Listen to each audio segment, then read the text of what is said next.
Paramashivoham Nithyananda.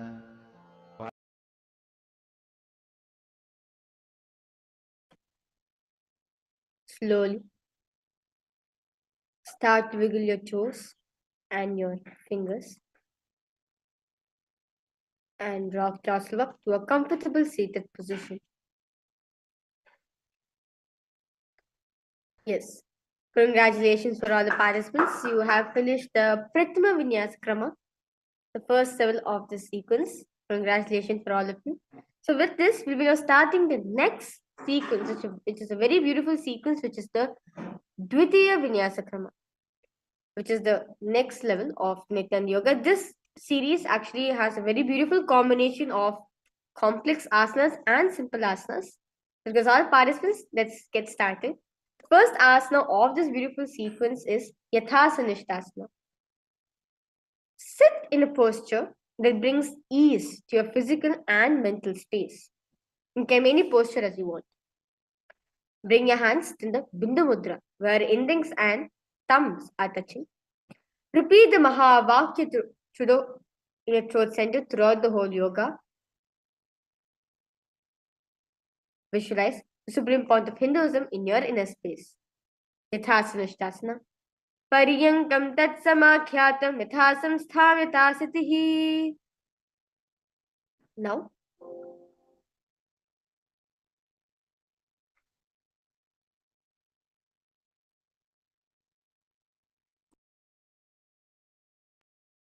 Now, sitting cross-leg position, hands on your knees with the index and thumb touching in the Bindu Mudra.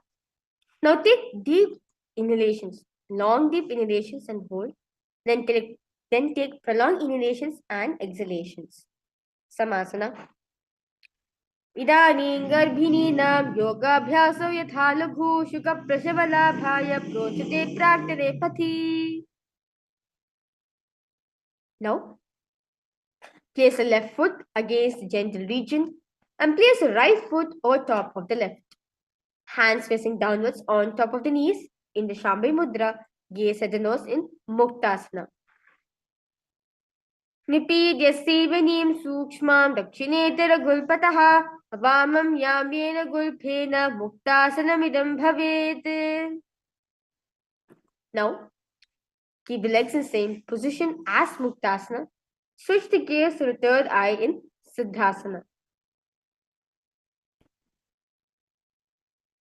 Sthanam avichendriyo chaladrisha pashyan bhrivorantaram chaitanmoksakapadabherajanakam siddhasanam prochate. Now, maintain the same position as Siddhasana. Switch the gaze to the ground in front of you. Engage in all three bandhas, the Mahamudra Bandha, where you clench the perineum in, suck the stomach in and up, tuck the chin to the chest in the Mahamudra Bandha in Siddhyasana. Vamapari yedi jano sivari madhitansa kothano tachipari yedi joyi medumadhi laghave soyi. Now, keep the legs in the same position as Siddhyasana. Rotate the hands on top of knees with your index and middle fingers in Bindu Mudra. As you switch the gaze to the third eye, visualize Lord Rudra in your inner space. Rudrasana 2. Vamacharana pari dachina rakhe ek jugati asa vididakhe Vamapagatale mahili kora dachina ke jo bahar le vora. Now, maintain the same position as Rudrasana 2. Switch the gaze to the nose in Santatulasana. Asana kaugana manaki chanchalata meetha. Now, maintain one heel on top of the other. Bring the hands to the navel, cupping one palm over the other, resembling a lotus flower in the Samputa Mudra in Siddhasana 2. Rijikaya samasinaha Siddhasana mudhiratam prasara bhuvipadau tu dhorbam mangushta madarat. Now, maintain one heel on top of the other, little fingers beneath the bottom lip, ring fingers above the upper lip, Middle fingers closing the nostrils, index over the eyes, and thumb closing the ears in the Shanmukhi Mudra. Bandhayonyasana. Yatra madhye mahadeva bandhayonyasana yakritva kechiro bhutva vichiredishvaro yatha. Now, place one foot on the thigh and other foot under the opposite thigh. Now, touch the index and thumb, which is in the Bindu Mudra, and place them on top of the knees in Virasana.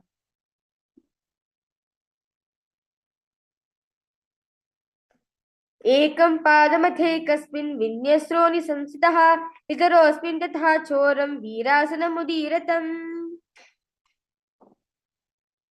Now, remaining same. Now keep the left heel on the right side generative organ, toes under the thighs, right foot on the left leg, toes by the knees. Hands to the knees with the index and thumb touching in the Bindu Mudra, gaze at the third eye. Valmikasana. दावा पग की पगतली पुनेरी है जोया पनादशे मेरी दक्षिणा आन लगावे सोया. Now, the next asana is Joni Mudrasana. Now keep the legs in the same position. Switch the gaze to the nose and visualize the Yoni Mandala in your inner space. Joni Mudrasana. वामपाद की पगतली जाहि माहिरी कोरी जोनि तहा धरि वैसिये उदिता पाव जो मोरी. Now, keep the feet and the hands in the same position. Switch the gaze to the third eye. Visualize the Yoni Mandala in your inner space in Yoni Asana. Yonyasanam parvatena yogam yoga phalenilam tatkala balanthavathi chirodhyavadevahi.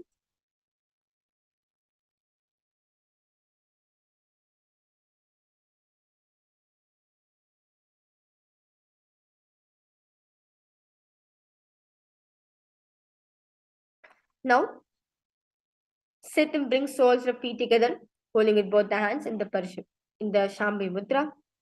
Bring the knees down, gaze at the nose, visualize Lord Veerabhadra in your inner space. Bhadrasana 3. Gulpo chavrasharasyadah sivanya pashyokshipeet sarve gulpam tata savye daksha gulpam tu dakshine. The next asana is Aghorasana. Now, remain the feet in the same position. Let your left hand be placed on top of the left knee and press your tongue against roof of the mouth in the Kechara Mudra and gaze at the third eye. Now with your right hand, cover your hand with the mouth, close the right nostrils with the index finger, inhale through the right nostrils, hold the breath, and exhale through the left nostril. Repeat this on the other side in Aghorasana.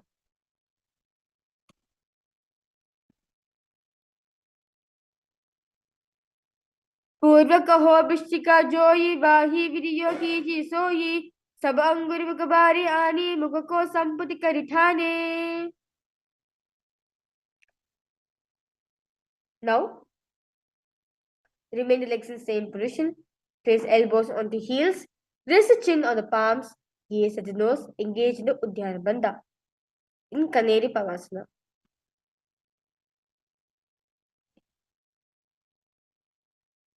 गावाली पवासन कशो हे जैसे Yahoo में जाने विदिते से दोबु गुल्प माहिला जानो एद्या विची कहू नीथानो. Now, sit with knee raised, arms between the thighs and the calves. Interlace the fingers in the Parishamudra and slowly lift the feet off from the mat in Parasana. जोदा प्रदिका दोबु करके अंग रुजोई वतशाम आन लगावे सोहु.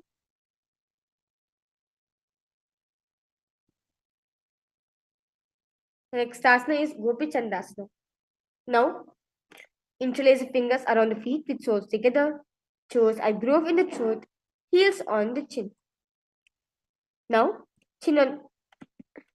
heels on the chest, chin in the hands, gaze at the nose in Gopi Chandasana. पूरब बिडिपगा कंगुता ताकुरु पराशे ये देश लगावे Kong से एक्या अंगुली परिराशे.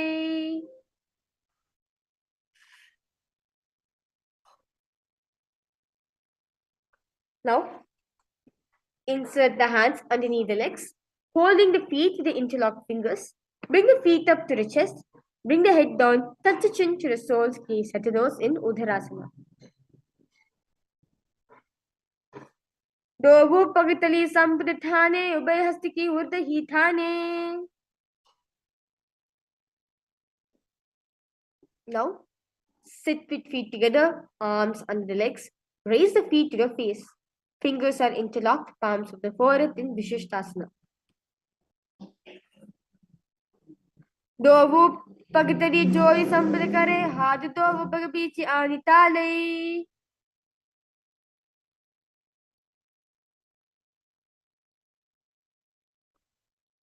Next asana is Bhujasana. Now seated position. Lift both the legs over top of the respective shoulders. Bring the arms underneath the legs and up, interlacing the fingers around back of the neck in Bhujasana. Sirasanam tu vigneyam kakshasanam param grivasanam cha paramam bhujasanam himojate. Now, maintain seated posture. Raise legs up. Bring the elbows under the knees and wrap the arms around the back. Palms clasps in the Shampi Mudra. Gaze at the nose in Kalyanasana. Dobu हाथ बगामी चाने तिलको गोदा नीचे ताने.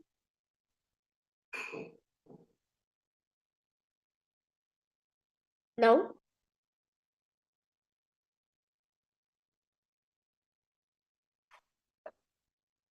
next asana is Sankatasana. Now, with right knee on the mat, place the right foot flat and place perineum on the raised heel. Now, raise the left leg over top of the right. Bring the left heel to right hip.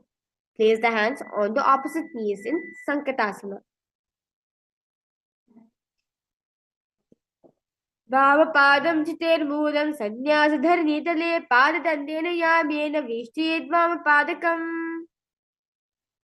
Now, from Sankatasana, slide left heel to the left hip. Keep the right knee on top of the left.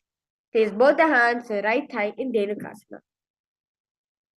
Anusagena gara pajitam vishyam dagalyam nidayadva garivam ka pagalyanidaya kudu.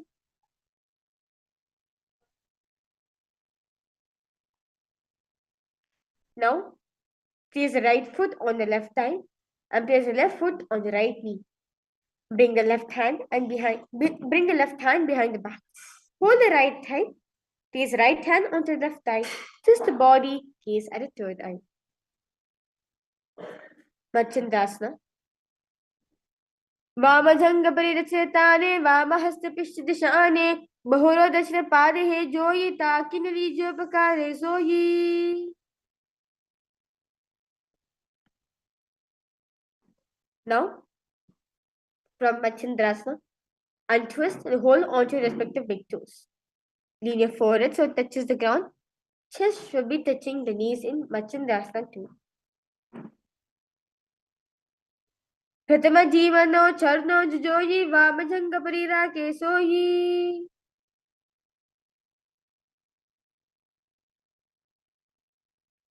Next asana is Guru Asana.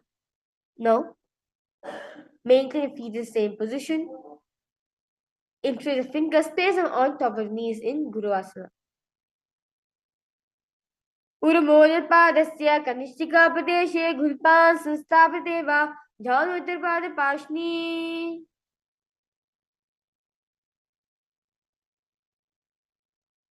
Let's now repeat Sankatasana on the other side as you visualize yourself as an elegant swan. Sankatasana. वामपादं चितेर्मूलं संन्यासधरणीतले पाददण्डेन याम्येन वेष्टयेद् वामपादकम्.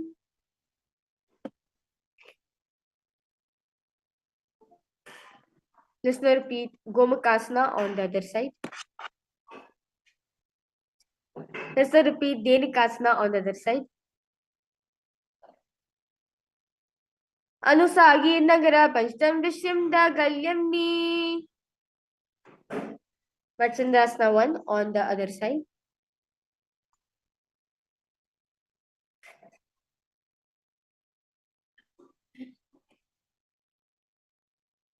वामजंग परिदशिताने वामहस्त पिष्ट दिशाने बहुरो दक्षिण पादे है जोई ताकिन ली जो बकारे सोई.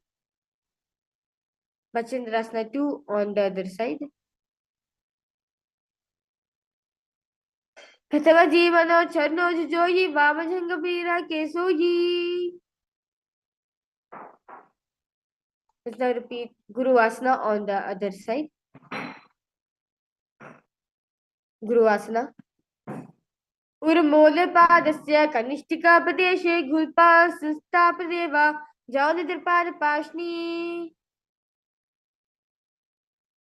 Now, sit with knees raised against your chest, hands holding on to the opposite knees. Keep the thighs together, keep the spine straight, and press the tongue against the roof of the mouth in the Kechari Mudra in Pashasana. पादतले भूमौ निधाय जाह्नवी उरसि निधाय विपरीत हस्ताभ्याम.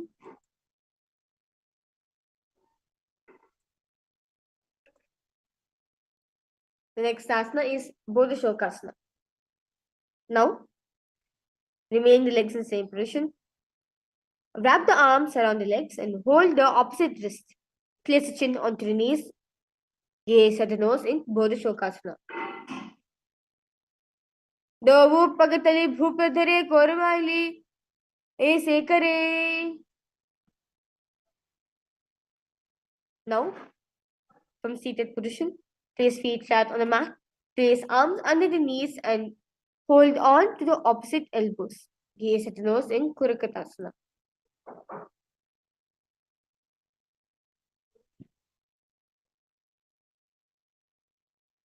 दोवु हाथ बगबार लियावे गोदा नीचे ले ठहरावे. Next asana is Sumati Asana. Now, remain the legs in the same position. Now, bring the right foot over the left so heel crosses and toes point up. Gaze at the navel. Visualize Maharishi Sumati in your inner space in Sumati Asana. मूलद्वारि धरति परिताने दावा पग परिदच पद आने. Now, extend the legs out straight, arms raised straight above the head. Interlace fingers, wrist pointed upwards, engage in the Mahamudra Bandha. Gaze at the nose in Dandasana. इदानीं गर्भिणीनां योगाभ्यासो यथा लघु शुक प्रसवलाभाय प्रोचते प्राक्तनेपति. Now, sit with legs straight. Hold the big toes with the index and middle finger. Chest forward and down, head to the knees in Arambhasana. दोवु पग मिलाव पसारी पगा कगुता पगदी लात गोद लगावे. Now, extend the knees slightly up. Maintain one hand distance between the heels. Bring the shoulders down. Wrap the hands around the legs. Hold soles of the feet, gaze at the third eye. Bidokasana. प्रथमे भेसी दो पाव पसारी कचका उर्द को कुर्दो धारे. Now, keep the legs in the same position. Place the chin, mouth, nose onto the heels. Insert the hands below the legs, keeping the elbows together on the ground along the fingers.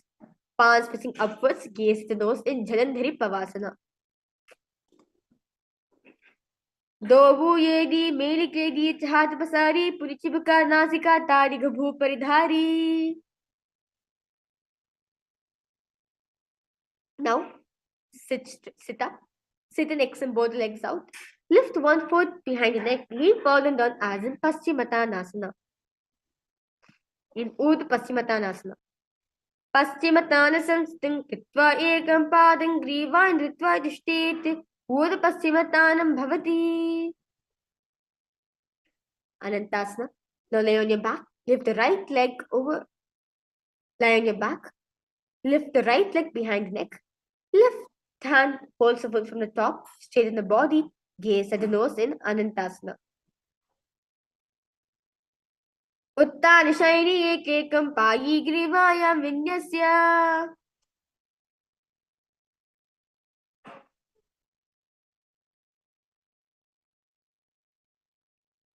The next asana is Ankushasana. Now from Anantasana, rest onto the elbow of hand holding the foot. Gaze at the nose in Anantasana. Ankushasana. उत्तानशैली एकैकं पायी ग्रीवायां कुर्वन्. Now, bring the knees to the chest and circle the thighs and the calves with your arms. Roll to your left and your right in Drishasana.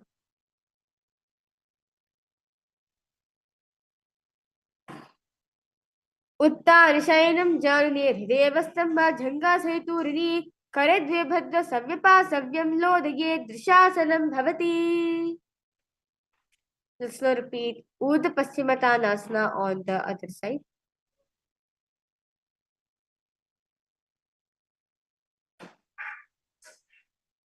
Paschimottanasam sthing kritva ekam padam grivan ritva tishthet Urdhva Paschimottanam bhavati.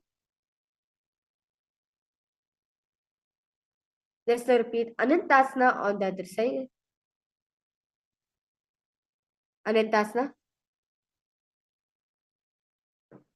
उत्तानशैली एकैकं पायी ग्रीवायां विन्यस्य.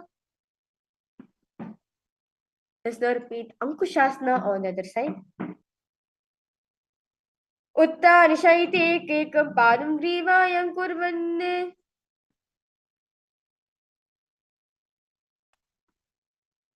Now lay on your back. Lift the legs one by one up behind the head. Hold the hands beneath the back in Shambhavi Mudra. Gaze at the nose in Yoga Nidrasana. पादाभ्यां वेष्टय कंठं हस्ताभ्यां पृष्ठबन्धनं तन्मध्ये शयनं कुर्यदा योगनिद्रा सुखप्रदा. Now, next asana is Paramashivoham. Now I lay on your back. Raise the legs towards the head. Wrap the hands around the legs and interlace the fingers behind the back in the Shambhavi Mudra. Gaze at the nose in Paramashivoham.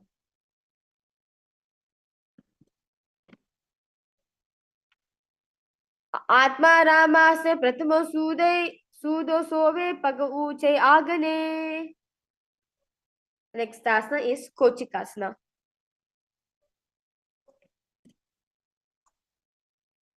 Now, lay on your back, bring the knees to the chest and soles facing up.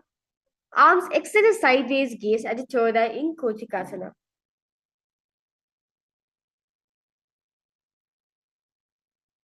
दोनों हाथ चिरसा करे चिरसोबे से पा करे.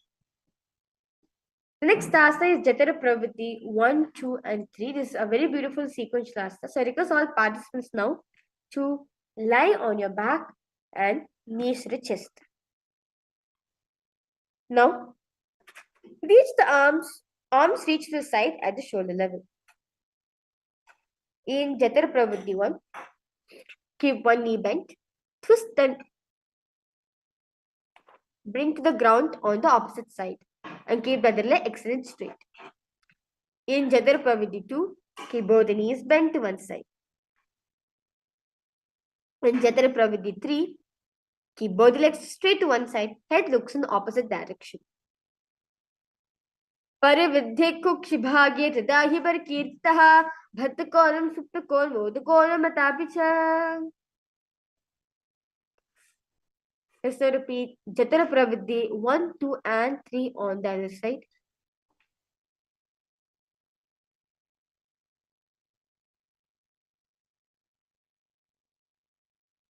परिविद्धे कुक्ष भाग्ये तदा हि परकीर्तितः भक्तकोणं सुप्तकोण मोदकोणमतापि च.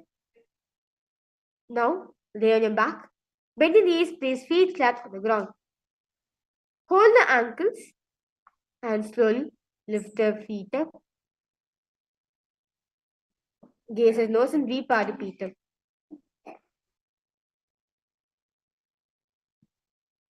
प्रतिक्रियायत्वं द्वन्द्वा पीत सर्वबलप्रदं गर्भिणीनां दुर्बलानां इति Gargi जगादनु. Now, remain same position. Bring the arms over the head. Place the hands flat on the mat with fingers pointing towards the feet. Slowly, lift the entire body off on the ground as visualize yourself as a stone furniture. Paryankasana. उत्तानशयनं हस्ततिलाभ्यां भूमिमष्टभ्य पादतिलाभ्यां. Now, bring the knees to the chest, hands and wrists to shoulders. Move the hips in circular motion in Shavasana.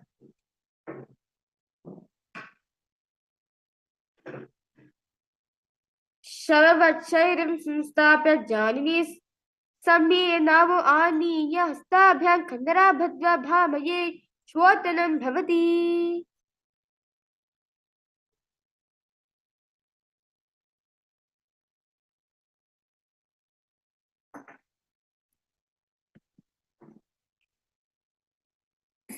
Next asana is Viparita Karni 1.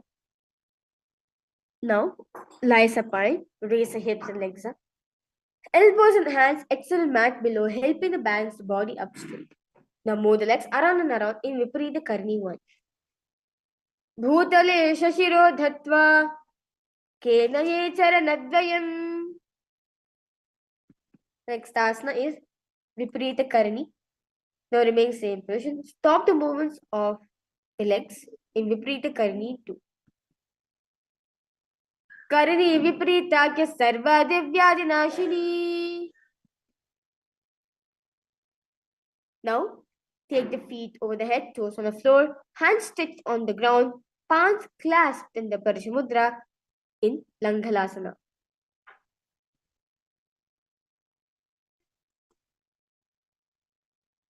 Narakase Tistva Nasikapadeshe Bhumapad Prishte. Now remain same position. Hold the toes in Shayita Paschimottanasana. Tanam Shayita Kurvita Shayita Paschimottanakam. Now, remain same position. Spread the legs out wide and hold the big toes with your index and middle fingers in Supta Konasana.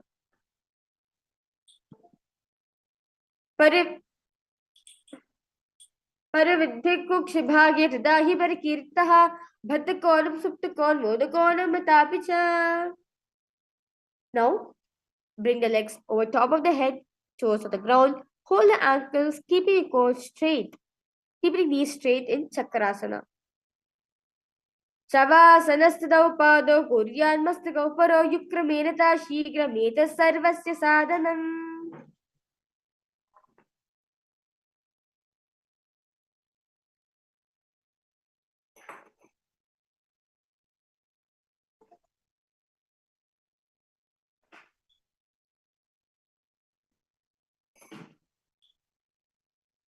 The next asana is Supta Prasarita Paramashivaham.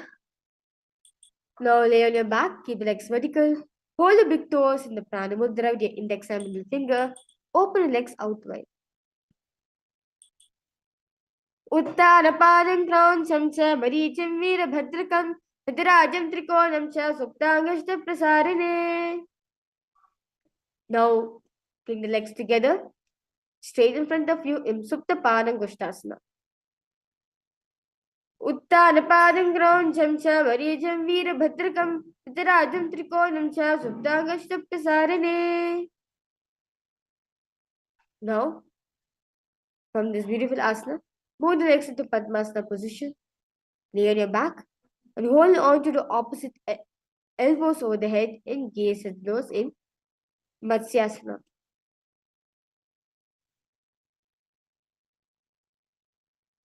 Mukta Padmasanam Kritva Uttanashayanam Chareti Purparabhyam Shiro Veshtya Matsyasanam Turogaha.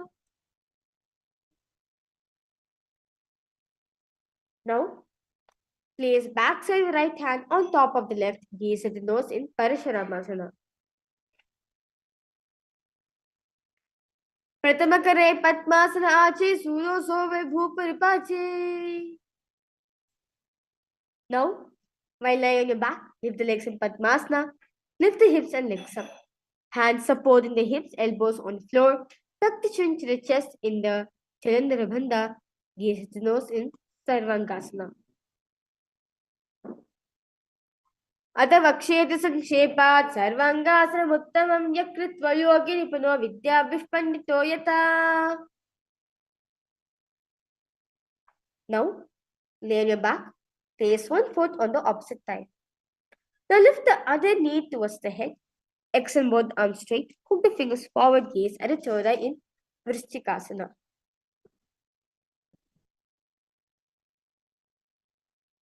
Prathamasayano sudho sishikesiki samvisudakhe. Just now repeat Vrishchikasana on the other side.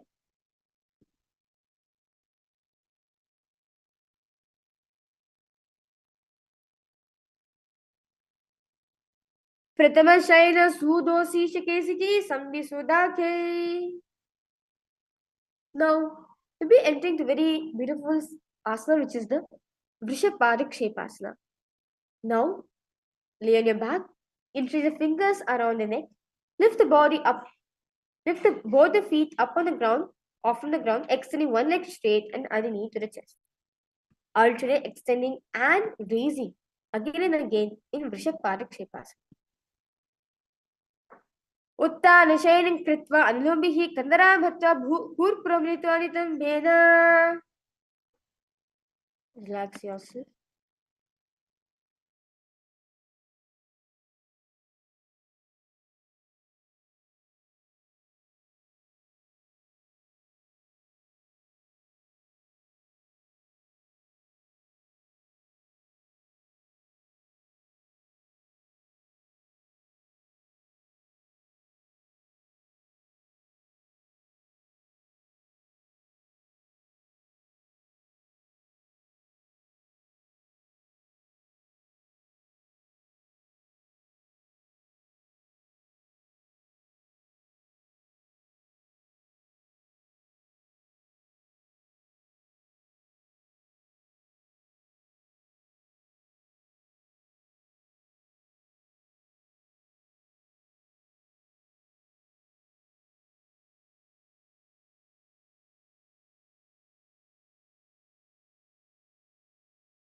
Yes. Nithyanandam, to all participants. I complete for a technical glitch. We'll be continuing with the Nithyananda Yoga right now. The next asana is Marottanasana. Now, lay on your back.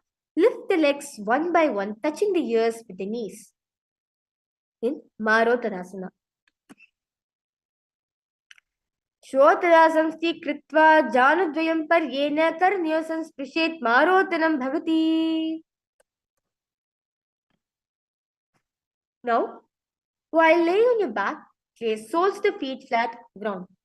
Stand up and sit back down as you visualize yourself as a wolf in Prakasana. अत उत्तानशयनं कृत्वा पातिताभ्यां भूमिं धृत्वा उत्तिष्ठे वृकासनं भवति.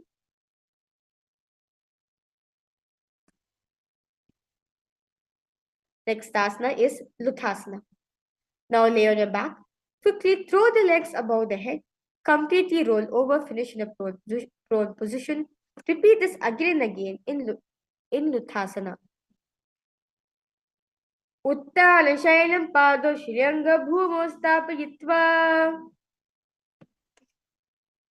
Now, lie on your belly with toes extended, hands on the ground by the shoulders. Contract the lips, making a sound like a flute, whistling while inhaling in Saratasana. निजशयनं कृत्वा नाभिं भूमौ निधाय स्तं वध्यास्ताभ्यम्. Now, the next asana is Dehalyulanganasana. Now raise yourself up to a plank position. Jump the legs forward and back between the arms in Dehalyulanganasana. हस्तद्वयं भद्रा तन्मध्य चरणाद्वय उदानैव बहिनीय अथ नये देहल्योलङ्घनं भवति. Now, from a standing position, bend forward, place the hands on a mat, walk back and forth in Jatyasana. अत जात्यासनं वक्ष्ये येन जातिस्मरो भवेत् हस्ताद्रि भूमौ च गमनागमनं ततः.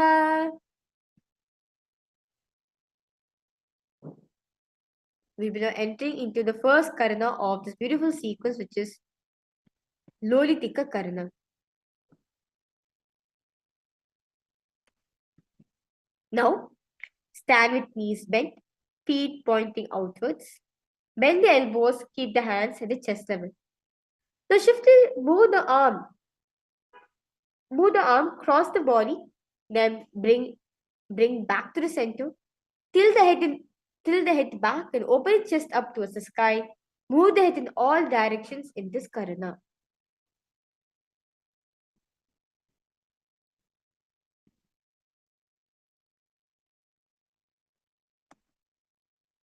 Now, stand erect like a rod, arms at the side, hands touching the thighs in Shambhi Mudra in Sarpasana.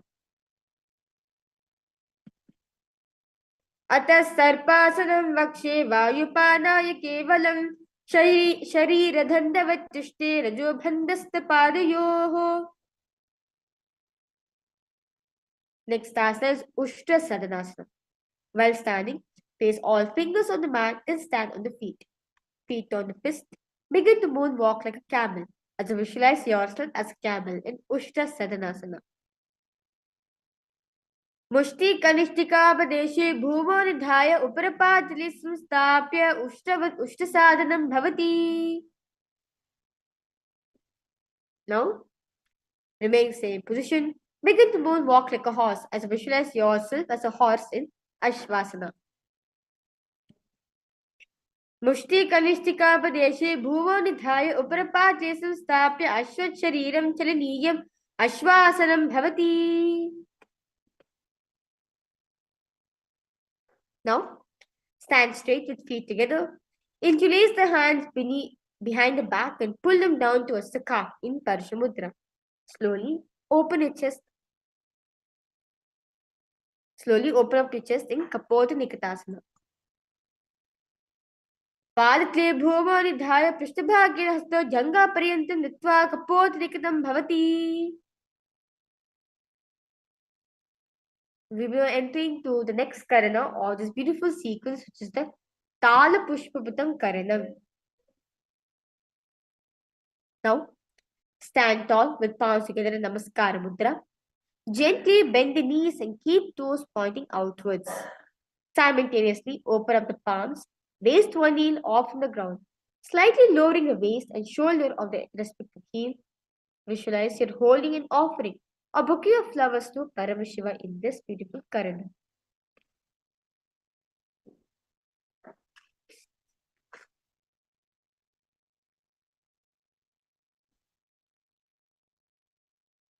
Now, stand straight, bring the palms and forearms together, forming a horn of a rhinoceros. As you visualize yourself as a rhinoceros, gaze at the nose in Khadgasana.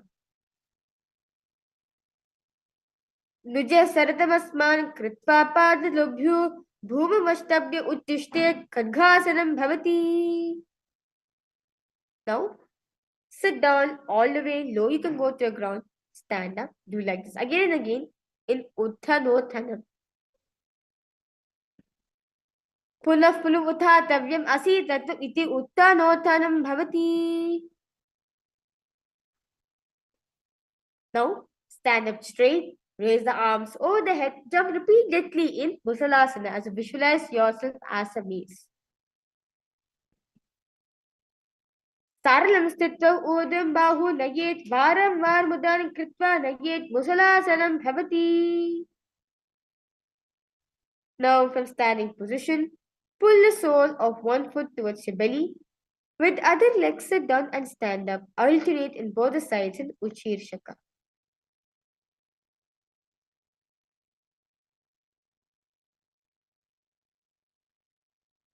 एकैकं पादतलं कुक्षौ निधाय तिष्ठेत् उच्छीर्षकं भवति. Now we'll be entering to a very beautiful karana, which is the Parshvajanu Karanam. Now stand and keep one leg slightly bent. Keep toes pointing to the side. And bend and lift the opposite knee towards the chest, pointing the toes downwards. Now keep the arm holding the knee into a fist and let the opposite hand place on top of the thigh. Fingertips pointed towards the center of the body in Parshvajanu Karanam.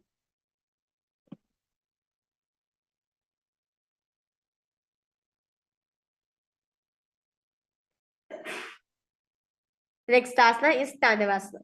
On one leg, lower the body to the mat, then stand straight, lifting the raised leg to the opposite thigh in Tandavasana. एकेन पादेन स्थातव्यं ताण्डवासनं भवति. Now, place the left foot on the inner right thigh. Stand erect in the mat like a rod, hands by the sides in Brahmanasana.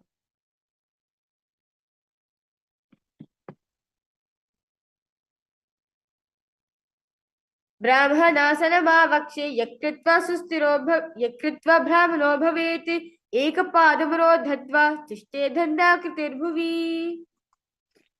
Next asana is Garudasana 3. So stand tall, wrap the left leg over and around the right knee. Tuck the left toes on the other side of the right calf. Simultaneously, cross the left arm below the right and bring the palms together in Namaskara Mudra in Garudasana 3. उत्तानकूर्मपीठस्य सेंहेव गरुडमेव च वातायनं गोमुखं च भारद्वाजं त्रिविक्रमम्.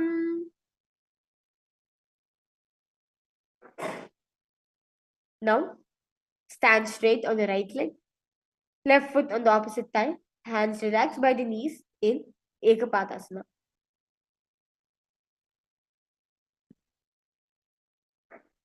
दक्षाघ्रिं वामपादस्य जङ्घोपनिधाय च द्यः पाणिं जानपार्श्वयोः स्पृशे कूर्मधराङ्घ्रिणा. Now, hold the big toes of your left foot and straighten out to the side. Rotate your body quickly on the standing leg in Dhruvasana. एकेन हस्तेन दण्डरूपस्य एकस्य पादस्याग्रं धृत्वा. The next asana is Trivikramasana. Now lift the left foot behind the neck.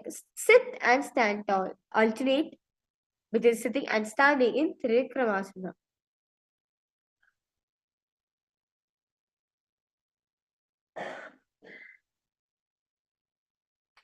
ग्रीवायं पादस्थातव्यमुतातव्यं त्रिविक्रमासनं भवति.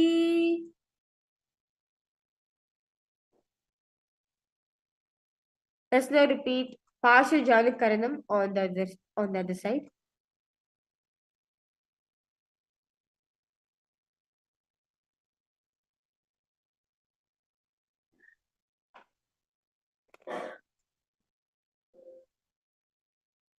Let's now repeat Tandavasana on the other side.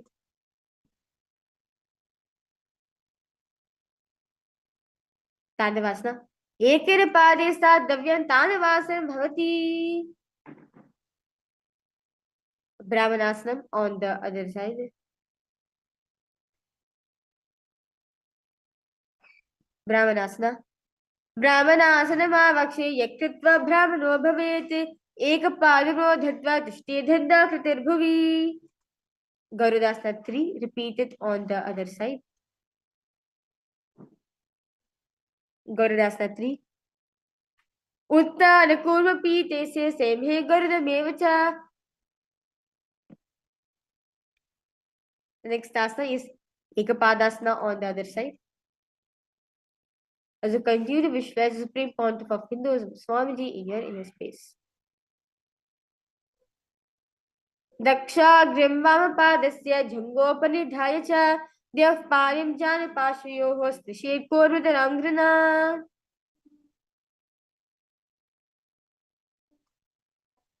Let's now repeat Dhruvasana on the other side.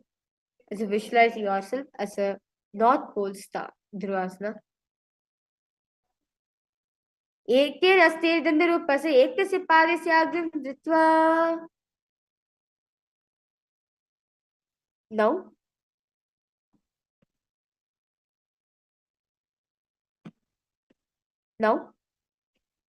lift one foot behind neck, stand tall, ultra between sitting and standing in Trivikramasana. ग्रीवायं पादस्थं स्थाप्य स्थातव्यं त्रिविक्रमासनं भवति. Now, relax yourself in this beautiful karna as you inhale and exhale as slowly as possible and as deeply as possible.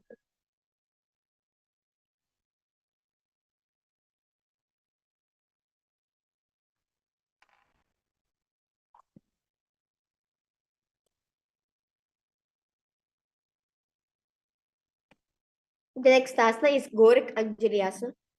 Now, stand erect, then bend forward. Bring both the hands underneath the knees and making a finger lock. Sit in squatting position and let the fingers touch your navel in Gorak Anjali Asana.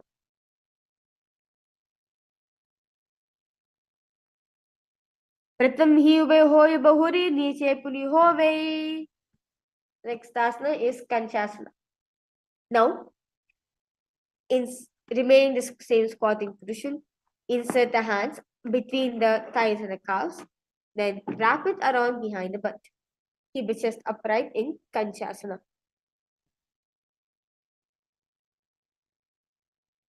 पूर्वमध्याधस्थो निवश्य नितम्बं धृत्वा. Next asana is Bhairavasana.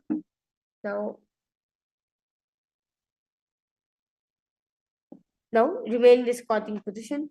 Hold the hands at the back and sit upright, gaze at the navel in Bhairavasana. दो पगा की ताल की मांझली core मिलाई.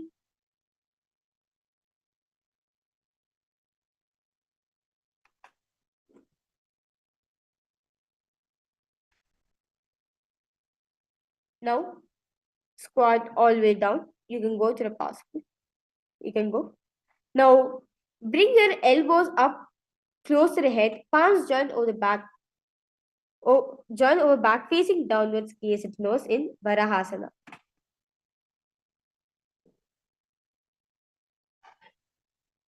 Pagatali ki mahili koru milayi panapani dobhe se. Next asana is Pipitasana. Now, heels touching. Bring your hips to the same level as your awareness. Now, heels touching. Bring your hips to the same level as your knees. Let the fingertips touch the mat in front of you in Pipitasana. अत उत्तासनानि पार्ष्णीद्वसिम्मिल्य स्थित्वा नितम्बं जानुप्रदेशे आनीय तिष्ठे प्रियासनं भवति. Now, place hands on the mat with fingers wide. Place your knees on back of the arms, eyes forward and down. Slowly lift the legs off from the mat in Bakasana. हस्ताभ्यां मौनिवष्टभ्य जानोद्वयं नाभो सम्मील्य जङ्घानि संस्थाप्य तिष्ठेत् बकासनं भवति. Now, kneel down, spread on the ground, palms spread for support. Raise your body on your head. Slowly move the legs in the Padmasana position in Shishtanga Kapalyasana. Asana Kaugana Kapala Hoyi.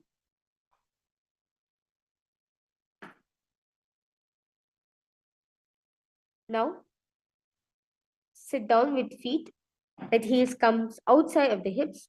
Hands are respect to knees in Shama Mudra. Sit straight, gaze as those in Guptasana.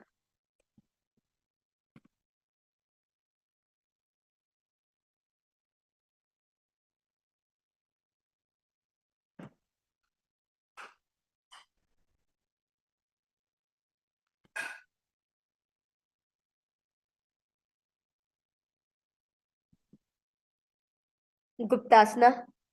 Jano vorantare pado. Kritva pado jagopayeti. Pado baricha samstapya. Gudam Guptasanam viduhu. Now, hands on the ground, spread the fingers out wide. Slowly, lift the body up straight in Vrikshasana 2.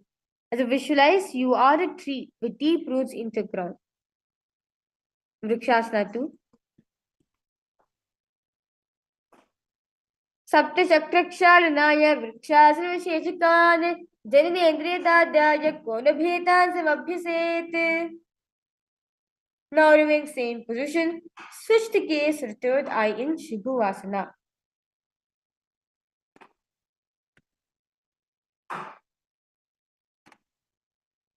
Dovu Pagajodi Mahi Gulpa Milaji. Next asana is Matsyasana 2.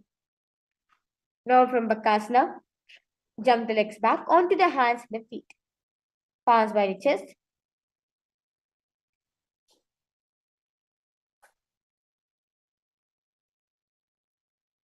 Now, place the palms by the chest. Body pressed off to the mat. Push the body up and down again and again in Matsyasana 2. Nijam shining Kurparo Pashbhaga Murdakritya Hastadalabhyam Bhumavashtabhya Varam Varam Udharan Kuryat Matsyasanam Bhavati. Now, lie on your belly, hands on the hips. Extend the legs jointly and toes pointly. Slowly lift the chest to your right and your right like a snake in. Slowly lift your chest to your right and your left like a snake in Sarpasana 2.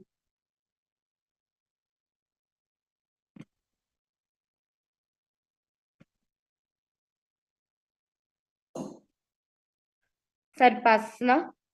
Nityam shailam kritva hasto nitamam samstapya. Now, remain same position. Place the hands in Padmudra. Hold the chin, keep the legs straight, toes point together in Niralambhanasana. Karabhyam pankajam chitva tishte kurparayashidhi mukamunnamanam nuche Niralambhanamasanam.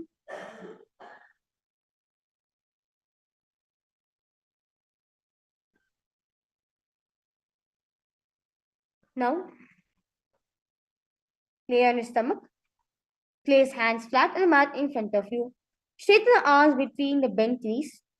Bring the feet towards your upper back. Lift the head and gaze in Chaturasana.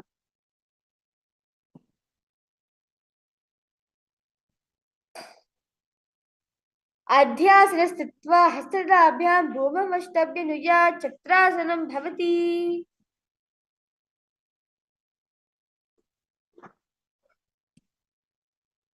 Now, sit on knees with top of the feet flat on the mat. Bring the butt onto the heels. Straighten the arms. Stretch the arms in front of you, palms facing downwards in Vajrasana.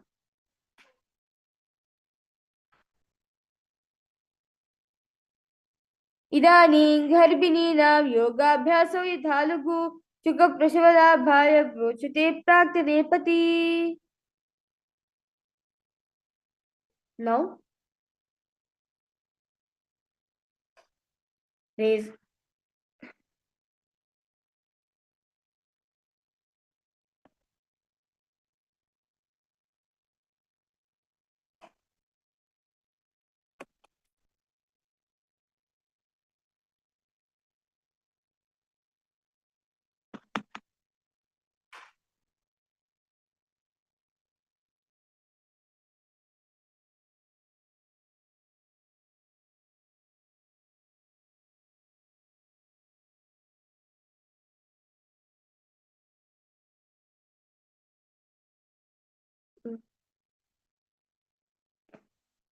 Now,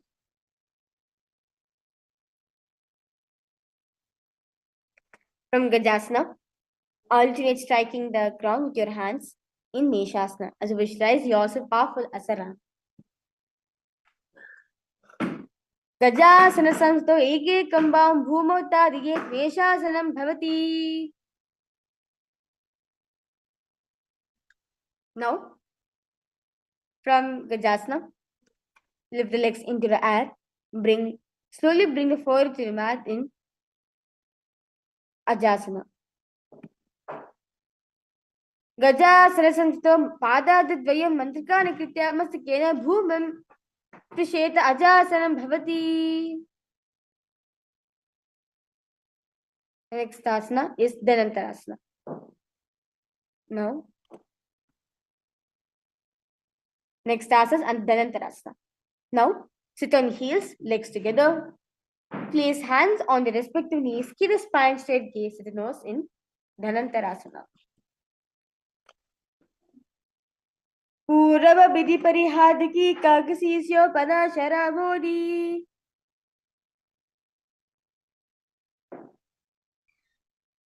Now, interlace your fingers in front, then behind you.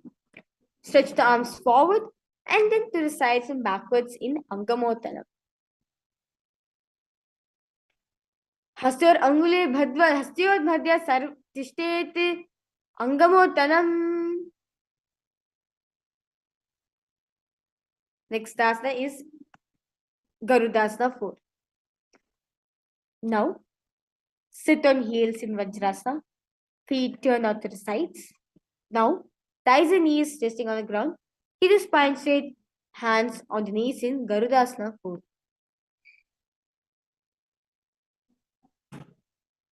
Jangorubhyandaram pidya sirkayo janana. The next asana is Ananda Mandirasana.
Next asana is Ananda Mandirasana. Now, sit with legs folded back, knees wide open. Place the front of the buttocks on the ground. And keep the ankles, keep your hands touching, holding on to your ankles. Gaze at the third eye in Ananda Mandirasana. अतवक्षे वीरनाथ आनन्दमन्दिरासनं यकृत्वा अमरो धीरो भवेत्येव साधकः.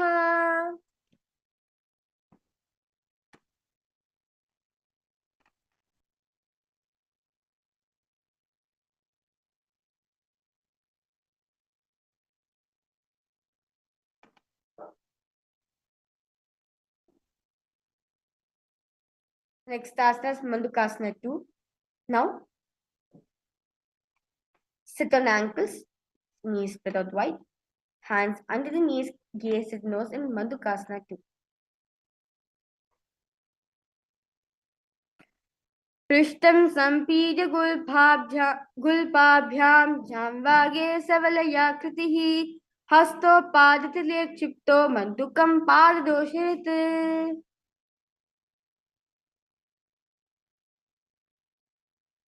Now,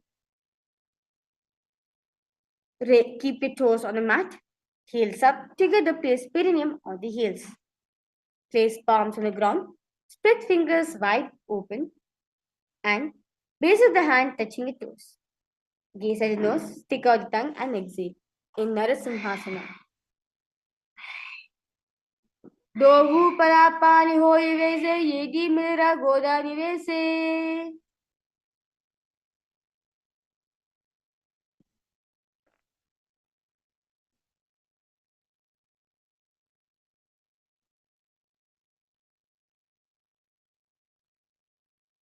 Now,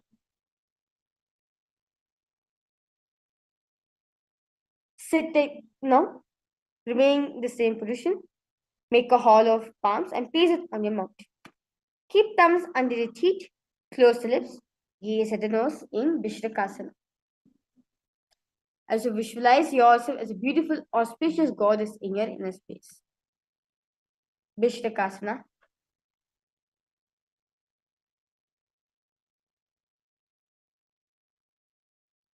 Dohu pagan ki yedi joyi golampanam vanam puri hoyi.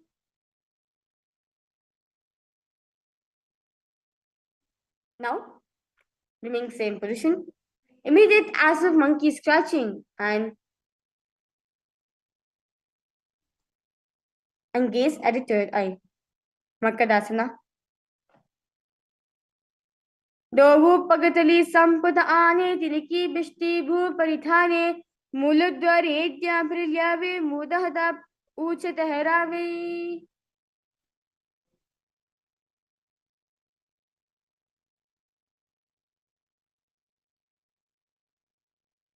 Next asana is Vajrasangarasana.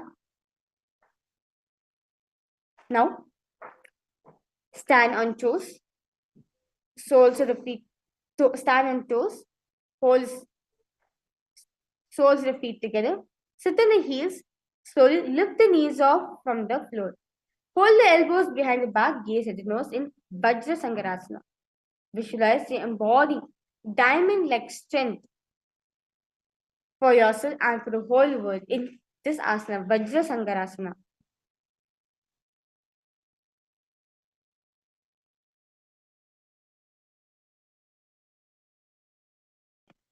प्रथमे पना पानी हो वैसे दोहू ये जी गुदा वैसे गोदा उभ राखे तीर आदे वाय बसारे धीर.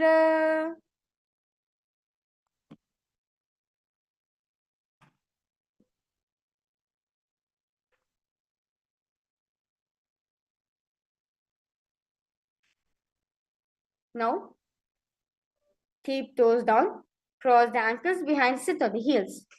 Place palms on the mat to the sides in Kanjanasana.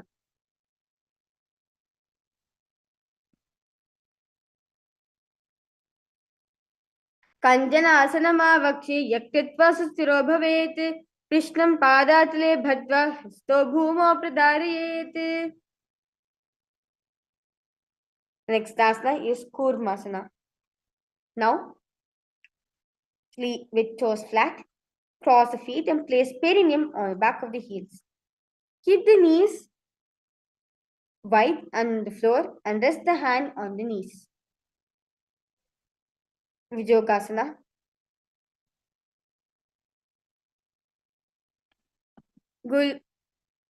Kurmasana. Gulpotivrishanasyajo yukramena samahitau rijikayashro grivam kurmasanamitirtama.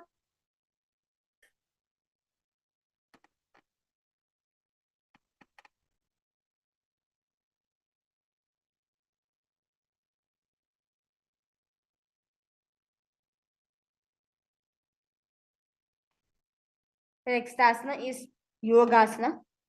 With toes flat, cross the feet and place perineum on back of the heels. Gaze at the nose in Varahasana. In Yogasana. Yogasana. Gudam niyamya gulpabhyam yukrameena samahitaha yogasanam bhavete iti yoga vido viduhu.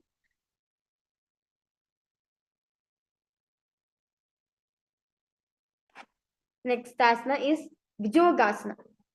Now, stand on knees, cross the ankles behind, place the feet near the opposite knees. Hold the calves with the fingers and thumbs outside, gaze at the third eye in Vijayokasana. Goda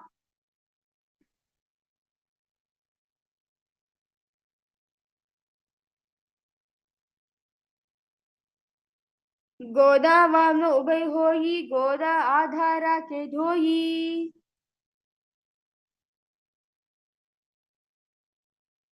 Next asana is Ustrasana 2. In kneeling position, bend backwards, hold the ankles with your hands and keep your arms straightened.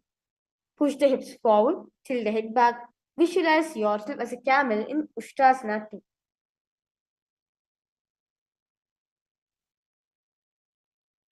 मेरुदन्ताग्रदीर्घाद समीपादि सुप्कुमाने कपोराष्टासनाभ्यासं कुर्यामि हितासनः.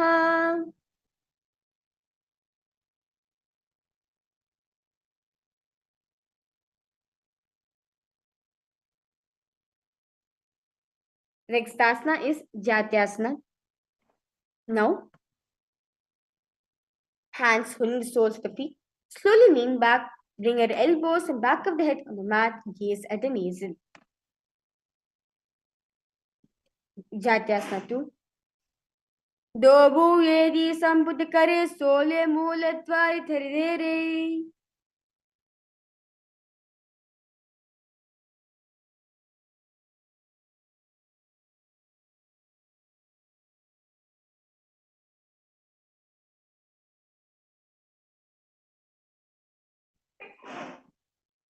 Now, next asana is Veritasana.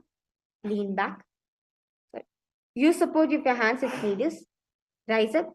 Then lean back down to touch your back to the ground. Do like this again and again in Viritasana. Jangrabdi bhumo nidhaya jangodharnyo urni sanstapi pushti vamsam varam varam sprishet Viratasanam bhavati.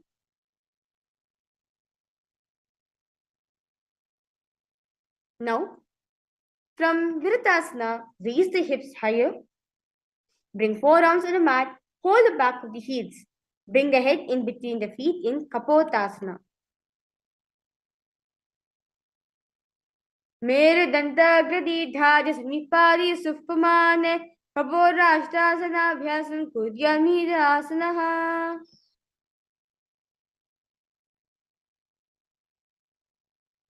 Now, stand upright on knees with toes tucked. Hold the arms with the opposite hands. Gaze at the nose in Varasana. Visualize. This is a boon-fulfilling posture to receive your boons from Paramashiva in Varasana.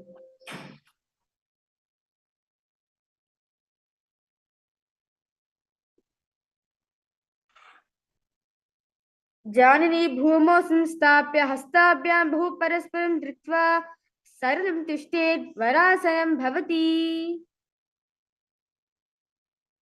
Now, keep the knees together, toes tucked. Lean forward and bring the elbows to the mat. Hands holding the head. Rest the hand Rest the head on the hand and heels on the butt in Varahasana 2. Surya Chandram Vedana Yasnani Khatayante. Now, kneel down, place crown of the head on the mat between the interlaced fingers. Elbows on the mat, shoulders width apart. Lift the knees up and hips higher. Raise the body upside down in Mundasana. Mundasana. Adho Mundasanam Vakshi Sarvesham Praninam Sukham Udamarge Vare Dhatva Dharyen Maritan Siddhi. Relax yourself now. Now,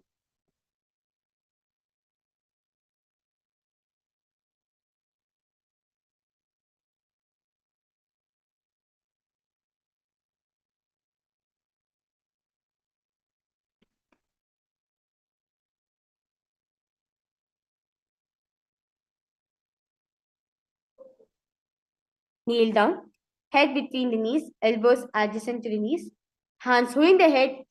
Exhale through your mouth in Andasana. प्रथम पग तली समत ठहरावे कोरमा हुली उभे विलावे पला पानी दोबे सी दोबू एरी सम दोबू एरी गोला मेरा प्रथम पग तली समत ठहरावे कोरमा हुली उभे विलावे पना पानी दो करे भेसी दोबू एरी गोदा निवेसे. Now lie on your belly, arms extended straight out. Lift the thighs and arms and chest off from the ground in Viparita Shavasana. Let's visualize yourself as a locust.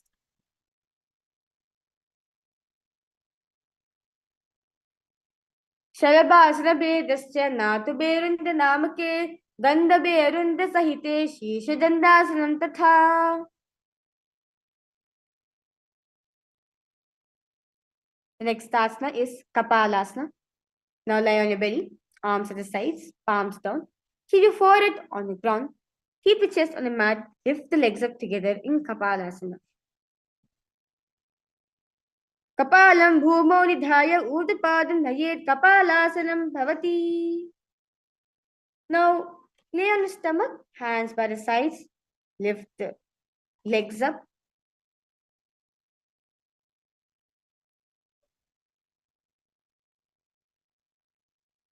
Now lift the legs up over the head. Slowly place the feet on the mat in front of the head. Keep the palms flat on the mat behind you in Akasha Kapotasana.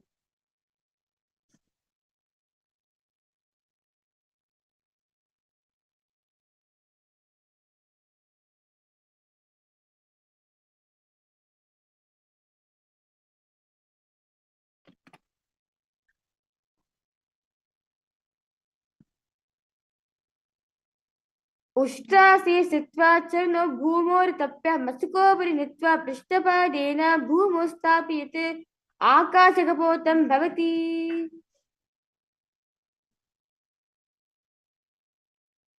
Now sit on the knees. Bring the chest down so navel touches the knees. Keep the hands flat on the mat. Bring the forearms on the ground. Be sturdy in Chatakasana. Kurpara pariyanta hasto dharamavastapti janni navo sankushiti stetam Chatakasanam bhavati. Now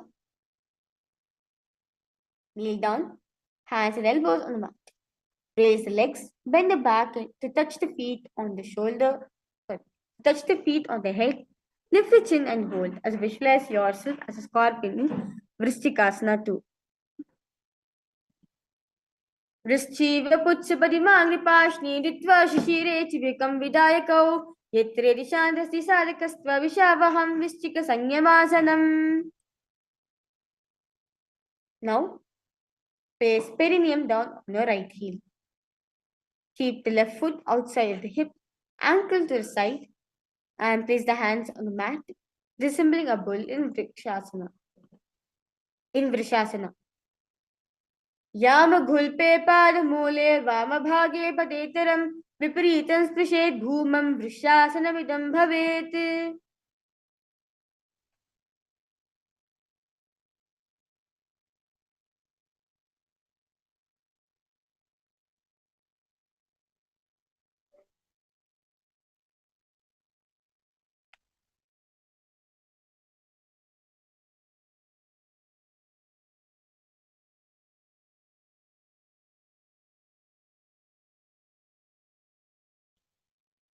The next asana is Lolasana. Now from kneeling position, place hands flat on the mat in front of you. Lift the knees up from the ground, cross the toes of the left feet over top of the right, balance above the mat. Lolasana. Lolasana sada kuryat vayu lolapagatanat. Let's now repeat Vrishasana on the other side.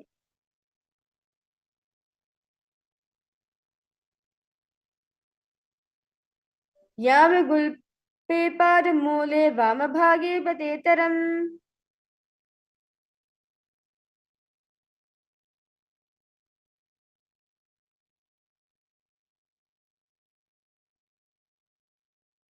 The next asana is Balagunasana.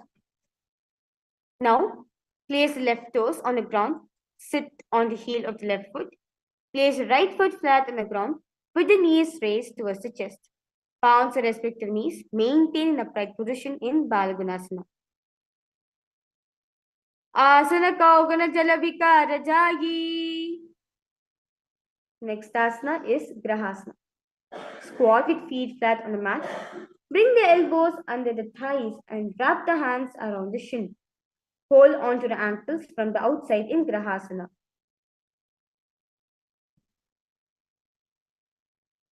पादद्वये भूमौ संस्थाप्य जानुमध्ये कोर्पस्थाप्य हस्ताभ्यां गुल्पप्रदेशे धृत्वा तिष्ठेत् ग्रहासनं भवति.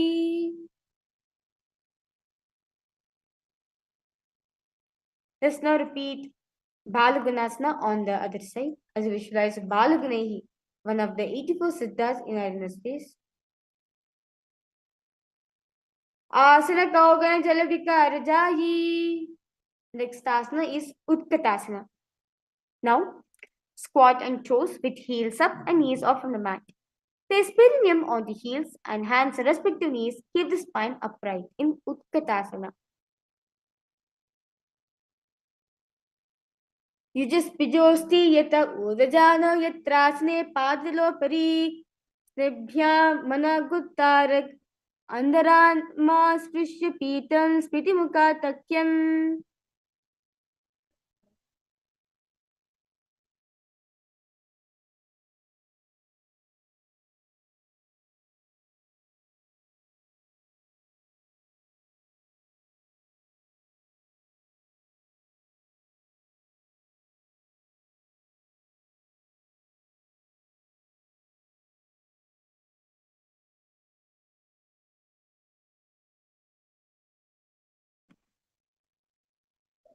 Next asana is Vajra Sangarasana 2. Now, sit on toes with perineum on the heels and soles together. Keep the knees wide and lifted off from the ground. Hold the opposite elbows behind the back. Pratama panapani hoyu jesi dobu yedi guda nivese. Now, squat with feet hip width apart. Hands under the soles of the feet from inside, palms down. Arms straighten, elbows together at the navel, gaze at the nose in Anilasana. Dobu hat bhuva paritani kahuni jari nabalaga ane. Now, place back of the hands on the mat with fingers facing towards the boy. Now step the feet on top of the hands wrapped around the feet like a shoe, walk around.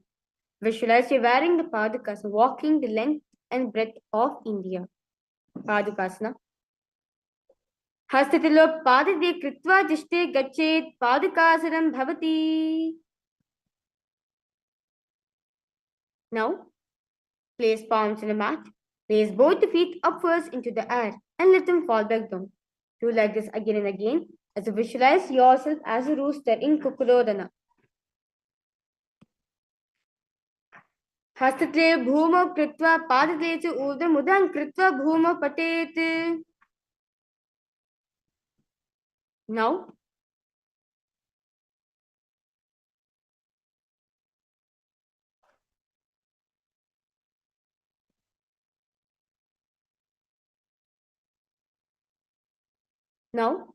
place hands on the mat.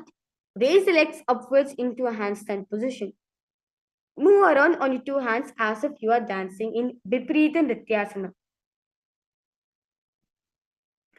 हस्ततलाभ्यां भूमिवष्टभ्य ऊर्ध्वं पादागे कुर्वन् हस्ततलाभ्यां नर्तनं कर्तव्यं विपरीतनृत्यं भवति. Now, stand tall, separate the feet, place one palm down on the mat with arms straight. Bring the opposite hand to the head, be stable in Kunjarasana.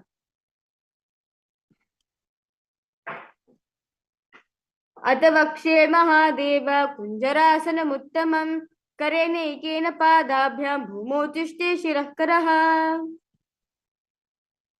Let's now repeat Kunjarasana on the other side. अतवक्षे Mahadev कुञ्जरासनमुत्तमं करेणैकेन पादाभ्यां भूमौ तिष्ठे शिरः करः.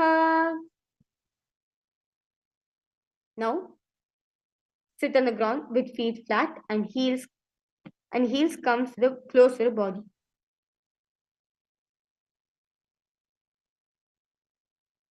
Now, hold the respective ankles. Slowly lift the feet up from the ground in Kadambasana.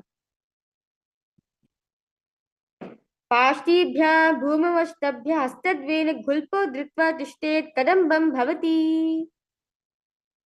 Now, sit with heels at the perineum. Hold the knees with palms and press them towards the chest in Pavanamuktasana. द्वयोस्तु पादयोः पाणिं लात्वा स्वस्थनितम्बके चारुणी वक्षसि साधो भ्रादिकरबन्धनैः.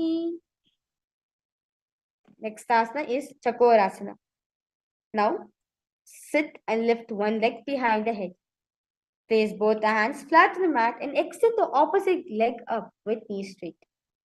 Slowly, lift the entire body off from the ground and keep the chin up in Chakorasana. पूर्वातलं चतुष्पादपीठं वज्रासनं तथा चकोरक्रौञ्चशलभाभुजङ्गामपि वृश्चिकम्. Now, sitting on the ground. Hold the left toes by the left hand, index and middle finger. Pull the foot to the left ear. Now, extend the right leg out, keeping it straight. Now, hold the big toe with your right hand. Visualize yourself as a bow in Dhanurasana 2. पादङ्गुष्ठोदपानिभ्यां गृहीत्वा श्रवणावधि धनुराकर्षकाकृष्टं धनुरासनमीरितम्. Now, lift the left leg over top of the left shoulder. Bring the right foot across and hook on top of the left foot. Lean forward and down while extending the leg out to the left. Lift the head and the chest and balance in Ashtavakrasana. वाशिष्ठमदकौण्डिन्यम् ऊदकुक्कुटमेव च अष्टावक्रमतोत्थानं मयूरं सेतुबन्धनम्. Next asana is Pranasana. Now, place the right foot on top of the left thigh. Bring your left foot flat on the ground. Have the left shoulder underneath the raised left leg. Place the hands flat on the ground in Pranasana. एतत् प्रभेदं वक्ष्यामि करोति स चामरः एकपादमुरो भद्वा स्कन्धेन्यत्पादरक्षणम्. Now, place right foot at the root of the left thigh. Then the left leg by the side of the right knee. Hold the left leg by the right hand, twist the body and remain sturdy. Visualize great sage Maschendranatha in your inner space. वामोर्मूलार्पितदक्षपादो जाह्नोर्बहिर्वेष्टितदक्षदोषिणा. Let us now repeat Chakrasana on the other side as we visualize ourselves to be a powerful source of energy. Chakrasana.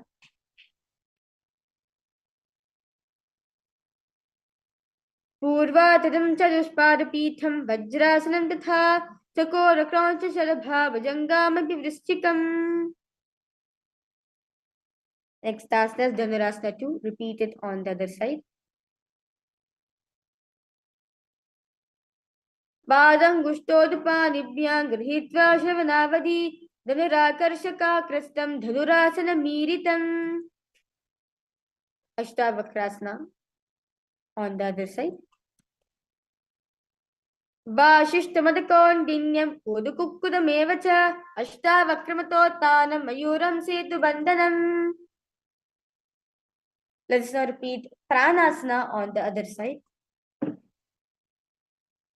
Etat prabhetam vakshami karoti sa chavaraha ekapadamuro bhadva skandenyat pada rakshanam. Let's now repeat Ashwamaschendrasana on the other side. Vamoramularpiridakshapado janodbharirveshchita dakshadoshina. The next asana is Ardha Paschimottanasana. Now, keep one leg straight and press the perineum with the other heel. Now, chest forward and down. Hold your toes and bring the head towards the knees in Ardha Paschimottanasana.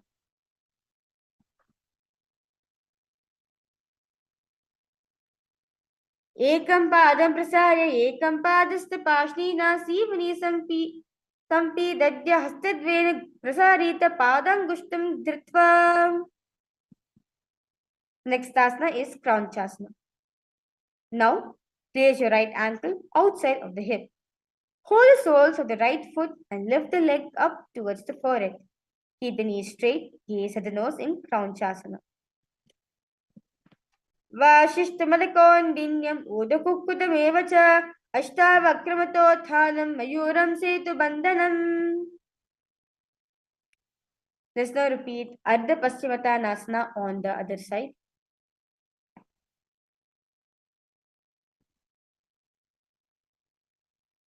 Ekam padam prasarya ekam padasya pashnina sivani sampi dadya hastadvayena prasarita padangushtam dhritva.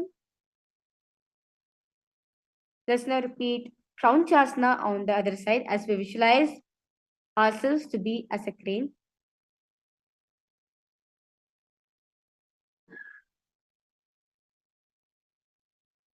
Kranchasana. Vashishtamadakondinyam udukukkudamevacha ashtavakramatottanam mayuram setubandhanam. Next asana is Swastikasana. Now, sit with soles between the thighs and the calves. Keep the spine straight, palms resting on the knees.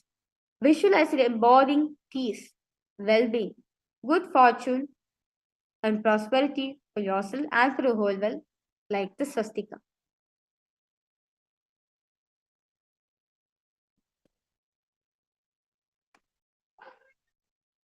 Jano vorantare samyak kritva padatile ubhe rijikaya samasinaha swastikam tat prachakshate. Now, keep the feet in the same position. Cover the heels with the respective hands. Tuck the chin to the chest. Gaze at the tip of the nose in Gorakshasana.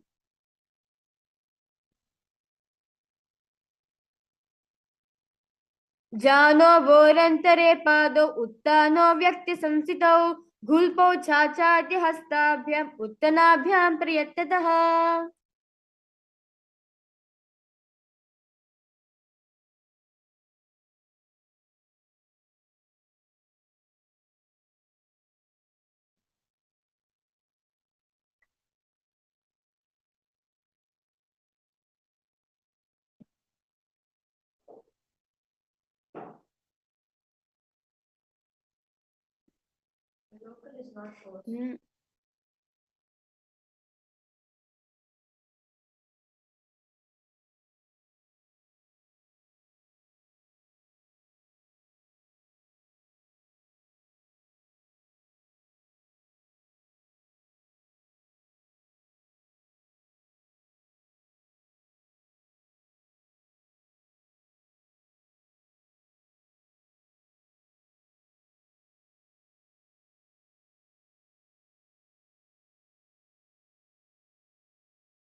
Next asana is Bhagasana 2.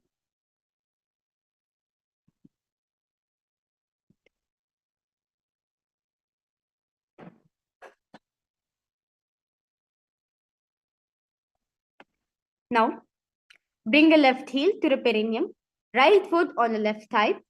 Now cover your eyes with the index finger, nose with the middle finger, ears with the thumbs, gaze at the third eye. In Bhagasana 2. वामपार्श्वगुदं स्थाप्य दक्षाग्र्यं वामजङ्गने मध्यमता जङ्घ्या तुष्टे नासादृष्टिश्रुतिक्रमैः. Now, place the feet on top of the opposite knees. Your right foot on the left thigh, your left foot on the right knee, on the right thigh. Now, place hands on the ground, palms facing upwards in Shambhi Mudra. Keep the spine straight, gaze at the nose in Yogasana 2. उत्तानौ चरणौ कृत्वा संस्थोप्य जानुनो आसनोपरि संस्थाप्य चोत्तानं करयुग्मकम्. Now, from Padmasana, place the hands flat on the mat beside the body. Slowly, press the hands into the mat and slowly lift the knees off from the ground. And balance yourself above the mat in Urdhva Kukutasana, as you visualize yourself as a rooster. वाशिष्ठमदकौण्डिन्यम् ऊदुकुक्कुटमेव च अष्टावक्रमतोत्थानं मयूरं सेतुबन्धनम्. Next asana is Siddha Haritali. Now, continue to remain in the Padmasana position. Insert both the hands to the knees and place them on the mat. Don't lift the body. Stay seated on the mat, gaze at the nose in Siddha Haritali Asana. प्रथमं पद्मासने को करे हस्तुदो व गोदा संविधेरे उभे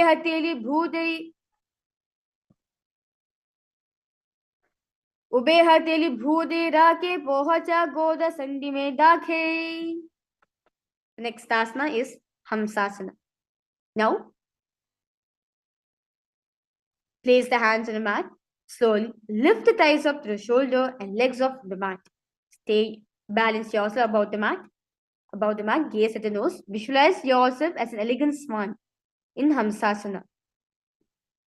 कुक्कुदासम स्थित्वा स्कन्दं पर्यन्तम् उर्नित्वा तिष्ठेत् Hamsasanam bhavati. Now relax yourself. Now from Padmasana position, place the hands between the thighs and the calves. While sitting, reach the hands behind the body. Interlace the fingers in the Parusha Mudra. Bring the forehead to the floor. Gaze at the nose in Karmukasana.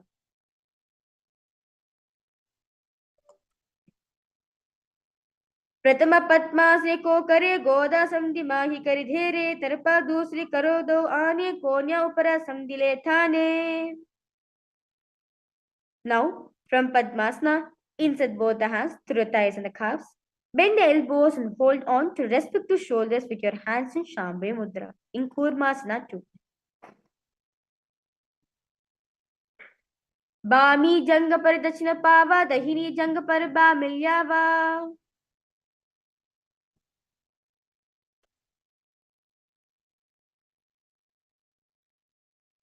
The next asana is Granthi Bhedasana. Now remain same position. Bend the head down, tuck the chin to the chest in the Jalandhara Bandha, gaze at the nose. Granthi Bhedasana.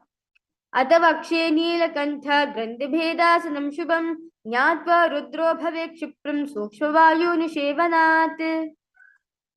Now from Padmasana, you can raise your head up. Now remain same position.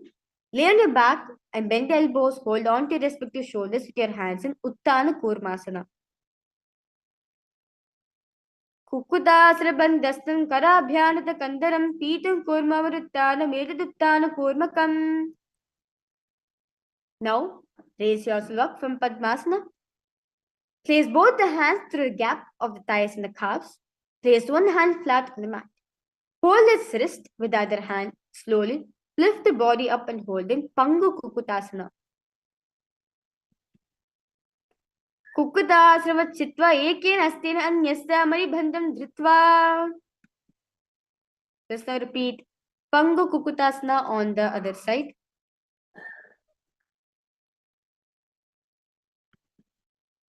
Kukutasana chitva eke rastina anyasa manibandham dhritva. Now from Padmasana, place elbows on the toes and interlace the fingers in the Paramashivamudra. Rest the chin on the knuckles. Press your tongue on the throat. In Gridhrasana.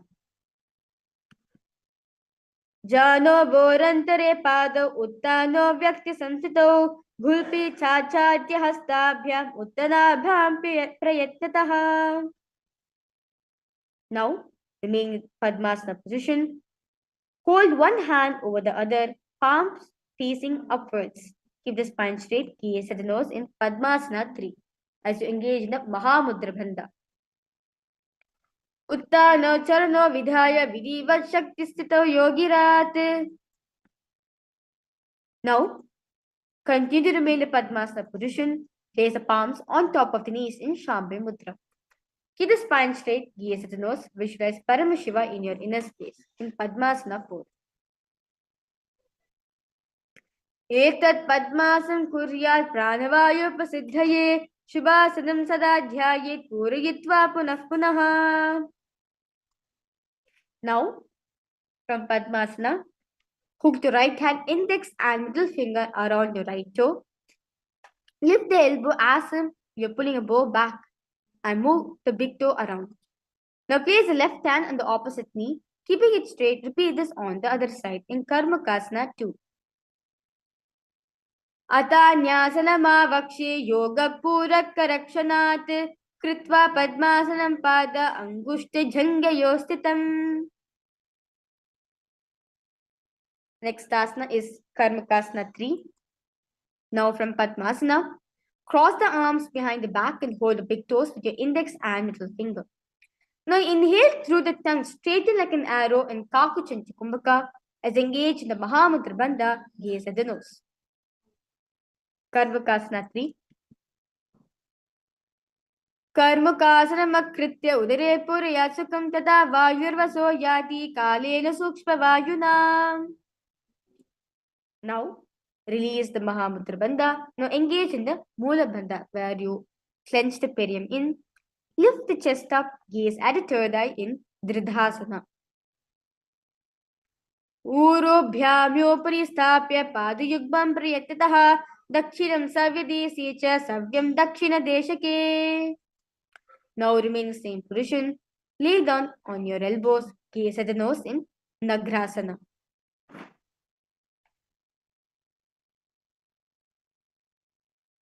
प्रथम पद्मासन कोमताने दो हाथ बचामने आमने पाद अंगुता पकड़े आनी सोबे कहुन्या कूल्य पानी.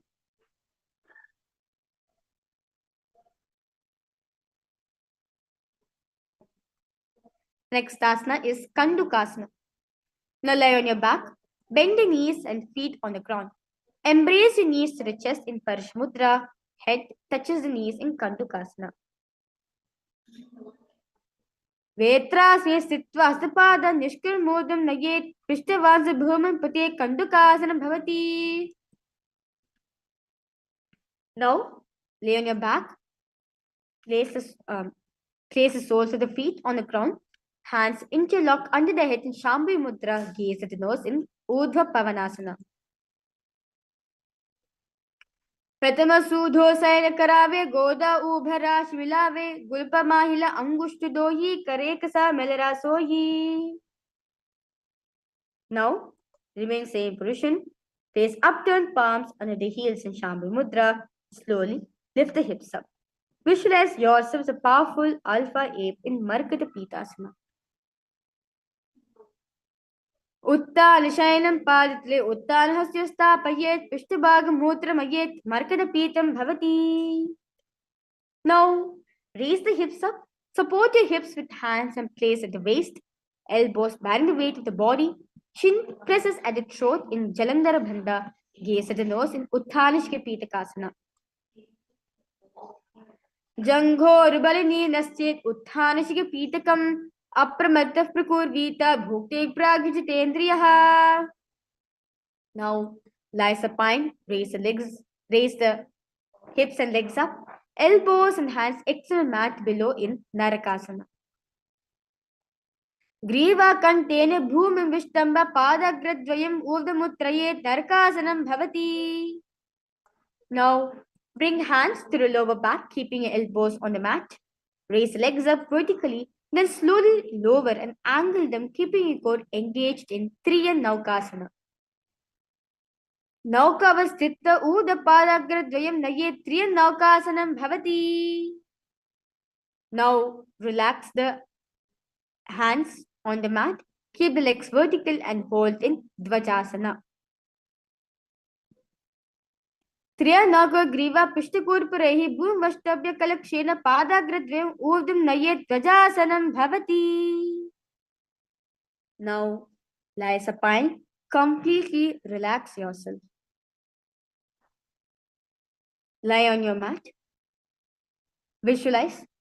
The supreme point of Hinduism is liberating you. Bring awareness to every single movement happening in your system. Bring awareness to every single part in your body in Shakti Chalan Mudra.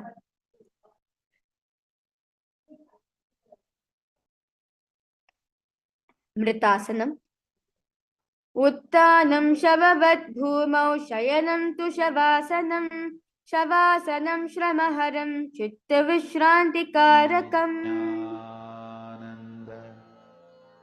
Continue to repeat the Mahavakya in your throat center. Let your whole body vibrate with the frequency of the Mahavakya as we relax ourselves in Mritasana. Nithyananda Paramashivoham Om Nithyananda Paramashivoham Om Nithyananda Paramashivoham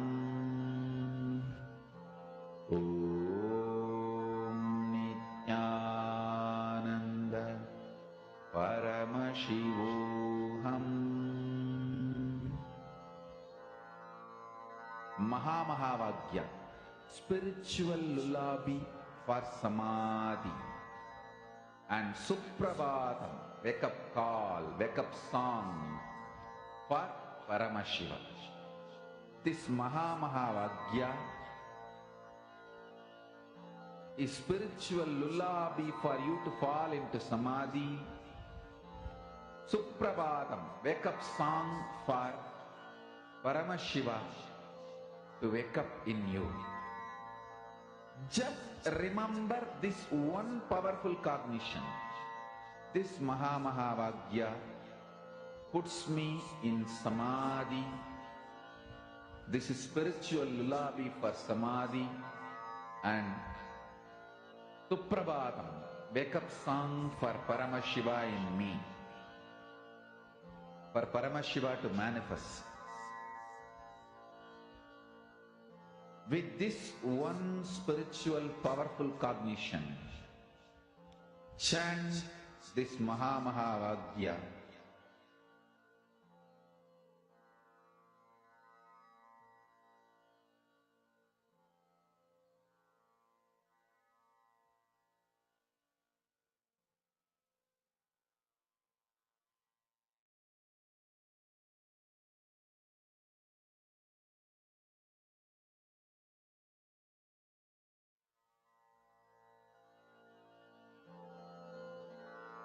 Mahavakya, spiritual lullaby for samadhi, and Suprabhatam, wake up call, wake up song for Paramashiva.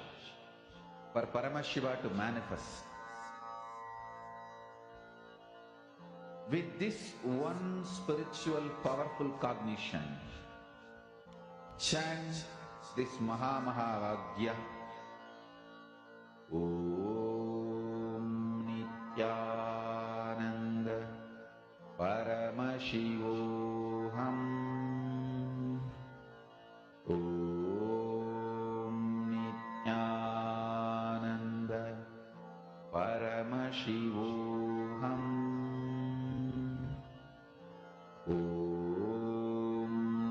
Nithyananda Paramashivoham Om Nithyananda Paramashivoham Om Nithyananda Paramashivoham Om Nithyananda Paramashivoham Om Nithyananda Paramashivoham Om Nithyananda Paramashivoham Now, Om Nithyananda slowly start to wiggle your toes and your fingers and raise yourself to a comfortable seated position.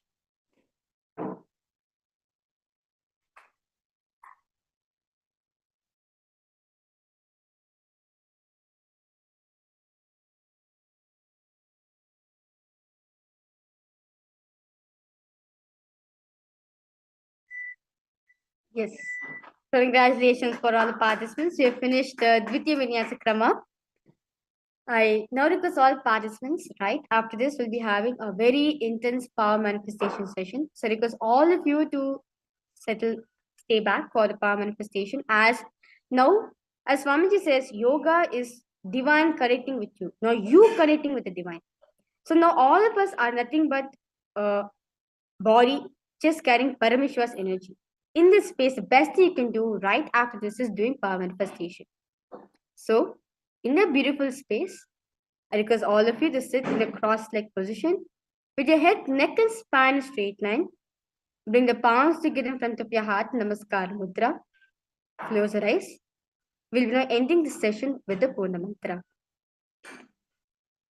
Om Purnamadah Purnamidam Purnat Purnamudachyate Purnasya Purnamadaya Purnamevavashishyate Om Shanti Shanti Shanti Hari Om Tat Sat Sarvam Bhagavat Shri Nithyananda Paramashiva Padukarpanamastu Om Nithyanandam.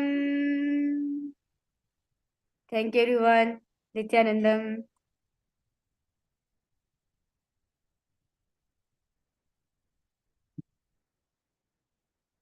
Shivoham Om Nithyananda Paramashivoham Om Nithyananda Paramashivoham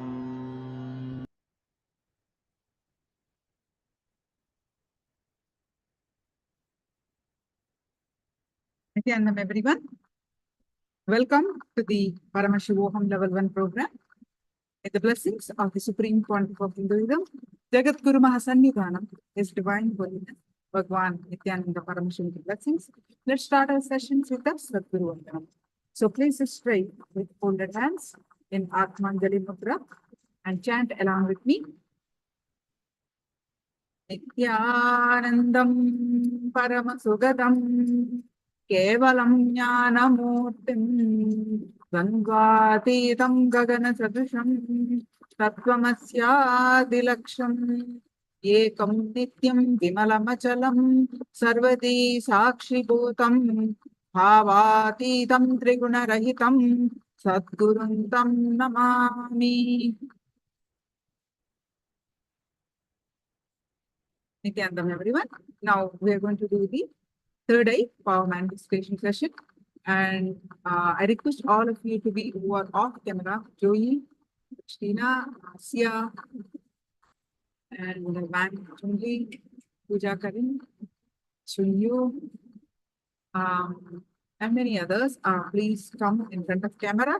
Let's start the third eye power manifestation.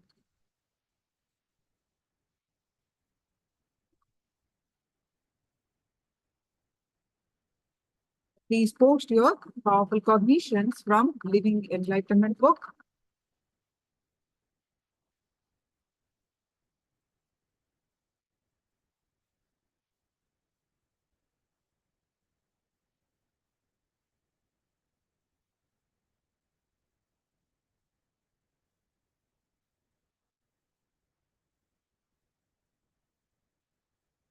Please go ahead and post your powerful cognitions from Living Enlightenment book.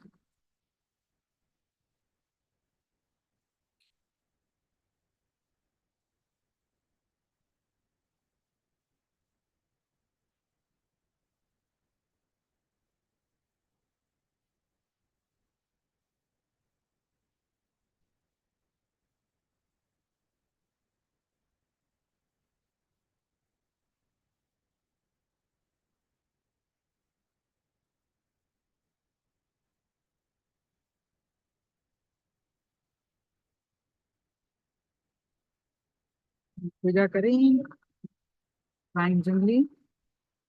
All of you, please post your powerful cognitions from Living Enlightenment book.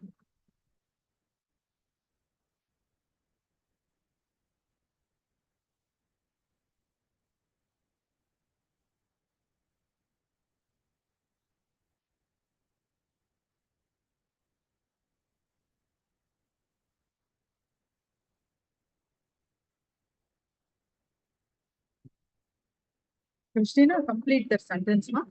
What you are posting, please complete the sentence.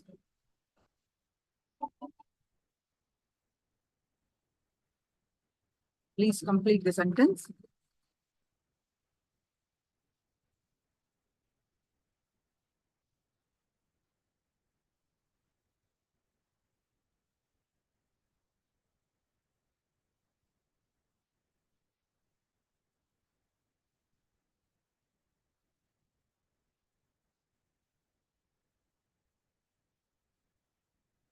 Joey, all of you, please come in front of camera. Thank you.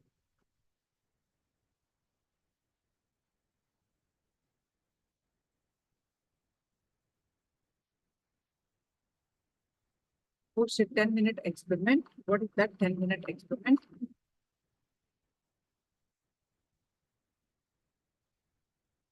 The powerful cognition you posted as 10-minute experiment. You need to complete that, what you are collecting.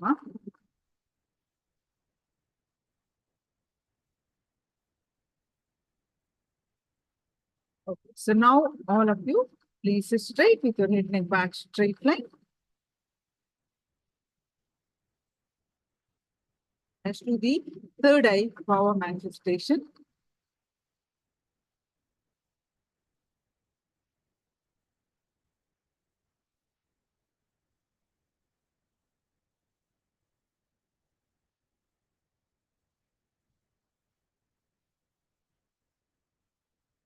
Seeing through the third eye with the eyes closed.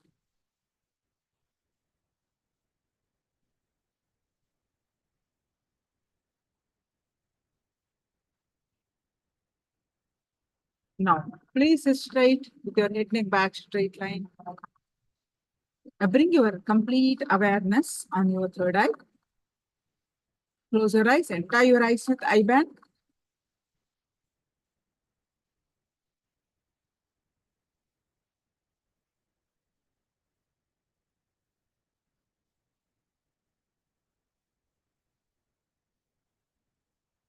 Bring your awareness to your third eye and fill your inner space with Swamiji's form. Remember, remember, Swamiji is Paramashiva, embodied form in the human form, and you are meditating on the form of Swamiji Paramashiva. Fill your inner space with Swamiji's form, and any thoughts in the way, coming, going, just Let it come, let it go. You bring your awareness to your third eye again and again. And start chanting the Mahavakya.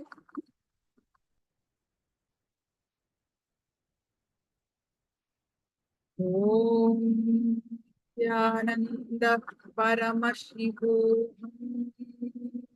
Intensely chant the Mahavakya and experience the space of oneness.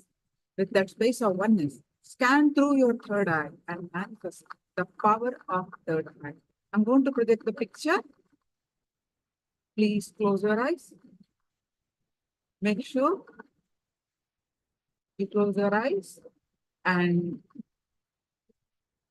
complete awareness on your third eye with Swamiji's form. Forget rest of the body and chant the Mahavakya and experience the space of oneness.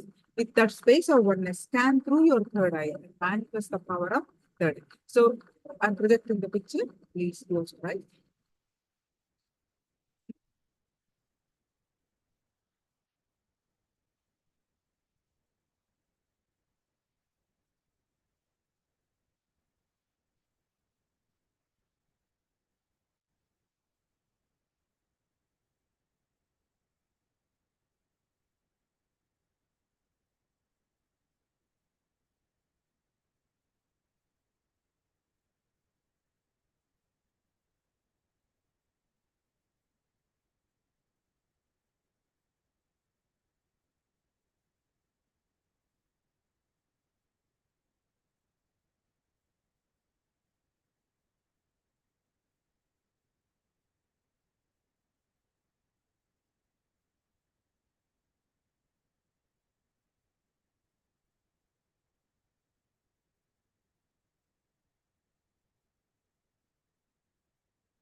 Nithyananda, everyone. Now, please go ahead and share whatever your third eye reveal in the chat.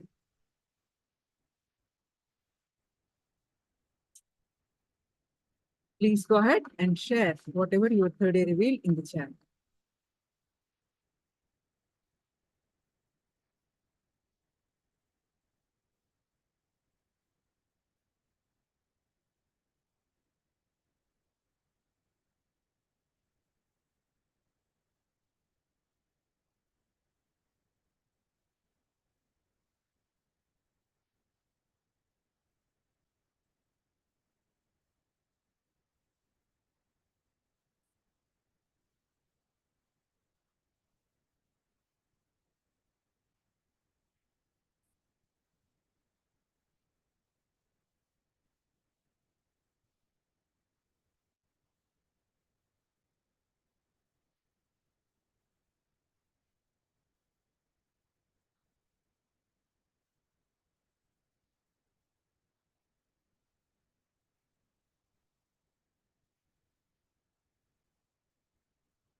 Please go ahead and share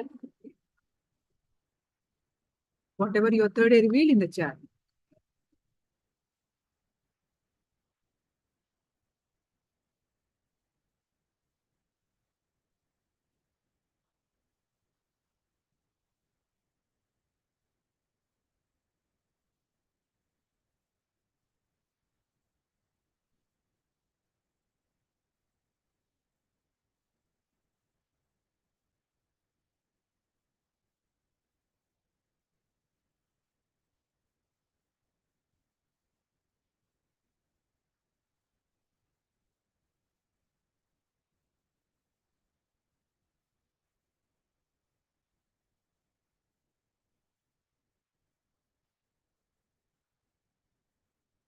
All others, thank you, Majoy. All others also, please post your third eye call manifestation immediately.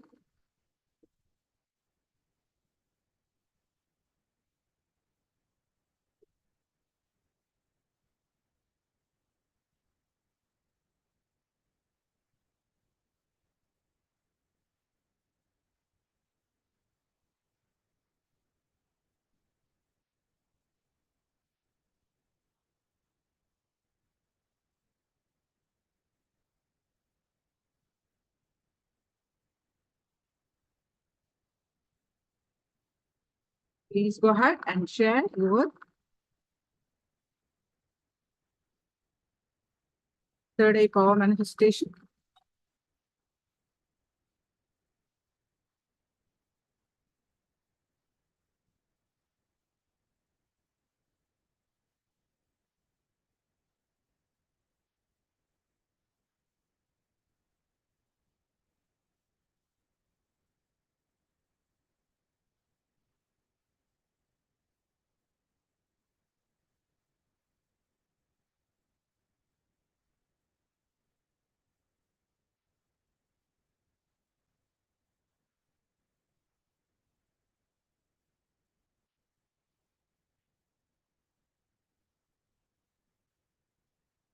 Yes, today, anyone else to post?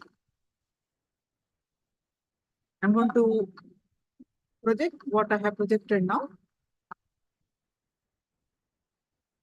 This is what I projected. Let's see your responses.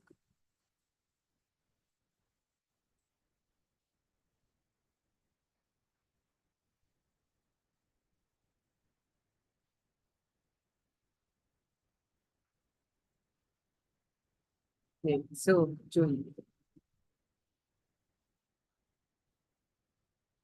Yes. Today, you're going to learn about the Ananda Spurana. Ananda Spurana. This is the first program Swamiji has conducted. Ananda is bliss. Spurana is power. Ananda Spurana is powering in bliss. flowering in bliss.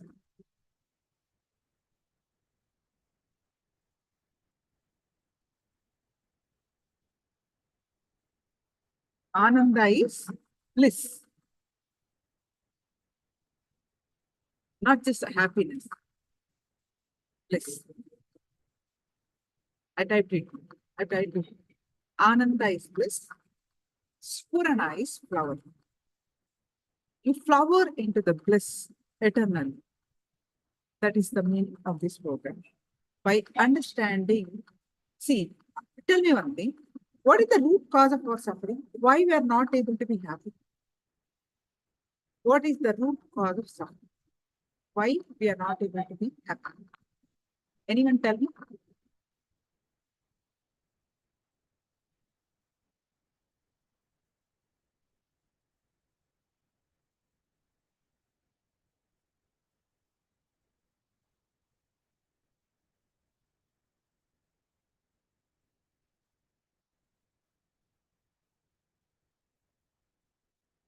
What is that we suffer? Kindly, I request all of you to be actively participate. Sia, Chinyu, Joey.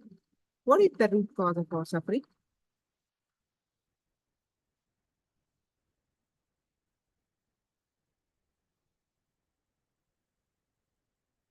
Can anyone tell me?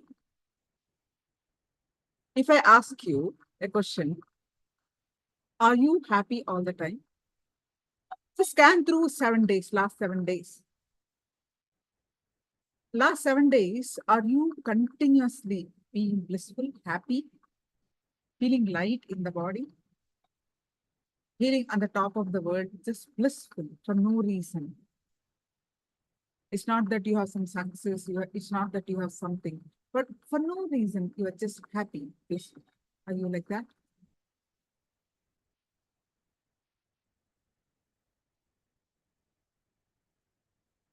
I would like you to write down what are all the emotions you went through last 1 week.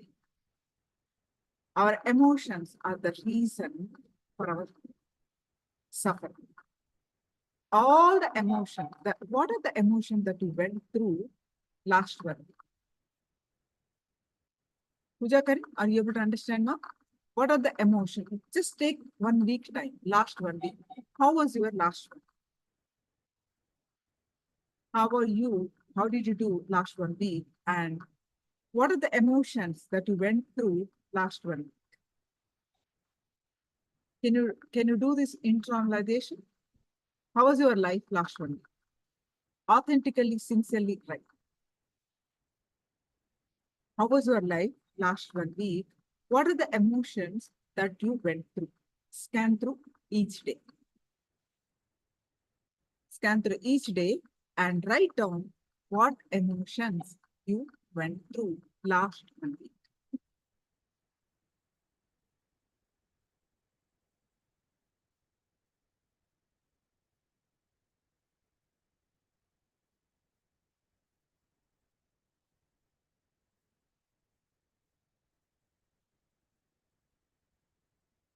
What emotions you went through last 1 week.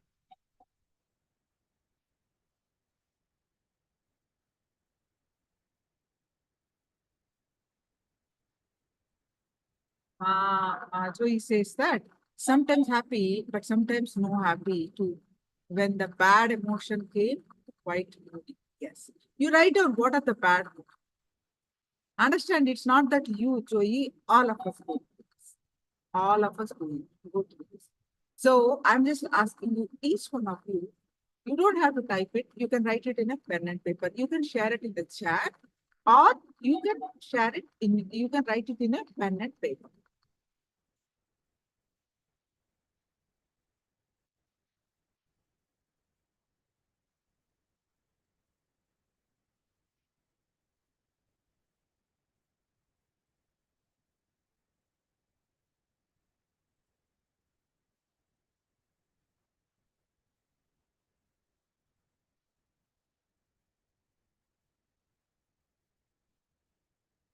You can write it in a pen and paper.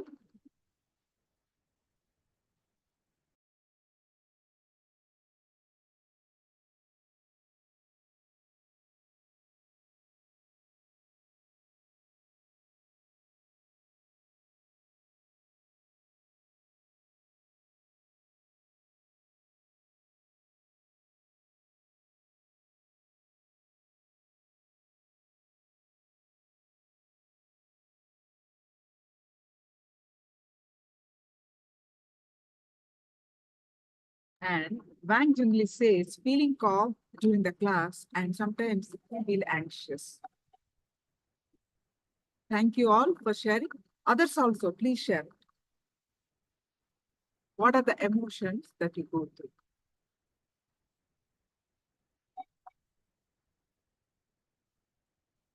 Joey, thank you. And Wang Jungli, thank you. Sadashumayi, what are the emotions you went through?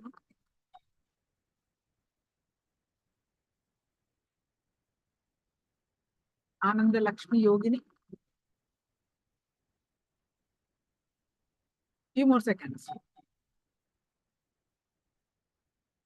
If you scan through, you have gone through, see, Wang Jungli is saying, feeling calm during the class and sometimes feel anxious. And Joey saying, sometimes happy, but sometimes no happy too. When the bad emotion comes, quite moody. Yeah. So when you are in a bad emotion, you are not happy. You are not blissful. So what does it mean? Our emotions, all of us go through certain emotions.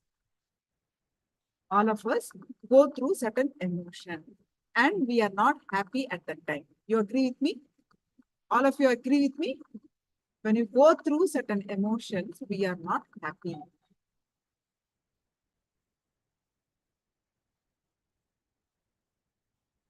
What are the emotions that you go through? Yes, Joey, wonderful, thank you. Are you all agree with me? When you go through certain emotions like fear, anxiety, Ma said, worry, and fear of unknown. Start typing all the emotions that you go through. Very hard to let go bad emotion. Yes, yes, perfect.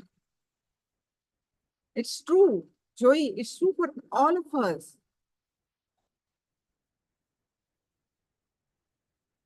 Negative emotions are bad emotions. We feel not happy because no contentment, because we feel unloved. How many of you feel unloved?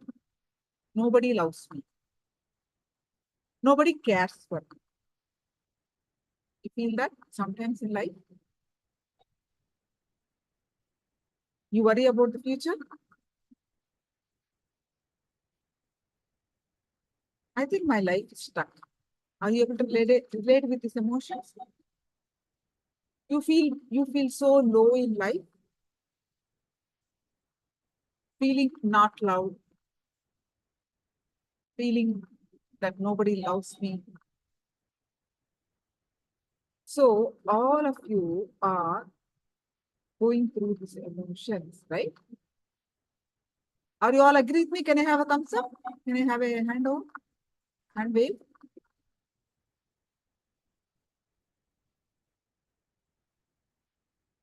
All of us go through these emotions. The negative emotions are bad emotions, are low mood, what we call. Joey said bad moods, negative emotions. All these emotions are, we are all going through. What happens when we go through these emotions?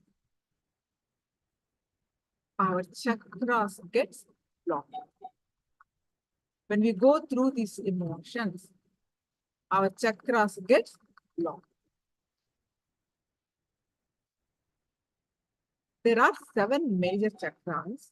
When we go through these bad emotions, all of us confirm that you are going through bad emotions, sometimes happy, sometimes low, bad. When we go through these bad moods, chakras gets blocked. There are 7 major chakras and those chakras gets blocked. Because those chakras gets blocked, we get more emotions. We get more of these emotions. Unnecessary. So what do we need to do? Is what we are going to learn. That is when the chakras are open, through understanding, through meditation, through following the tattvas, our chakras open and Ananda will flower. The bliss will flower. That is what today and tomorrow you are going to learn. Are you able to understand? Today and tomorrow we are going to learn about this. And introduction, feeling tightness in the abdomen. Yeah, that is because of the Manipura chakra block or Swadhisthana. Based on, are you going to fear or worry? So we'll be learning very in detail of these chakras and what emotions blocks each chakra. Yeah, so Wang Jungli is saying, feeling tightness in the abdomen when experiencing negative emotions. Yes. Especially fear, worry. So that means the chakras gets blocked. So because these chakras gets blocked, we get more of these emotions. The solution is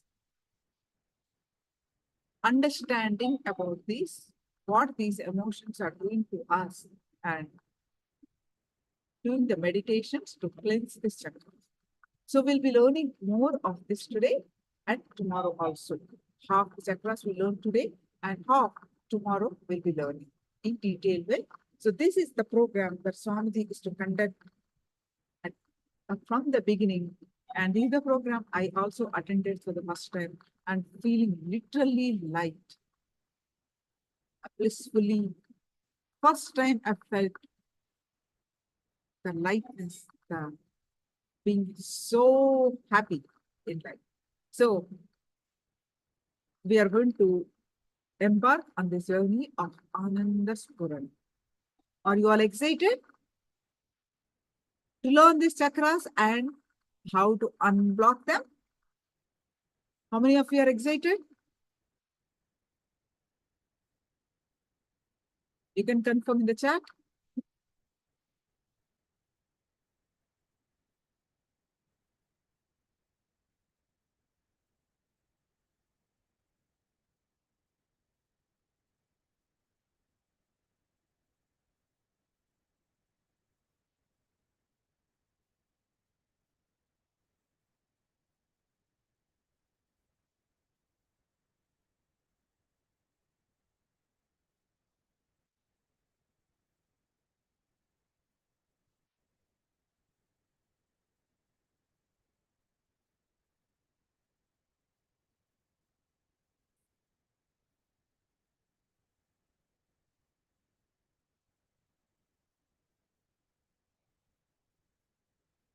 Yes. Good. So let's enter into the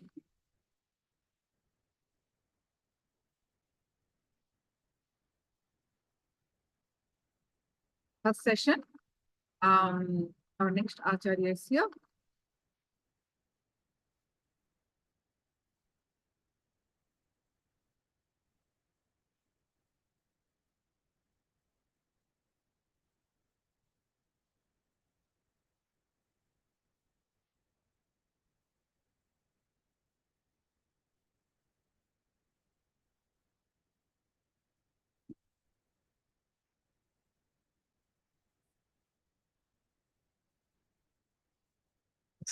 Nithyananda.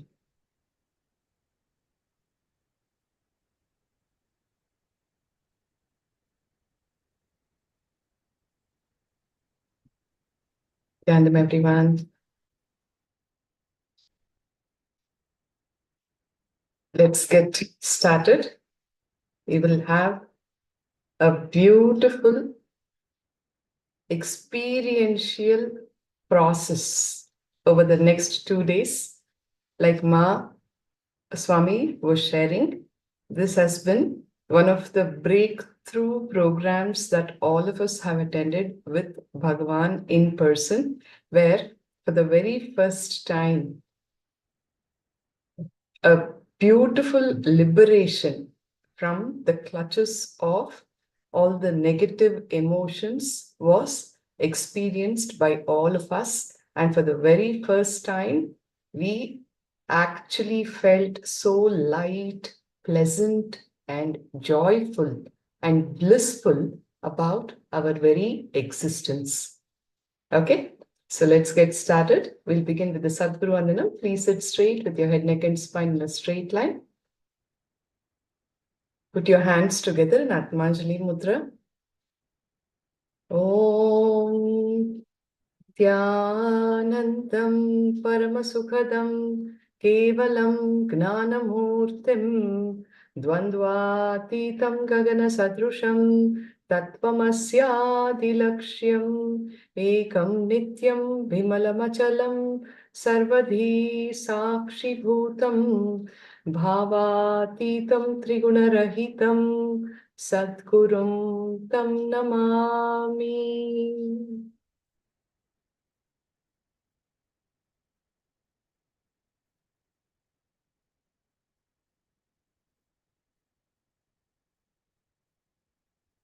Is our existence limited only to our body and mind? There is something more to all of us than our body, mind, and emotions. The truth is that we are all the holographic representation of the cosmos. We are all the microcosmos, which has in it all that exists as the Brahmanda or the macrocosmos. Bhagavan is repeatedly telling all of us that you are not just a human being with an occasional spiritual or a divine experience. You are actually a divine being who's having a human experience. So, in this journey of realizing that Paramashivatva, it is but essential that we cleanse our body, mind, emotion complex of all the negative samskaras that limit us and that bind us, so that we can actually experience the Paramashivatva in all of us. Ananda Spurana is all about cleansing the various chakras inside of us. Chakras are the energy centers. There are 7 major energy centers in our body, the wheels of energy, if you were to call them. I request all of you to come to the space of listening. We will get started with Nitya Dhyana Yoga. There are 7 major chakras or energy points in our body. I will list them out one by one. Please give your listening. The Mooladhara Chakra, which is located at the root of the spine, also known as the root chakra. The Swadhisthana is located 1.5 inch above the Mooladhara Chakra. The Manipuraka Chakra is located in the navel center, in the stomach area. The Anahata Chakra is in the heart region. Vishuddhi Chakra is the chakra in the region of the throat. The Agnya Chakra, which is located between your eyebrows, is the brow center. And finally, the Sahasrara, which is located at the crown center on the top of your head. So below upwards, these are the 7 major energy points in our body. All right? Mooladhara, Swadhisthana, Manipuraka, Anahata, Vishuddhi, Agnya, and Sahasrara chakras. A depiction of the same. Here, the Mooladhara at the root of the spine, the Swadhisthana 1.5 inches above the Mooladhara, the Manipuraka, which is in the navel, the Anahata, the heart, Vishuddhi at the throat, Agnya in the third eye region, and the Sahasrara. Now, each of these chakras are the major energy points through which the entire energy in your system is flowing. So, one of the most important prerequisites for all of us is to gain any kind of knowledge is listening, right? Let us understand what exactly is listening, what exactly is right listening. In this program, you will come to hear many deep truths, but if you are not listening, you will miss all of them.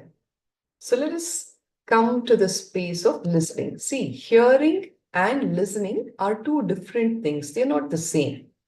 What does hearing mean?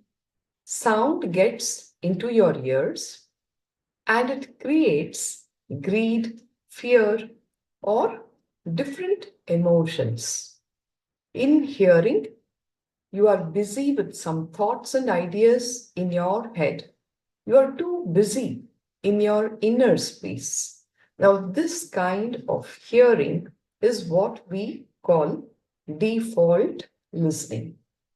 In this mode of default listening, you will make your own meaning of the things that I utter. What is heard and what is cognized becomes completely different. The mode of default listening or hearing. So, what exactly is listening? Listening will lead your system from sound to silence. When you're in the space of hearing, the sound that's falling into your ears is going to create more noise inside your inner space.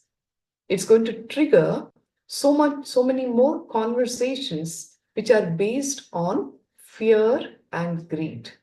On the contrary, listening leads your system from sound to silence. Listening means sound enters into your system and gets absorbed into your system. True listening is hearing plus right cognizing. Bhagavan always says, this program does not start when I start speaking. This program starts when you start listening.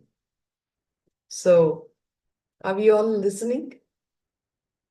Just allowing the words to fall into your space and getting absorbed there. How do we ensure that that happens? Let us see.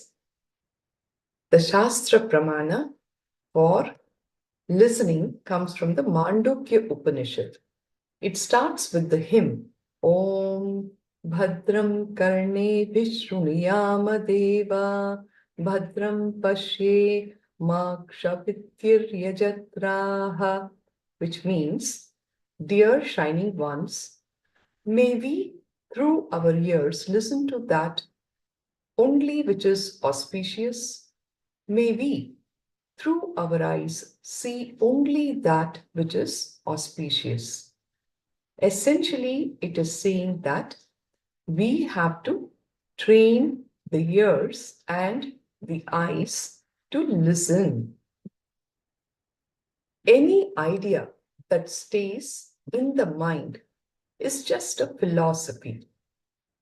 Only when it becomes a part of your life, it becomes meaningful.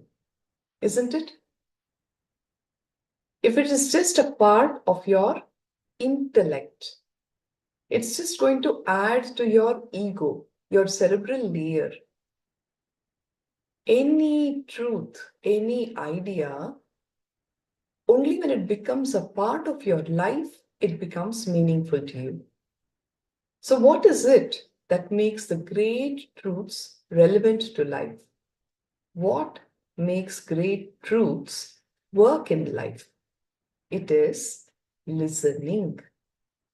The first truth of life is listening. It is only with listening that thinking starts. Only when you authentically listen, life itself starts. Only when you listen, you start having a relationship with life, and spirituality starts with listening. Listening is equated to God. Actually, with listening, a new being will be born inside you.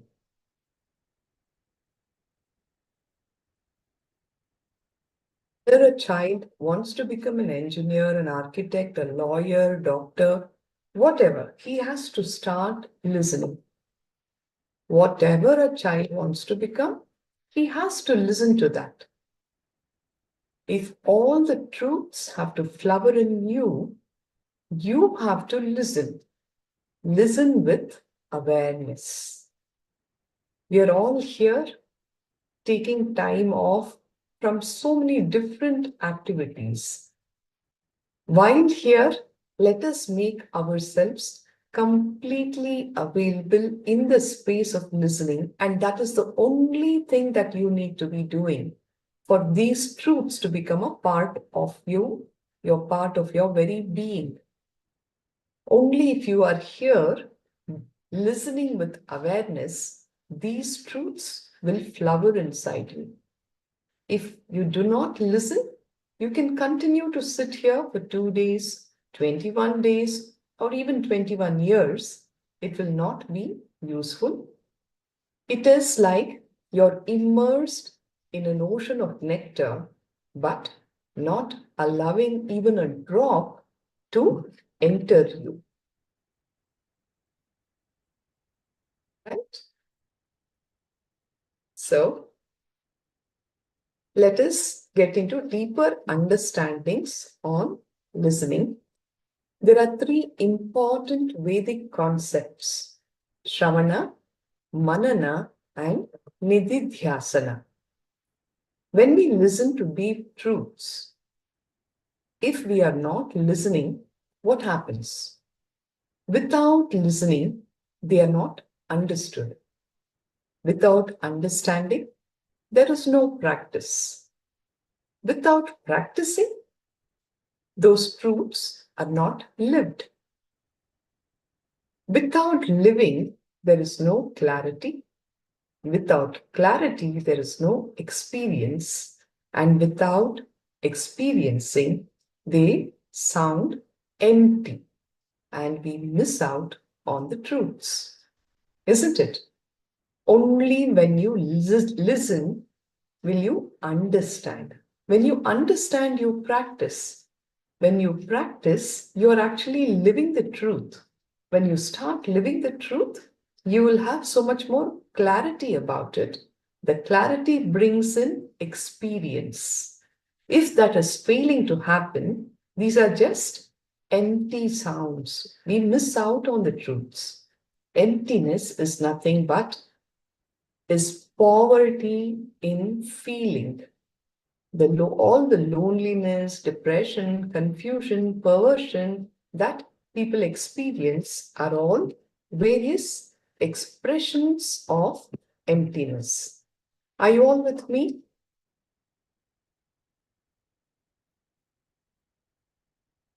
With these understandings, Ma Nitya Aghora Swarupini, Ishananda, Ananda Lakshmi Yogini, Yanli, thank you. Chunyu, Zoy, Wong Junji. All right. Yes, ma, surely. Thank you, ma Puja.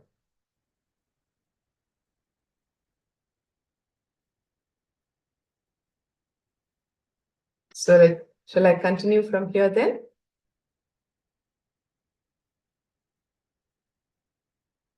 Right. So, in Vedic literature, This spectrum is divided into three. First, Shravana, which is listening. Second, Manana, internalizing. Third is Nithyananda, which is living the truth. You listen, you internalize, you contemplate on it, and then you start living the truth.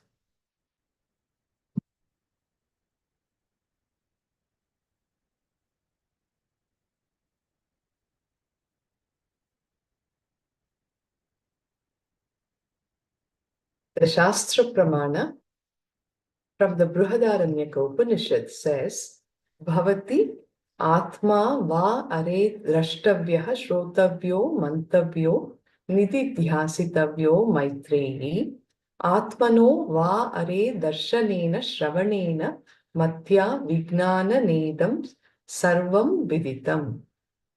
The translation of these two lines from the Upanishads. Lo, verily it is the Atman, the soul, that should be seen, that should be listened to, that should be thought on, that should be pondered on. O Maitreyi, lo, verily in the soul's being seen, listened to, thought on, understood, this world, all is known.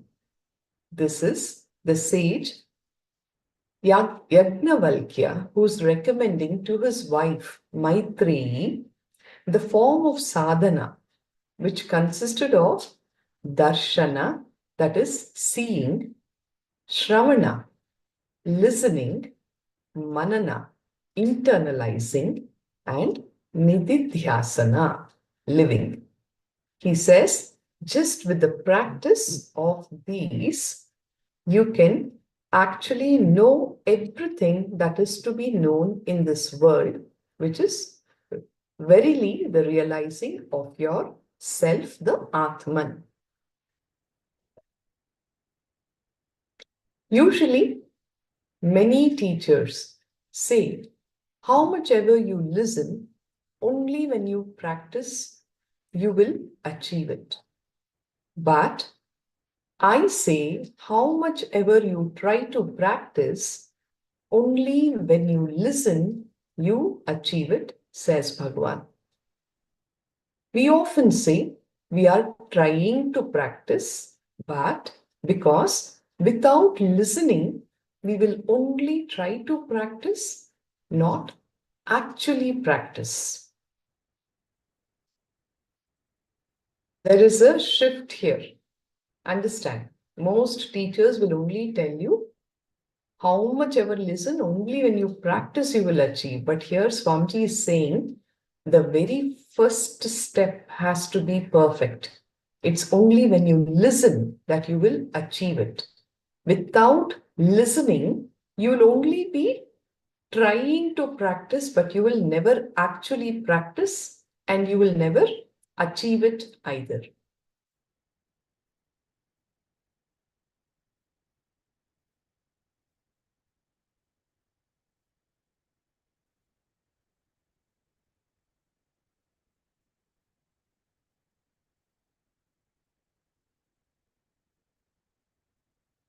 Listening is a great way to clean your inner space. It's like this. If the pond is dirty, if you put a little lime powder, the lime powder will take the dust and settle down. In a few minutes, the pond is clean. Like that, when the right listening is sprinkled on the chaotic mind, the mind which is full of words, on that mind, when right listening is sprinkled, it will take away all the dust, which is the words and thoughts in your mind, and settle them on the ground. Right listening will always lead you from your inner space into silence. It will take away all the words and thoughts in your mind.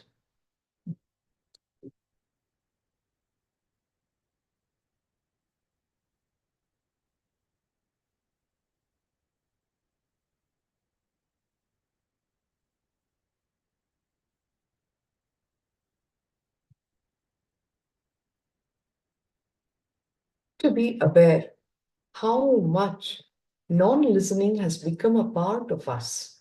A regular practice for us is that wherever we go and sit, the body sits there, but your mind is somewhere else, isn't it?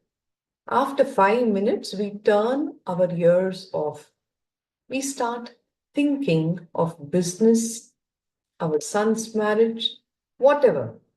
But you are never there where your body is. Your mind has already taken off on a tour. We actually start thinking actively. Let us now recognize deeply how much non-listening has become a part of us.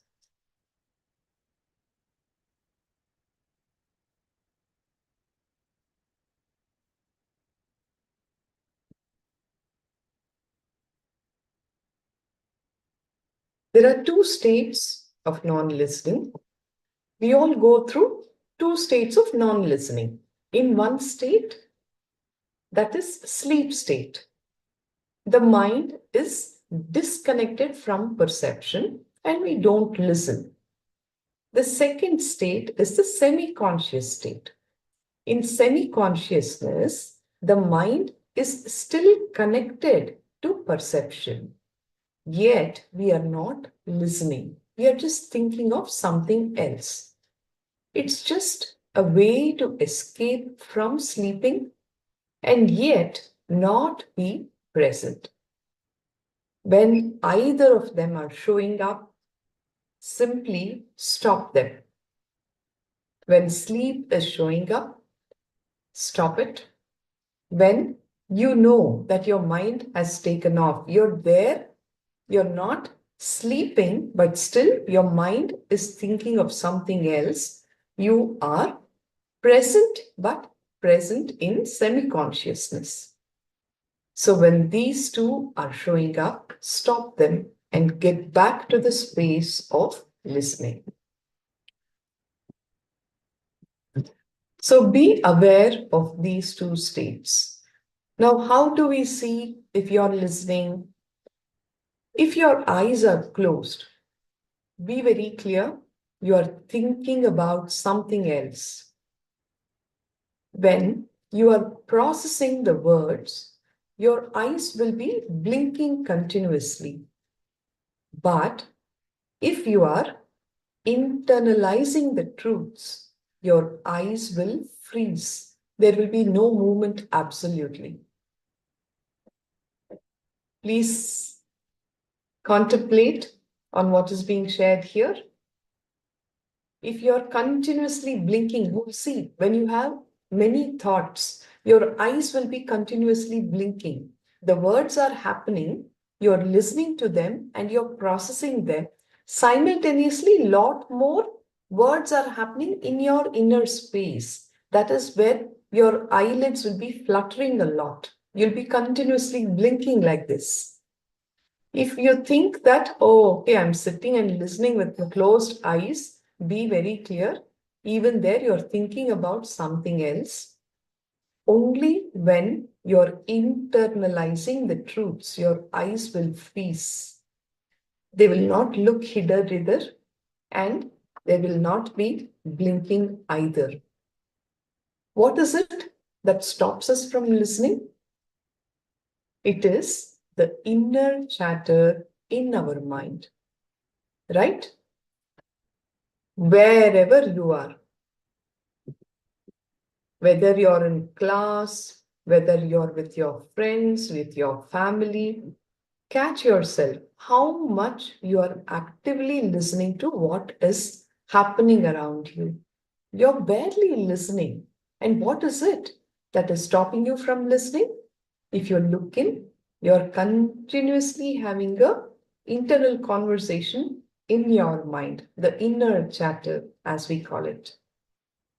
What is it that causes the inner chatter? How did this inner chatter get there? If you have to ask that question, you will see that the inner chatter is all because of your incompletions. Those of you who are new to the session, please continue to be with us as we take you to the finer understandings, very practical understandings on this concept of inner chatter and incompletions. What are incompletions? Come to the space of listening. Incompletions are incidents, memories, wrong cognitions from the past that are occupying the present and affecting our future. I repeat, incompletions are incidents, memories, wrong cognitions from the past that are occupying the present and affecting our future. There is a certain hangover of the past which is sitting in your present and affecting your participation in the present moment and thereby impacting your future. Let us explain this with an example. If you go to a beach and you see someone getting hit, you may decide that the beach is a dangerous place and you'll be afraid to go to the beach again. Let me elaborate on this example. You were a small kid, say a 5-year-old child, and your parents took you to the beach to enjoy the evening sunset. All of you were having a very good time. You were playing with the water, you were playing with the sand, and suddenly there was a big commotion on the beach. A fight started happening where somebody hit the other person and he bled. He possibly even died or he was badly injured. You were a 5-year-old kid who witnessed that happening. The emotions that you went through at that point get recorded inside you. As that child, you got so scared, you started weeping and you ran to your parents, and your parents hushed you away from that place. The memory of that incident will be so strongly recorded in your inner space that until and unless you complete with that incident, it will continue to occupy your inner space and impact your decisions for the future. A month later, or even a year later, if the proposal of going to the beach happens, what do you think will be the first response from you? Say, no, not the beach. Beach is a very dangerous place. Remember, you had witnessed that event on the beach as a child, and the same fear comes up every time you think of the beach. It is not that murders or fights happen on the beach every day. You see that? It is a wrong cognition that you formed as that 5-year-old child, that just because one day you witnessed a fight or a murder on the beach, it is not that it happens every day, but then whenever the prospect of you going to the beach comes up, you will say, no, I'm not going to the beach. Let's go to the park. Let's go to the mall. Let's go to a movie. You see how that incident continues to remain inside you and impacts all your decisions of the present moment and your future. I'm sure all of you can relate with this example, and you can identify similar happenings in your life which continue to decide for you. You are not there. Those incomplete happenings of the past, those incompletions continue to rule and dictate your decisions for life, isn't it? So, I will just give you one more example. Let's say a girl in class was asked a question. The teacher asked, who was the first president of India? She jumps up with all excitement and then she says, Subhash Chandra Bose. That is the wrong answer. The correct answer is actually Rajendra Prasad.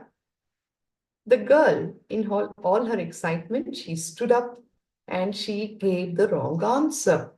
What happened? The whole class laughed at her. She feels ashamed. At that moment, the emotions that happened inside her and the words that she gave to herself about herself will continue to become the incompletion that's going to dictate her actions for the rest of her life. The girl felt ashamed and she told herself, Che, I always make mistakes. I always make mistakes. And she decides that she's never ever going to stand up in public and give an answer. Down the lane, many years later, she continues to be still afraid to stand up and talk in public because she's always afraid that I make mistakes, and she's afraid that she will be belittled, that others will laugh at her. She will never ever speak out. Left to herself, she will be very good at exams, writing exams. She would have probably even scored excellent marks. Her mark card speaks a lot more for her than what she can actually speak in public. Until and unless that child goes on to complete with that incident, that incompletion is continuing to remain in her and dictate her life. Now, what happens? Because she's not good in coming up with solutions in public, she will probably never come up standing in the public, even though she knows the answers. She'll probably silently whisper it to her colleague who's sitting next to her. That colleague will get up and speak it out, and he will get all the laurels. So she is never going to make it big in life until and unless she completes with the wrong cognitions. Now, is this girl right in assuming that just because she made one mistake that particular day, that one day in her life, is it true that she'll always make mistakes? No, isn't it? So, incompletions always come from wrong understandings, wrong cognitions. Are all of you able to relate to this example? Wong Junji, Ishananda, like to hear from all of you. Are you able to connect with this example and identify these kind of incompletions in your life, which are continuing to dictate and rule you? Sadly, you don't live your life. The incompletions live through you.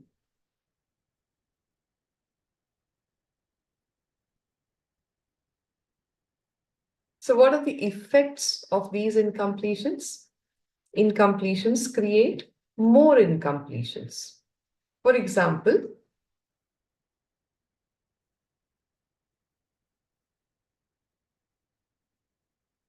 if you had a fight with your boss at work today, you will be in a bad mood when you come home, and in that bad mood, You may end up fighting with your spouse also.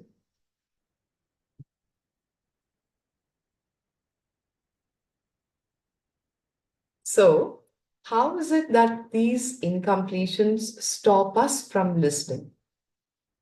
The incompletions leave a running conversation in our heads about our past.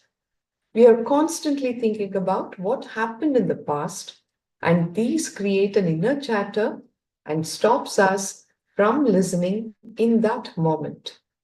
Yes, we have Louis Ida viewing us on YouTube, and she shares incompletions that are not dealt with are like a tree that is continuously creating new sprouts and branches, and it gets worse. So it should be completed.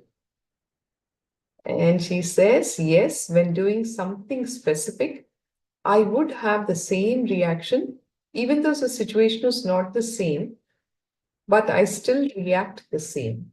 Yes, so it's time to complete. Thank you, Ma. Thank you for your sharings. So we know how incompletions create more and more incompletions. In this mode, you will make your own meaning of the things that I utter.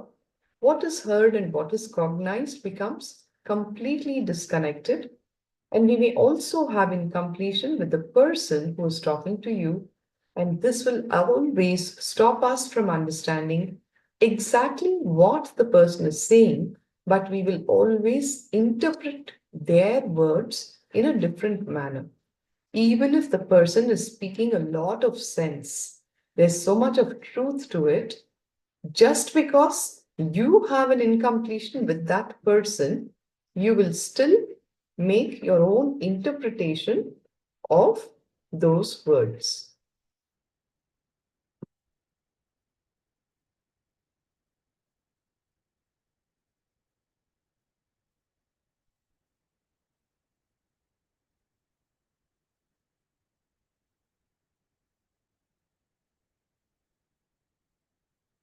So, Bhagavan is giving us some techniques to start to listen when we find out that we are not listening. First thing, skip back, not forward. See, when you read a book, imagine when you don't understand a sentence, what do? You may jump it and go to the next sentence. Soon, you may not understand a few other lines, and after a few pages, you will start losing the theme of the book, and very soon, you will stop reading. Isn't it? If you skip forward, the chances that you will lose the theme and stop reading the book is very high. So, if you do not understand a sentence, don't jump it. Please go back, look back, rewind. There is no progress in skipping forward. When you are progressing, you are moving forward, but that does not mean skipping forward is progress. So, completely, fully listen. When you cannot understand, raise your hand. We will stop, understand, and then move forward.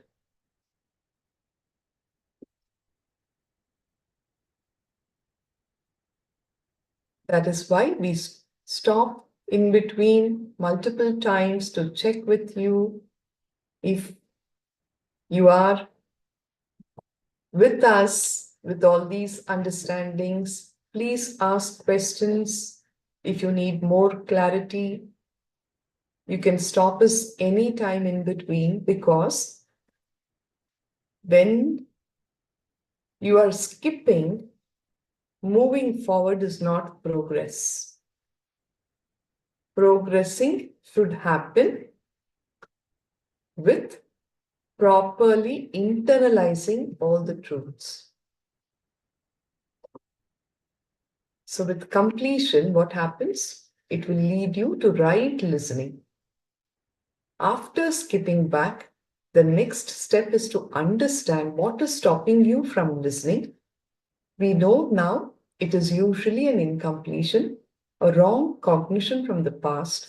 We just need to complete with the past incidents.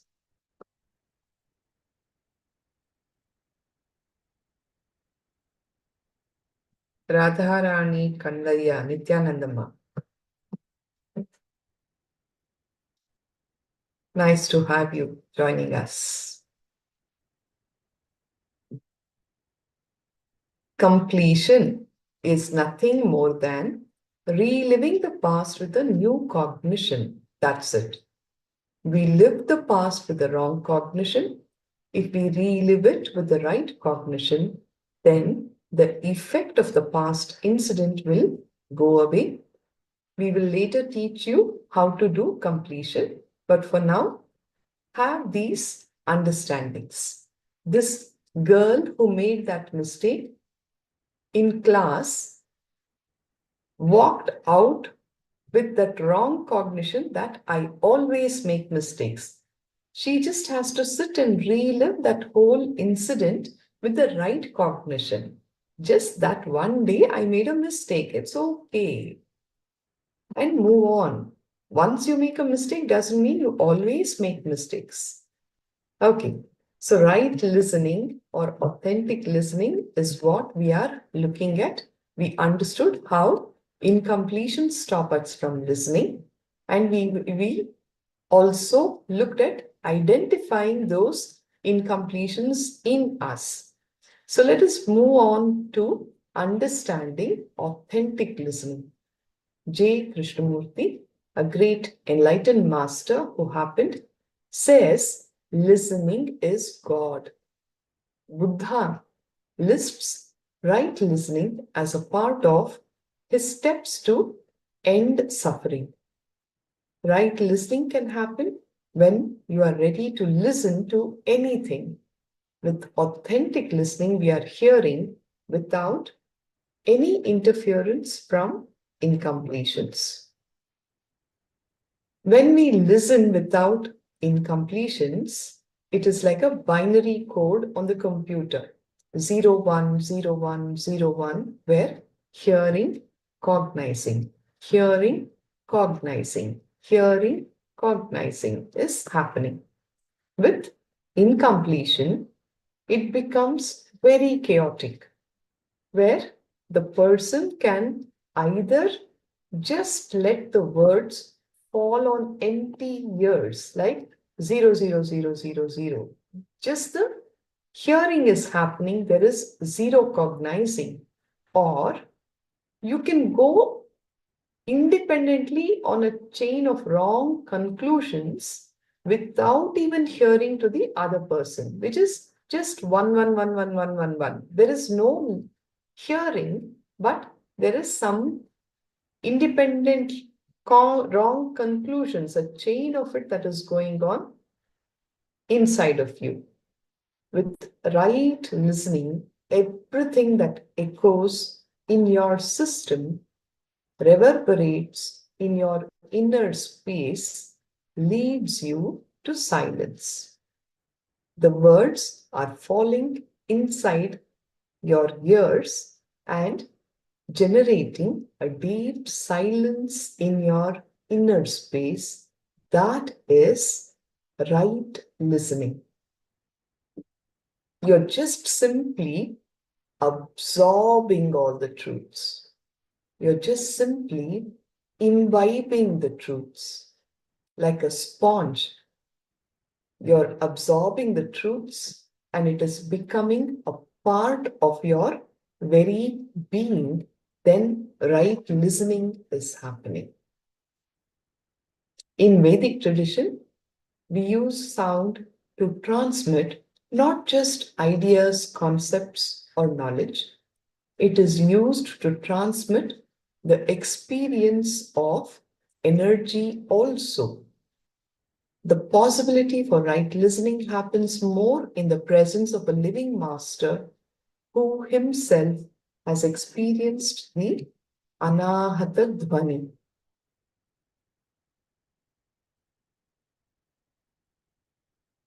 The sound that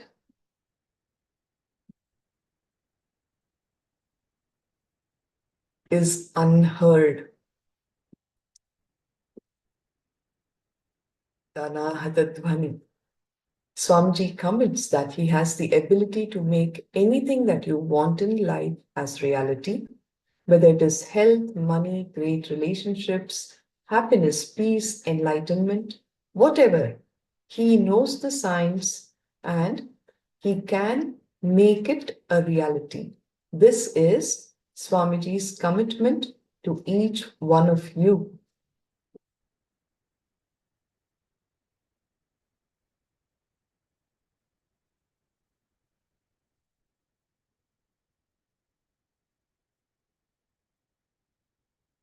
The only thing that he asks from you is listening. Listening is the wiring between you and Swamiji. He uses the words to transmit that energy to you. Again and again and again, the emphasis on right listening is put because it is an independent, intelligent technique which can lead you to the higher space and higher reality. Please internalize this truth. Listening is the wiring between you and Swamiji. He's not just giving you concepts, ideas, or knowledge. He is using the words to transmit that energy into you.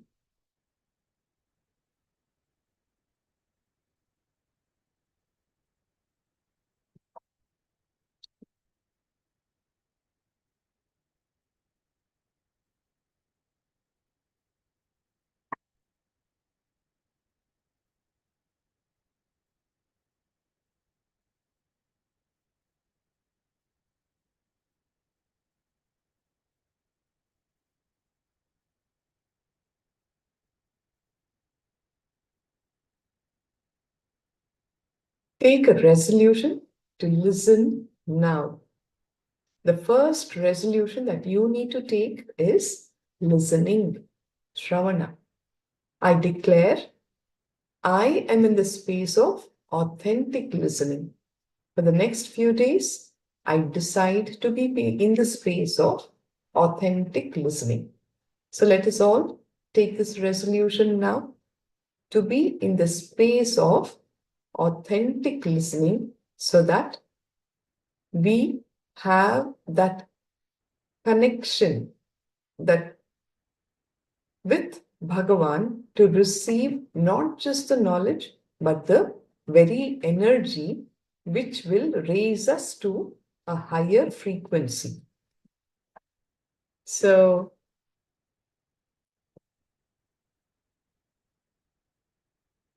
what did you learn about listening, and how many of you actually understood that incompletion is nothing but the negative hangover of a past incident influencing the present moment and impacting our actions, emotions in the present moment, including our listening? Are you all clear with these understandings? May I have an acknowledgement here in the chat box?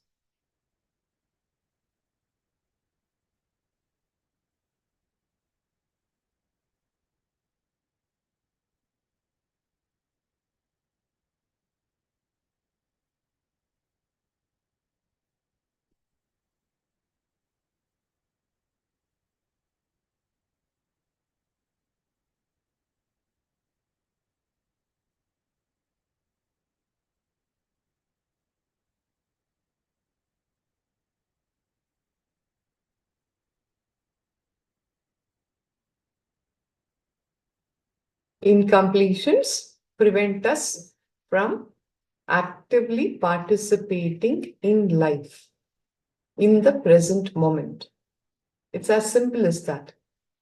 Okay, so now we have a very interesting game to understand about listening. This will help you experience what we call our ordinary default listening. Okay? We will now practically experience this kind of default listening by playing a game. I request all of you to listen to this story.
One day. I'm sorry about the technical glitch. We'll be continuing with the audio clip. Please listen. Goldilocks decided to go for a walk in the forest. Pretty soon, she came to a house. She knocked on the door, and when no one answered, she walked inside. At the kitchen table, Goldilocks saw some bowls of porridge. Goldilocks was hungry. She tasted the porridge from the first bowl. "This porridge is too hot," she said. So she tasted the porridge from the second bowl. "This porridge is too cold," she said. So she tasted the porridge in the last bowl. "This porridge is good," she said. And then she continued eating until she was full. After eating, she decided she was a little tired, so she walked into the next room. There, she saw some chairs. Goldilocks sat in the first chair. "This chair is too big," she said. So she sat in the second one. "This chair is really too big," she cried. So she sat in the smallest chair. "Ah, this chair is just right," she said. But suddenly, the chair broke into small pieces. Oops. Goldilocks was tired, so she went up to the bedroom. She lay on the first bed, but it was too hard. She lay on the second bed. It was too soft.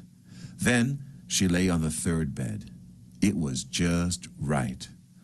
Goldilocks fell asleep. While she was sleeping, the three bears came home. "Someone's been eating my porridge," said Papa Bear.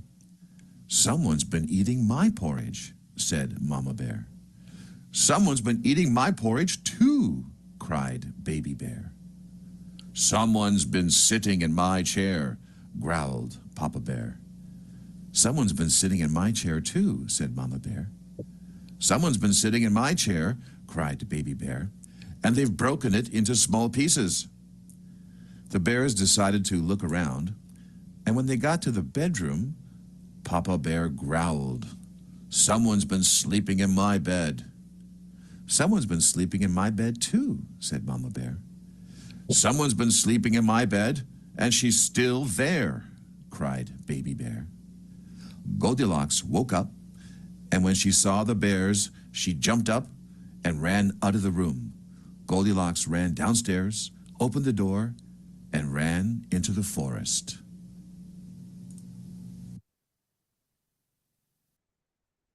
Okay, so you all heard the story. I'll now ask you a few questions which you will have to answer in true or false. Okay, are you all ready?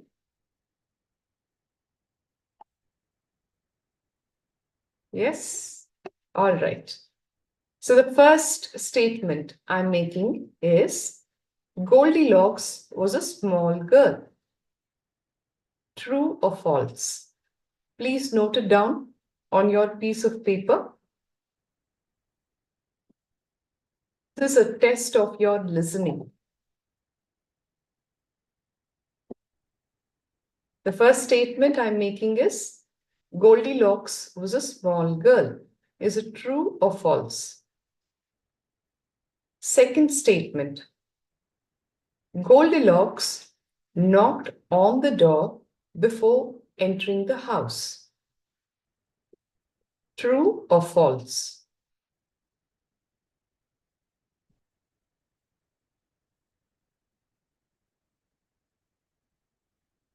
The third statement.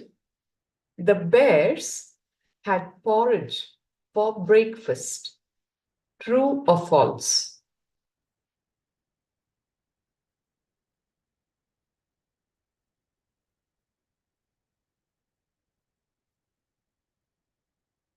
The second one is Goldilocks knocked on the door before entering the house. Is the statement true or false?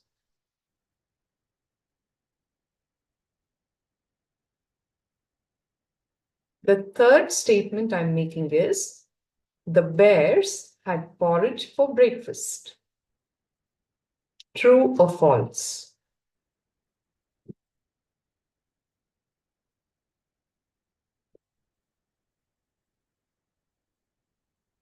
The fourth statement. Papa Bear's porridge was too hot. True or false?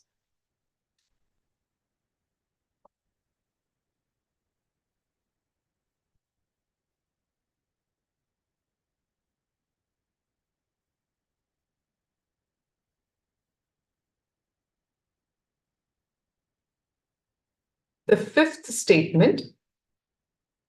Goldilocks broke the baby bear's chair. True or false?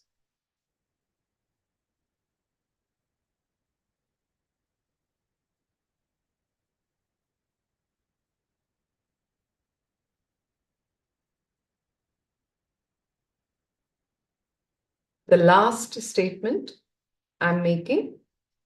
Mama Bear's bed was too soft. True or false? Please put up your responses on the paper that you have. I will be reading out the responses, the right answers rather. Okay. And you can let me know how many of them you got right. Okay. The first statement. Goldilocks was a small girl. The answer is false. They never said that in the story. It was just your assumption that she was a small girl. All right. Second statement. Goldilocks knocked on the door before entering the house. Yes, she did knock on the door. The third statement, the bears had porridge for breakfast, is a false statement. They never mentioned whether it was for breakfast, lunch, dinner, or a snack. That again is your assumption. The fourth statement, Papa Bear's porridge was too hot. The answer is false. They never said Papa Bear's porridge was too hot. The statement was the first bowl was too hot. It was your assumption that the first bowl is Papa's bowl. All right?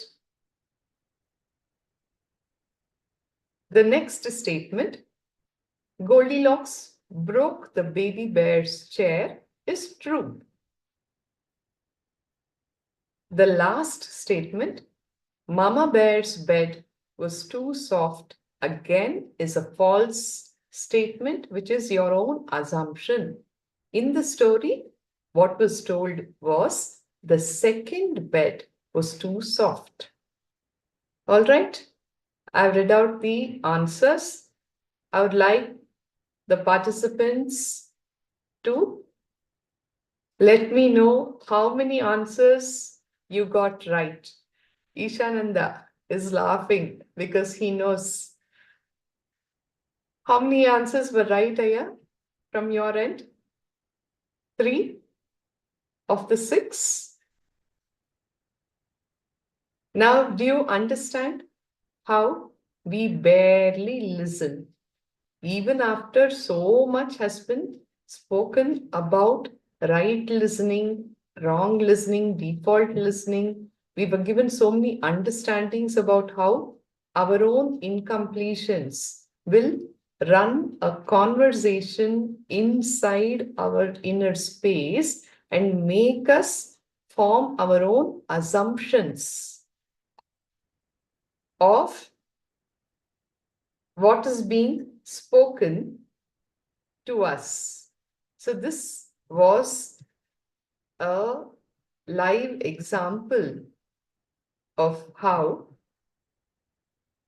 we are in the space of default listening and never listening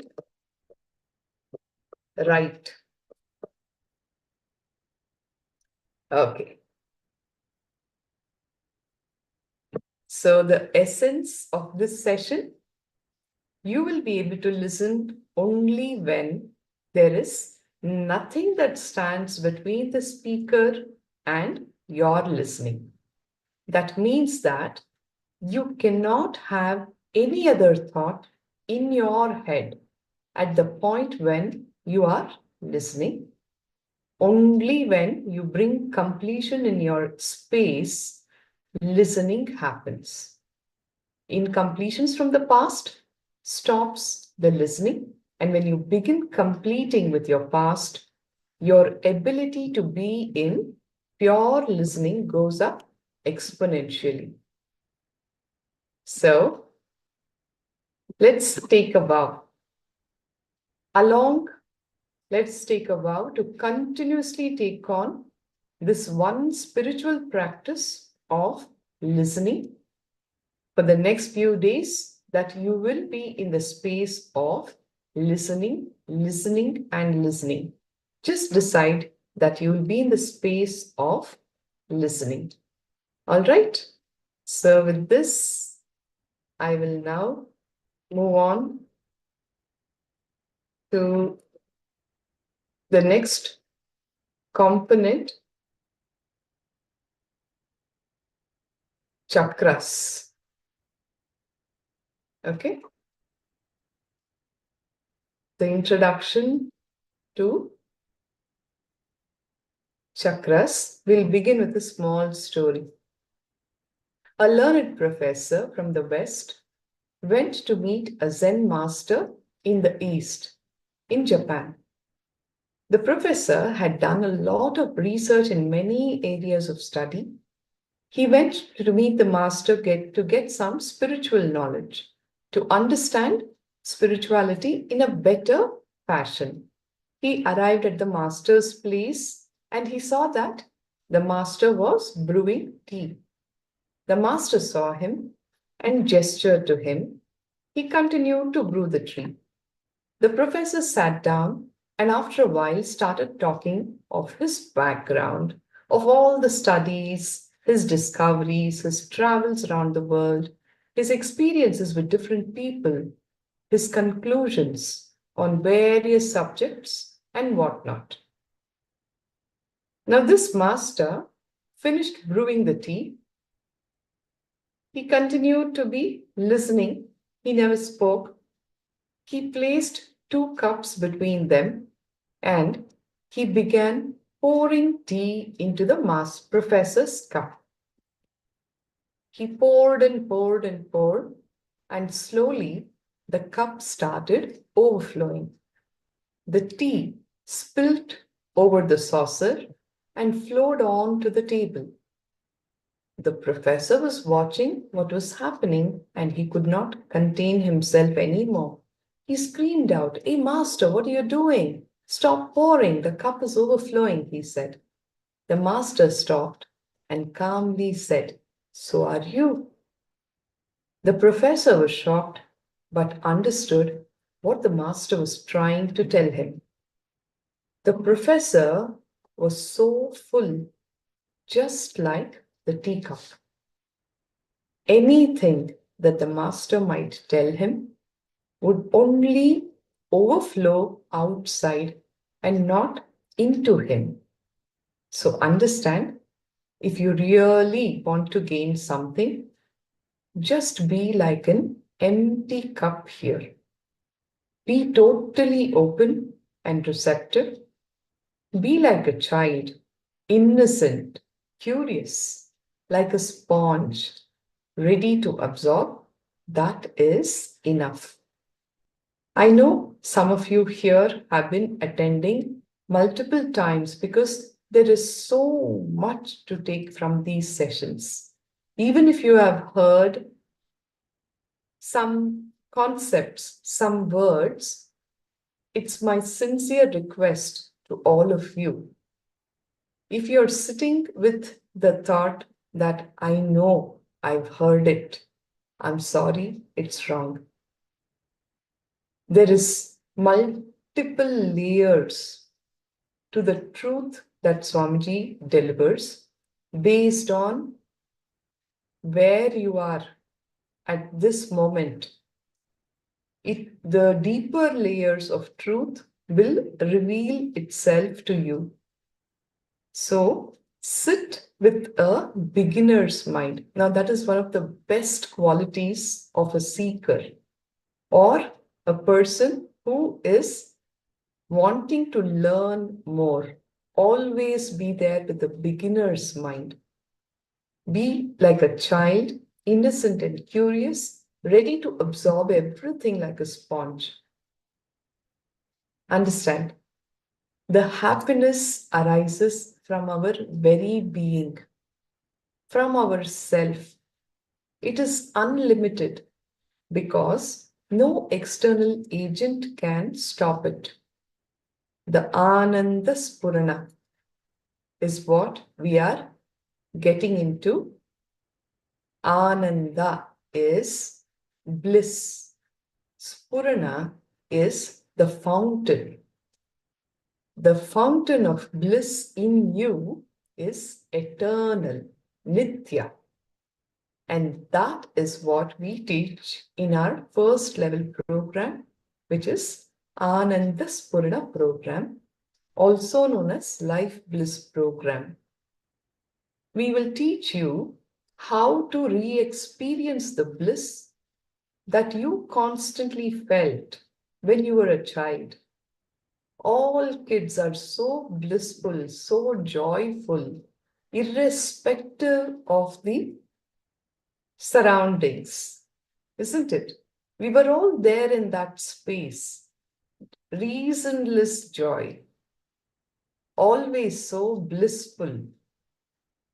That bliss which you lost as you grew up, as you become so-called educated, we will teach you how to re-experience that.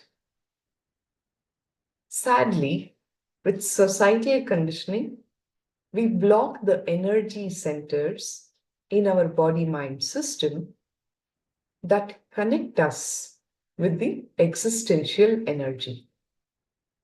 As long as these centers are fully open and unblocked, we are in constant contact with our primary source of energy. We are at ease. We are in comfort. We are in bliss. When these energy centers get blocked through conditioning, with the growth of negativities in us, with the accumulation of samskaras, engrams in us, we lose that bliss, that comfort, that ease, and we become diseased. All diseases stem from the blockages that happen in these energy centers inside the body system. These energy blocks are the root cause of all our illnesses, be it of the body or the mind. Through the use of meditation techniques, we will teach you how to unblock and energize these energy centers, the chakras, so that we can experience that bliss that is inherently there in all of us. And that is why this program, the Ananda Spurana, the bliss that we blocked out, will start gushing again. We stopped the bliss flow. We will teach you how to stop the stopping and let the bliss flow within you again. Each one of you has come here with a definite purpose in mind. All of you have taken time off from important tasks, possibly postponed other important schedules, and made time to be here with us. I'm deeply grateful to you for this and would like to ensure that you get what you came for. All I seek of you in return is that you receive what I have to say openly without any blocks in your mind. So would I be if you come with a mind that is already full and overflowing. In many of our sessions, we actually place a notice that says, please leave your footwear and minds at the door. Some find it strange and wonder if we are trying to be funny, or alternatively, at the other extreme, whether we are trying to brainwash you. It's neither really. Many of you may have attended similar programs on self-improvement and spiritual pursuits. Many would have benefited from such programs. However, this content that is stored in your brain's hard disk will come in the way of inputting additional data. Either you need to expand your hard disk capacity or get rid of some of your files. I need your total focus upon what we are about to embark on without any prejudgment. Be completely available in the space of listening, because there is so much that Bhagavan has to offer to us. If you are here sitting and thinking, I know I've heard this, you're going to miss out. Or if you are here sitting, the body is sitting, but your mind is on its own tour, again, you're going to miss out. Become that child which is curious, sitting innocent like a sponge, ready to absorb everything. Sit with an open and curious mind. You will see that you will be benefiting the best. Happens at 3 levels. The very first level, you will benefit intellectually. At the end of the day, this is what all of us have done all through our life in schools and colleges. We listen with our mind, right? You allow the ideas to enter into your head. You gather new information. You learn new techniques that your rational mind accepts. Fine. With this kind of a learning, you will learn 1/3 of what is being shared. Much of this information will get erased as soon as you leave from here and get back to living your regular life. This is like all of us, what we did in schools and colleges. We scored 100 marks in physics and chemistry in school, but now when I have to sit and teach my daughter, I barely remember what I learned. This is exactly intellectual learning, where you rut it all. After a period of time, you vomit it on your examination paper, and then within few weeks or months, it's all forgotten. That is exactly what is intellectual learning. Much of that information gets erased soon after you attend this program, if it is left by itself. At the next level, you get emotionally involved and something happens there. You are touched at some point emotionally by the course content, the practices, and or the sharings of the people that may happen. When you add that emotional component to that intellectual learning, your learning enhances to 66%. This is still not enough for what you came for. There is a third level learning.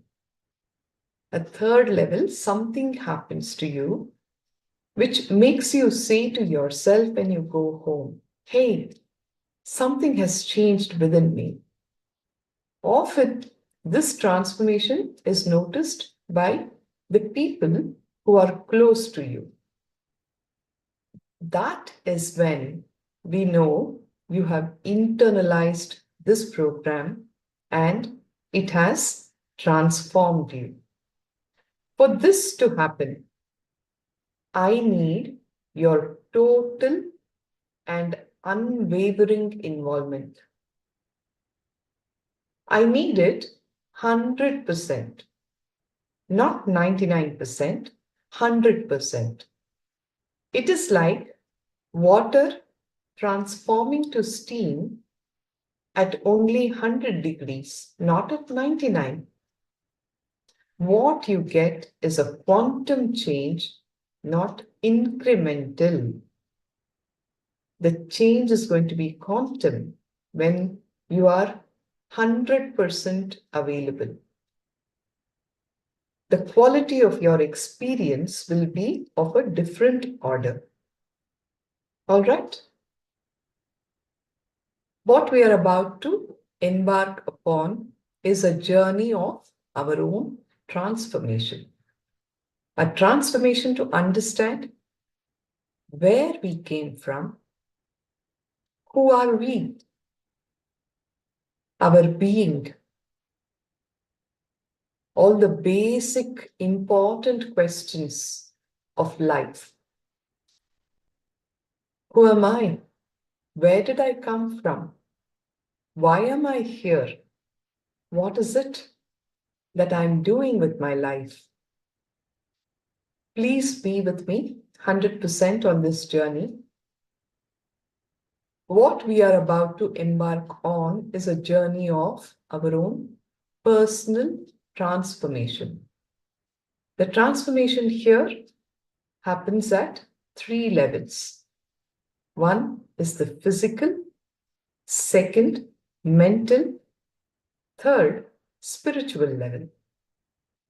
At the physical level, you can find cures to your ailments.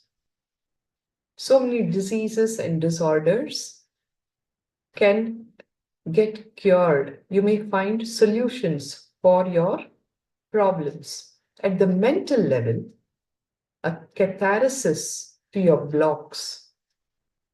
At the highest level of spirit, you can find the path to further your enlightenment. Okay? So this is something deep that we are all getting into. Please make yourselves completely available.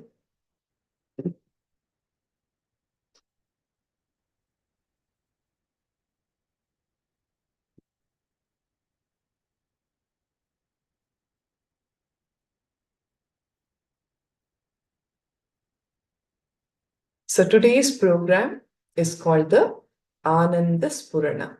In Sanskrit, it means flowering of bliss. Ananda means that which cannot be reduced. It is not merely happiness. Happiness is something that is dependent on external factors. As long as it is there, you're happy. When it is not there as a part of your life, the happiness is gone. Whereas Ananda is something that cannot be reduced. It is much more and far beyond happiness and joy as we normally understand it. Bliss is unchanging, everlasting happiness. It is our nature, even though most often we do not realize it. Children are in bliss and progressively lose it as they grow up. Bliss is continuously happening within ourselves, yet we do not experience it at all the time. Why? Why is it so? Because we are constantly stopping the flow of energy that results in bliss through a bundle of negative emotions. So what we are about to do now is to stop the stopping. Stopping the flow of the energy that is happening, we're going to stop that. Look in and ask, what are you here for? What is it that you are seeking? You will find that almost all our needs can be classified into 5 specific categories: physical well-being, mental well-being, interpersonal relationships, material well-being, and spiritual well-being. Isn't it? For all of us, our needs can be classified into these 5 categories. You look in and see what is it that you want for yourself. And in order to achieve all these expectations that you have, your own body, mind, and spirit have to work synchronously, right?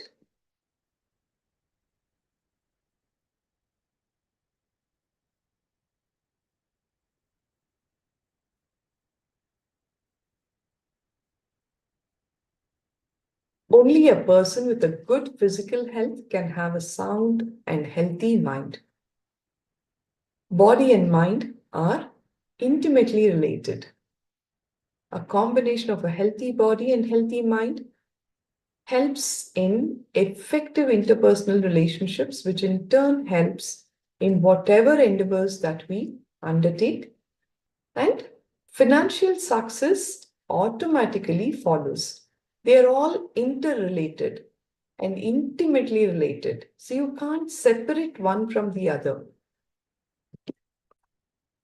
What we are about to share with you in this program is how to develop a healthy body and healthy mind that leads to material success in life. Even when we enjoy all these positive effects, we still feel that something is missing in our lives. Quite often, what is missing in our lives is contentment, fulfillment, and sustained joy.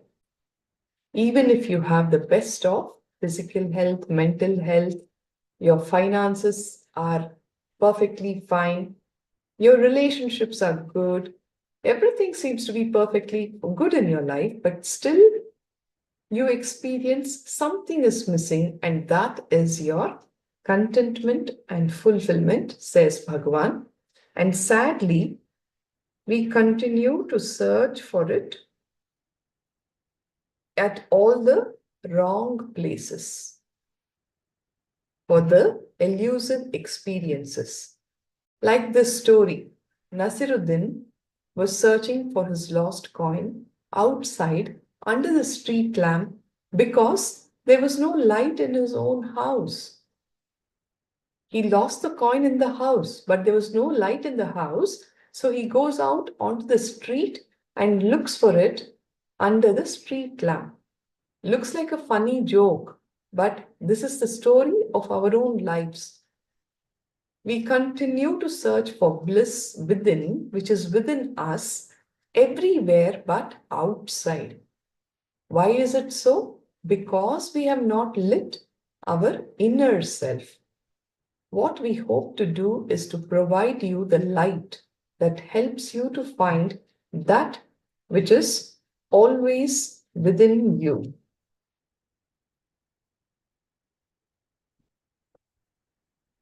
A small story. After the First World War, a biplane was abandoned near a remote tribal settlement in Asia. The tribal people had never seen an aircraft in all their lives. There was a lot of excitement and commotion about it, and a big crowd gathered around. They wondered what it might be, and each one started giving some suggestion about it. They finally concluded that since it had wheels, it must be a bullock cart.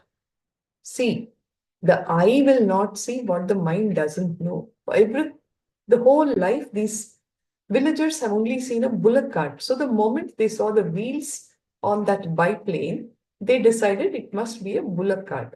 News spread in the village about the new bullock cart. There was a lot of celebration, and the biplane was taken around the settlement, yoked to bullocks, and it served as a bullock cart. Some weeks later, a young tribal boy who had returned from the city where he was studying saw the biplane. He got into it and looked around. He saw all the gears and the mechanisms in it. He fiddled with the switches and the levers. Suddenly, the engine came to life. He managed to taxi the plane on the ground for a short distance, and the villagers were shocked at what they saw. The boy had seen tractors being used and declared to the people that the biplane was not a bullock cart, but some kind of a tractor. Again, there was great celebration, and the biplane started being used as a tractor. 6 months passed by. A retired army officer came to the village, and he saw that the biplane was being used as a tractor and was shocked. He told the villagers that it was not a tractor and that the plane could actually fly.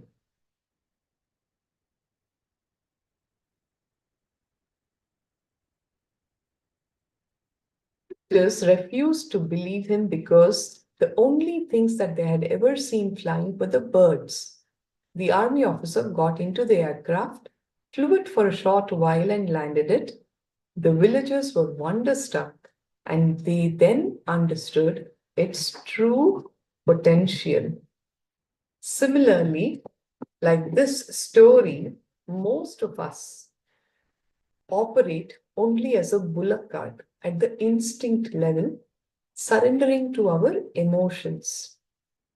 Just like this, there are mechanisms of gears inside us.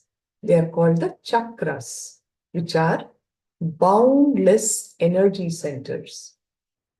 Each one of them is associated with a particular emotion within us. And if we understand how to handle the emotion properly, we can function as an aircraft. This is the moral of the story that I read out. A man is a wonderful mechanism meant to fly, but we don't know our true potentiality. We have a very limited view of ourselves. Most of us would rather crawl like a snail and be safe rather than soar free like a bird, even if we risk breaking a wing. We have within us 7 energy centers, which we refer to as chakras. What was once only a concept that was described in various scriptures has now been established to be a verifiable fact through Kirlian and other photography techniques. The existence of our chakra energy fields has been well documented. All of you can check in your own cities, wherever you're living, for the availability of the Kirlian photography. You can go and have your chakra photographed, your energy, your aura, the size and the alignment of all of your chakras. You can actually do it before attending the program and after attending the program. Any program that you take up, and you see how much of energy flow will be restored after the meditation techniques that are being shared here. When we associate ourselves with mostly external things like a home, car, profession, other basic stuff, we are still using our bodies like a bullock cart. We operate at an instinct level and remain with an overloaded, unconscious mind. When we additionally move into art, creativity, philosophy, and such things involving not just your intellect, not just your mind, but the heart also, we start using our bodies like a tractor where we find a certain fulfillment in ourselves. Like a poet who has given birth to a poem will be happier than a woman who has given birth to a child. In the case of the woman, the womb is centered in the stomach, whereas in the former, it is centered in the heart, and that is why the fulfillment. Now, these people will be able to operate at the intellectual level. Finally, the man who enters into spirituality develops a thirst for true knowledge and realizes that he is the ultimate existential energy in physical form and uses his body as an aircraft. Enlightened masters use their bodies as an aircraft. Enlightened masters are so ecstatic all the time. They rise beyond all the miseries of the bullock cart and the tractor and just fly. They operate at the intuitive level. When you're using your body like the bullock cart, you're operating only at the instinct level. So why you need to know is because we should be able to harness the energy of the chakras in the right way. We should know what we should be doing to become an aircraft. Essentially, what was the difference between the villagers and the army officer? The aircraft was the same. Nothing was added to it or removed from it. No physical changes were made in it, isn't it? Then what was it that made the difference? The difference was because of the knowledge. The army officer had the right knowledge of how to use that aircraft, that biplane. The villagers who did not have the knowledge were simply using it like a bullock cart. The knowledge of the mechanism of the aircraft is what the army officer had. That's all. The technique with which they handled the aircraft made it first a bullock cart, then a tractor, and then finally an aircraft.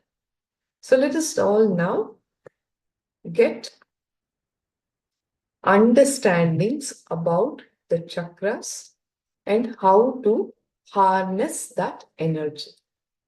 We all have within us 7 energy centers, which we refer to as the chakras. We spoke about it, the Mooladhara, the Swadhisthana, Manipuraka, Anahata, Vishuddhi, Agna, and the Sahasra. Okay, so let us now go through a short experience. All of you, please settle down. Close your eyes. Sit straight. Think of the happiest moment of your life.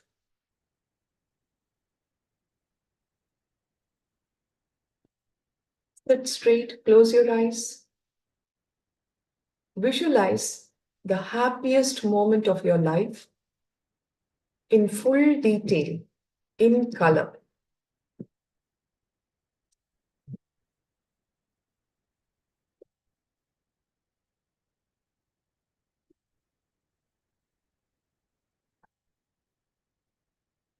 Whichever you consider to be the happiest moment of your life.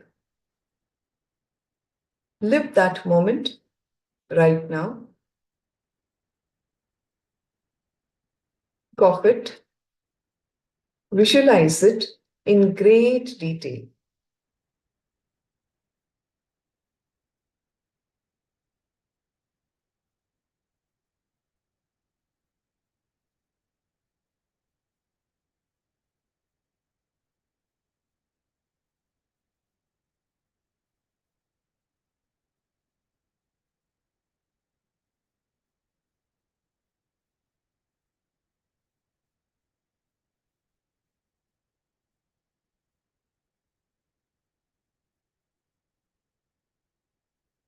Whatever has been the happiest moment of your life,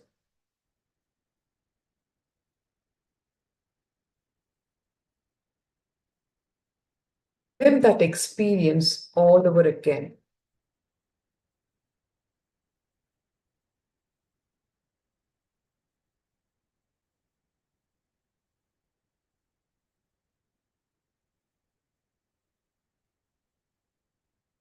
Visualize it in multi-color.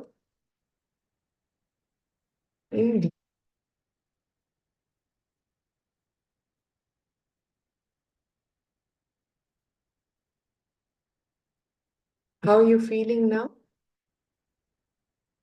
Please go ahead and share.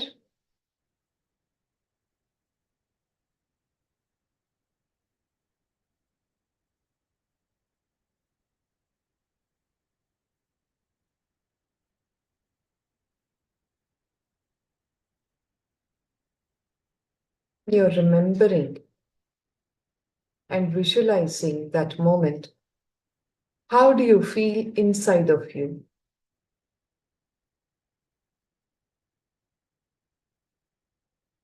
Ma Sadashivamayi Ishananda,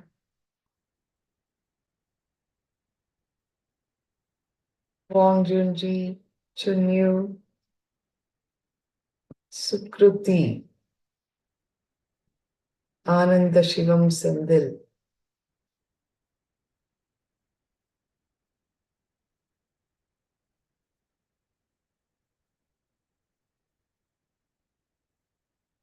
How are you feeling inside of you?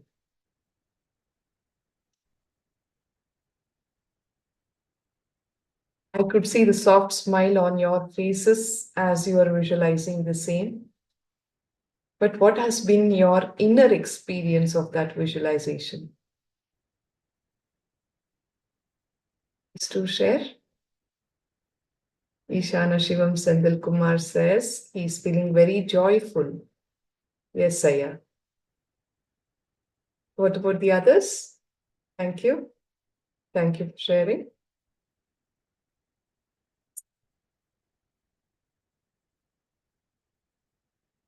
You feel so light, peaceful, calm, relaxed, joyful inside of you, isn't it? See, when the chakras, the energy centers inside of us, get closed by negative emotions, and we all open up with positive emotions. The heart chakra can shrink to a coat button size through lack of attention, can grow to the size of a cartwheel when giving out love. I'm sure if a Kirlian photography had been taken of all of you during the earlier experience, you would have filled the room with your expanded chakras. When you just sat visualizing the happiest moment of your lives, if we were to take a photography of your energy centers, they would have filled the whole room. The meditation techniques that we teach you here is the know-how that the pilot has to fly the machine, and the chakras are the engine and the transmission system. Even if we do not wish to utilize the full potential of the powerful machine that we are, even for reasonable performance, we need to keep the chakras in good order for our well-being. Understand, most of our ailments, whether physical or mental, are all a result of the blocked chakras. In fact, the imbalance in the flow, the energy flow in the chakras is documented 6 months ahead of the time they manifest as disease in the body. All it takes is a few minutes each day once you know how to energize your chakras through meditation. Each of the chakras is associated with a particular emotion within us. If we understand how to handle the emotion properly, we can actually start functioning as an aircraft. When we understand the science behind some of our basic emotions, we can become aware of our present deep unconscious state. Then we can free ourselves from the load of the unconscious and start moving to the higher dimensions of our being. Is this clear for all of us? When you understand the science, you can become aware of the deep unconscious state that you are in, and free yourselves from the load of the unconscious and start moving to higher dimensions of the being. Understand, the chakras are not physical entities in our body. If you cut open the human body, you will not see them there like how you would see a heart, liver, lung, kidneys. No, they are metaphysical representations because they belong to the auric body and not the physical body. The chakras are in a metaphysical plane.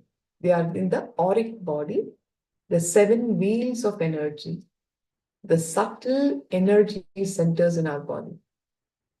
A disease is only an imbalance in these chakras because our body and mind are rooted in our inner consciousness. All the negative emotions, including lust, worry, fear, attention need, jealousy, ego, discontentment, all of these emotions are purely because we find a connection between independent incidents, between independent thoughts, and start creating a concept for ourselves and relating with that concept. Please take a moment and internalize and contemplate on this truth. All your negative emotions are actually your own creation. You started connecting some independent happenings and independent thoughts and started relating with those concepts that you formed for yourself. So we will now be working on cleansing all these chakras and keeping them cleansed and energized so that you can live an ecstatic and a healthy life. So let's start with the basic understandings. We have 7 energy layers in our body. We don't have just one body as we think. We have 7 energy bodies. The first layer is the physical body that you carry, that is made up of the flesh and blood. First body is the one in which you have come here, in which you are moving, talking, sitting, writing, all of that. It is called as the physical body, the waking body, or the Jagrata Sharira. All right, all of us identified with this body all the time. The second body is the Sukshma Sharira, the dream body, the one which you use in your dream state. It is the body that you use to travel from place to place in your dreams. Your physical body will be lying in your bed, but using the dream body, that is the Sukshma Sharira, you can travel all over the globe. In one night, you might have traveled to Disneyland. In Florida, you could have come to Varanasi in India, or you might be also having the Grand Canyon on your itinerary. So this is the Sukshma Sharira, in which you travel from place to place in your dreams. The third body is the Karana Sharira, the causal body, which you use when you're in deep sleep. You're not even aware of this, because in deep sleep, you're completely cut off from any kind of perceptions. The Karana Sharira does not move. The fourth layer is the emotion layer. The fifth layer is the silence that you experience during deep sleep. It is called as the causal body layer. The causal body is the deep sleep layer. In meditation, the joy and intense vibrant silence from the thoughtless awareness that you experience is the sixth layer. And the last, the seventh layer, is the enlightenment layer.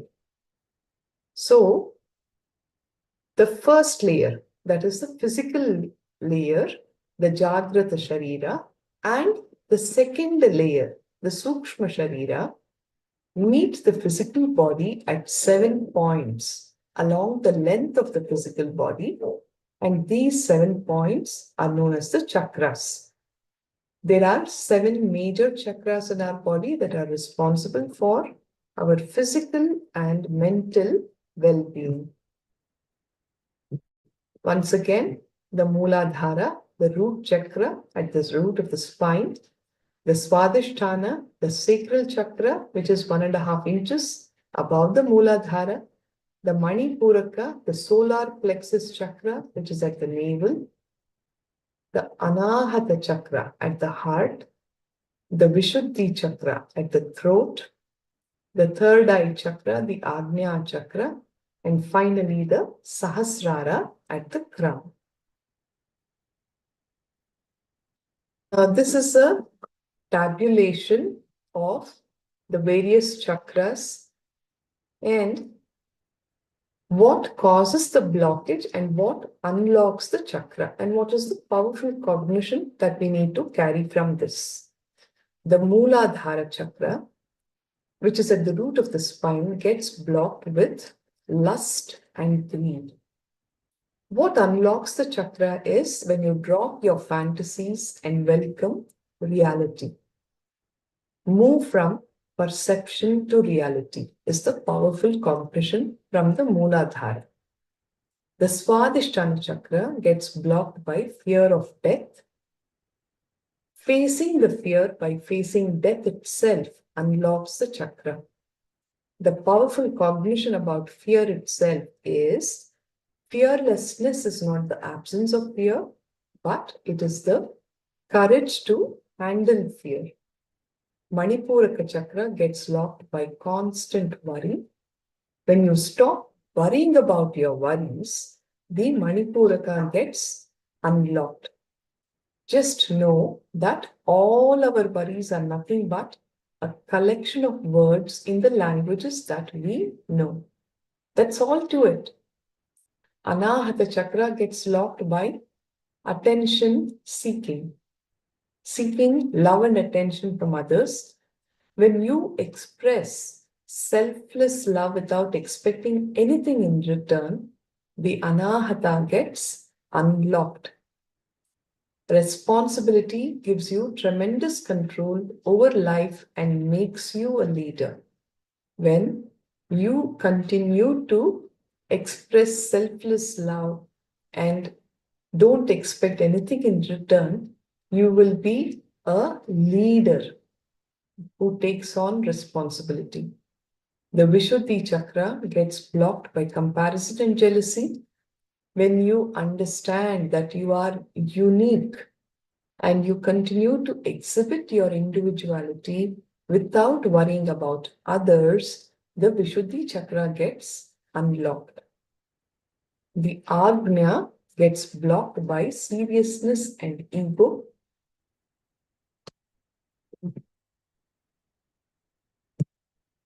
Innocence, simplicity, and intelligence, and shedding all forms of ego is the way to unlock the chakra.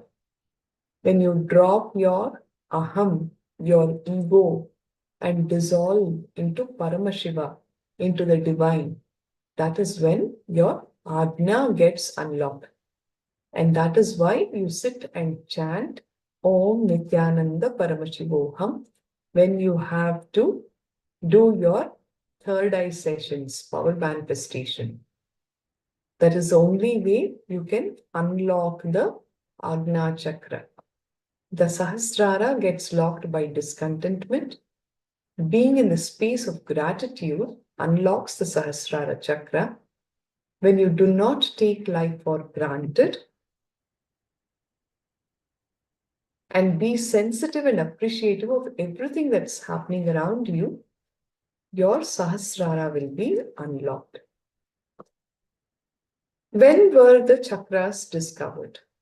They were discovered a long time ago during the Vedic age. Today's science has proved that there is a gland that is located near each of these chakras that is related to that particular chakra, and these 7 chakras supply energy to the glands. Like I said earlier, the chakras have no physical location. These energy centers are present along the length of the body, roughly corresponding to and influencing the activity of important glands of the body. The chakras deeply impact our physical and mental health, and they in turn are affected by our thoughts and emotions and are direct channels to the boundless energy of the cosmos. How do these chakras get locked? The immoderate lifestyles, stress, negative emotions can lock the chakras and even cause them to malfunction. Without even being aware of it, we are continuously blocking off these important sources of energy, says Bhagavan. Understand, energy is health, and that's why almost all physical and mental illness can be partly or wholly cured simply by cleansing and energizing the corresponding chakra. We spoke about this earlier. Disease is only an imbalance in any one of these chakras because our body and mind are rooted in our inner consciousness. Keeping these chakras in a healthy state, we can see a transformation happening in us at the physical and mental levels. So with all of these understandings, it is now time for us to have the experience itself. You will now be entering into Nithya meditation.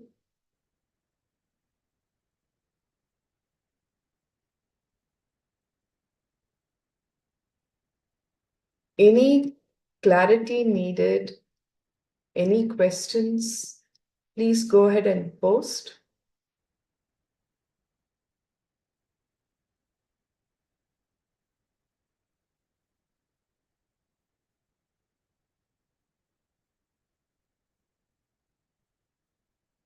Anything at all?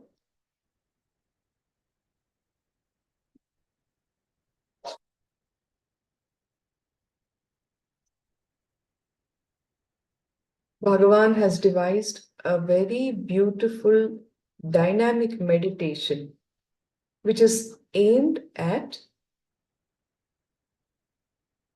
unlocking all the blockages in your chakra and activating them and keeping them fully alive. Okay, Ishana Shivam Sendil Kumaraya has a question. Any chakras lock, how to identify? You will know that you are okay. Let me understand the question. Any chakras lock, how to identify? Be very clear, Aya. All the chakras are locked. There is no two ways about it. Start because can you find a single individual who is not caught in fantasy, who's not caught with fear, greed, worry, not caught with jealousy, not caught with attention need, who's not serious, caught with ego, dissatisfaction? Obviously, all human beings go through the same emotions. And that is why now that the master who has happened has given us the knowledge, we know that these are the emotions, the negative emotions that all human beings are battling with. So if you have these within you, know that your chakras are blocked, and you will know that when it starts manifesting as disease in the body. The Vishuddhi chakra gets blocked with comparison and jealousy. For instance, I'm giving you an example. You will see that whenever the Vishuddhi chakra, which is here in the throat region, is blocked, the glands that are lying here, which include the thyroid gland and the thymus gland, will be impacted. You will have issues with your thyroid. You will have issues with the functioning of the thymus gland, which is responsible for maintaining a good immunity. No wonder people keep falling sick all the time. How many of us are caught with this problem of comparing, feeling jealous about what the others have, and complaining all the time about what you are lacking in life? Is that clear? Ishana Shivam Sandil Kumaraya?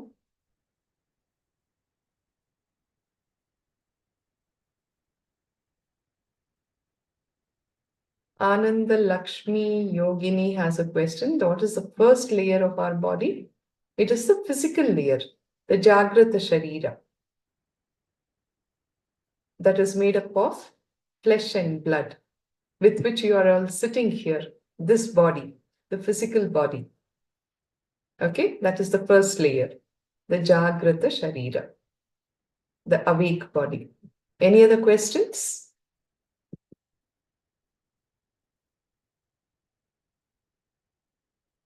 Okay, thank you, Aya, thank you.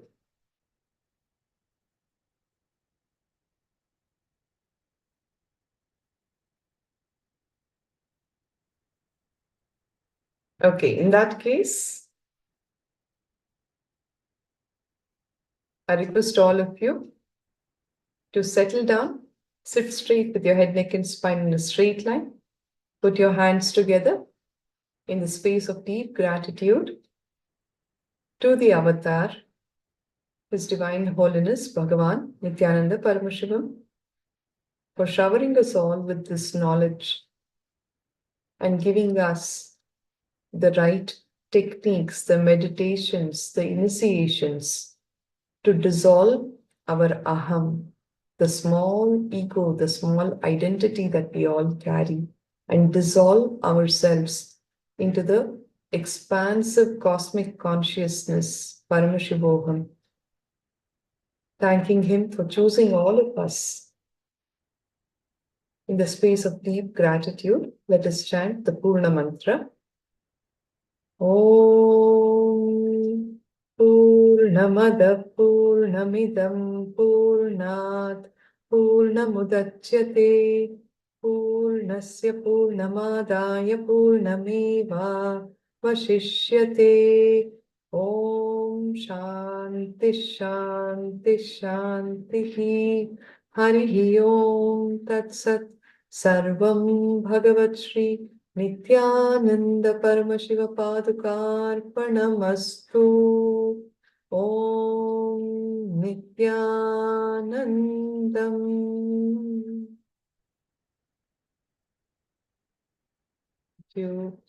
Thank you, everyone. We will have our next Acharya guiding all of you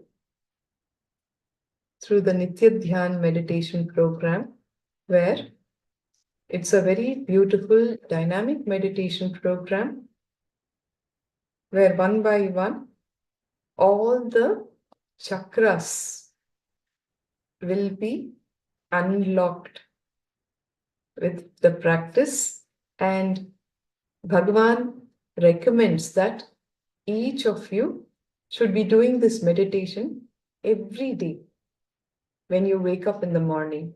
Literally, it is getting your dose of bliss for the day.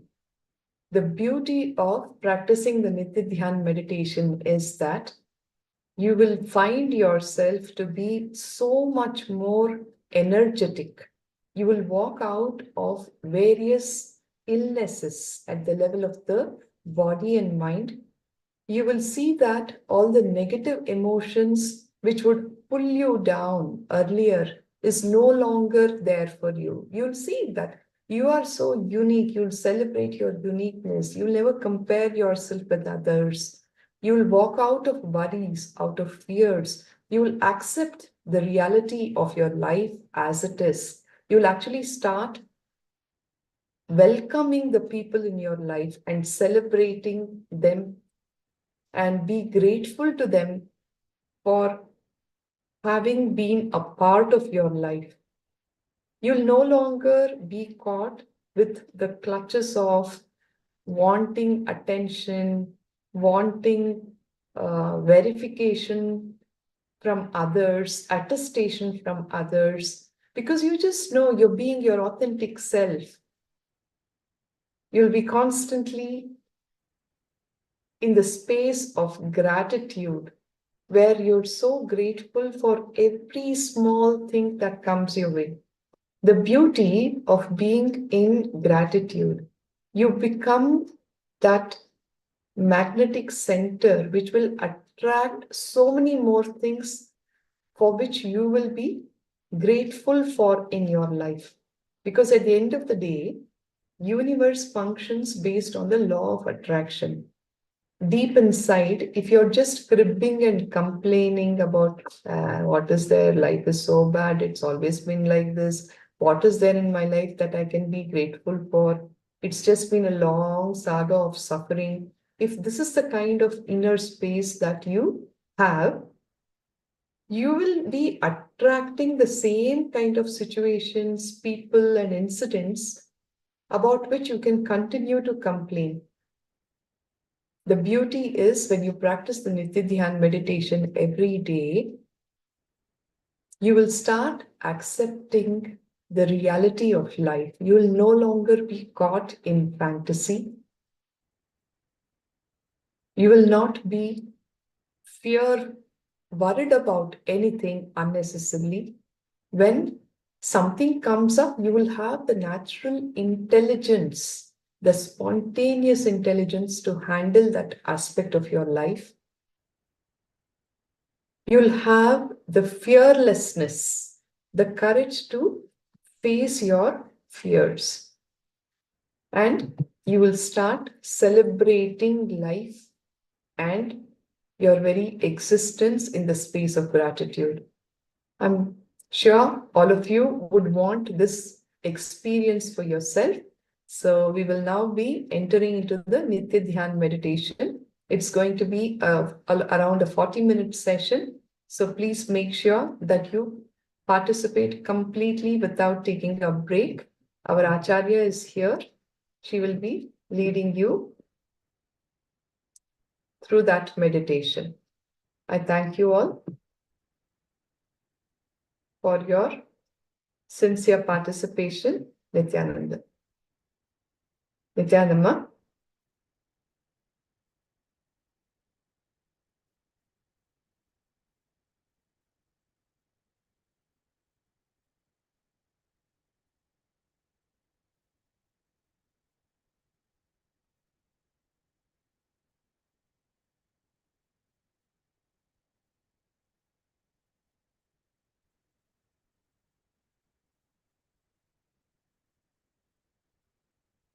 Okay. All right. The meditation you will be doing towards the end of the day. There'll be more understandings about the chakras. So Ma will be taking over from here. I complete for that.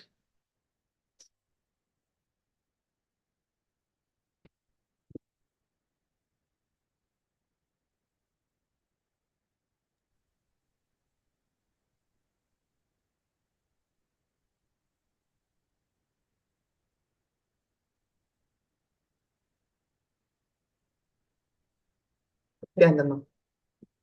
Then,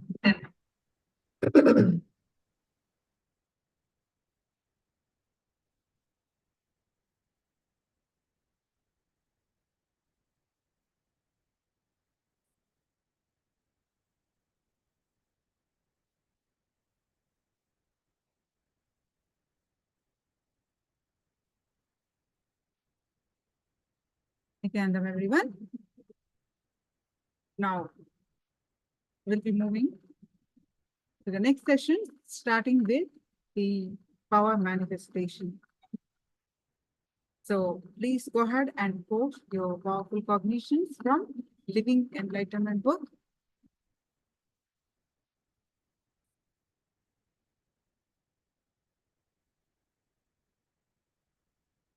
So we are going to do the power manifestation of levitation. Today also we are going to do the power manifestation of levitation. I request all of you to be on camera. For those of you who are off camera, Ishana, Shivam, Dilkumar, Aya, Ishananda, Chinnu, Isyalu, Nithyananda, Paramashivoham, you must change your name.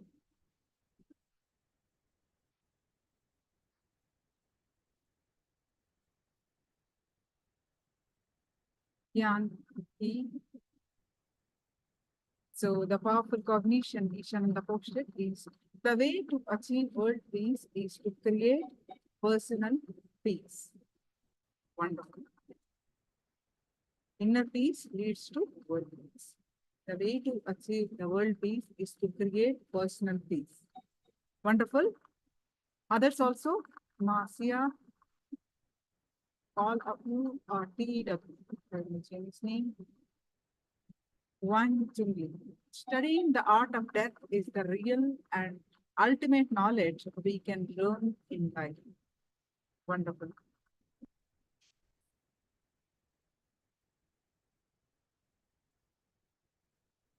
Wonderful. Now please straight with a lotus posture. Make sure to sit down. Make sure you have nothing around you and sit on a cushion preferably.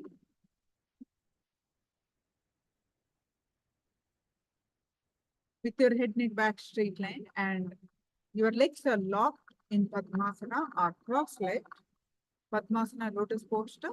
If you cannot sit in Padmasana, you can sit cross-legged. Then your hands are also locked like this. This is called Samana Mudra in your lap. Now, with your head, neck, back straight line, Ananda Lakshmi Yogini, surrender, love, compassion, becoming one. With your head, neck, back straight line. Now, bring your awareness, complete restful awareness to your third eye.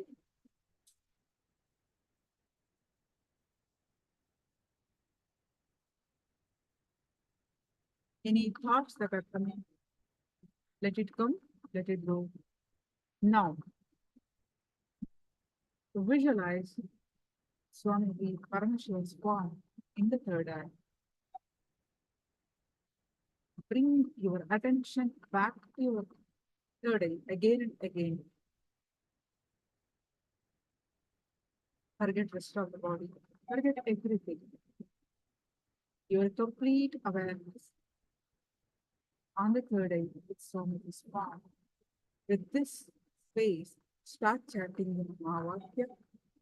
Om Nithyananda Paramashivoham.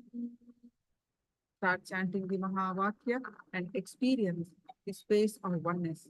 With that space of oneness, declare to levitate, lift off the ground. Declare to levitate, a lift off the ground. Now, intensely chant the Mahavakya.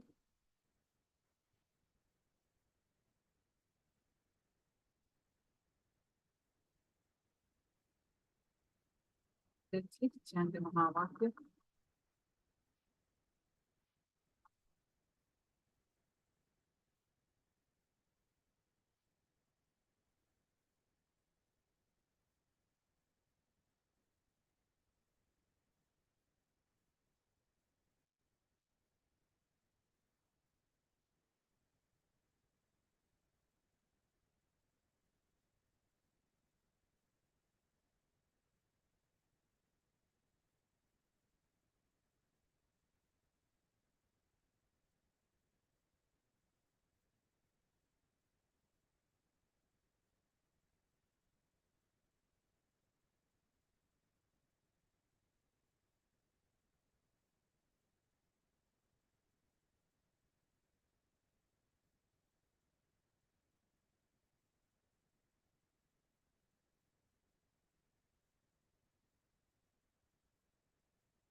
Yes. Now, please go ahead and share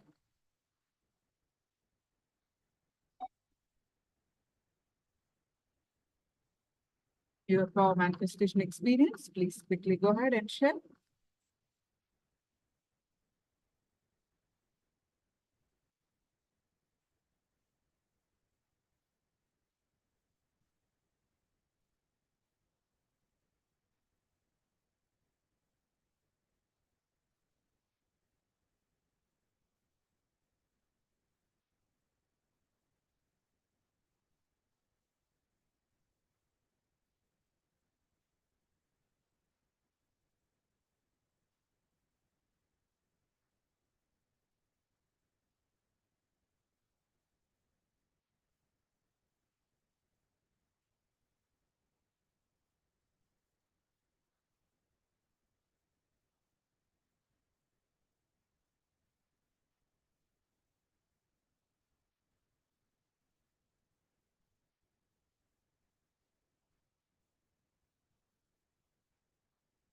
Welcome everyone. So please go ahead and share your power manifestation experience.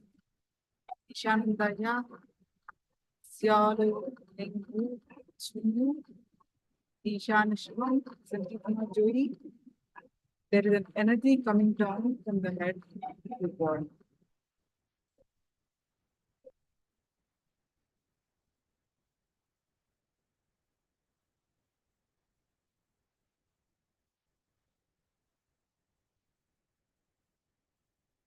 So what is your power manifestation experience? Please quickly share.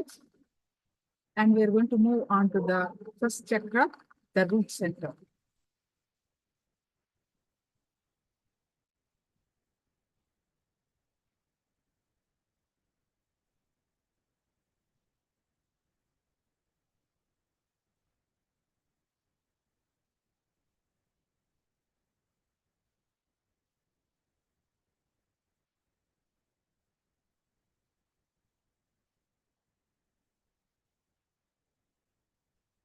Ananda Lakshmi Yogini, what is your power manifestation experience? So, Preeti,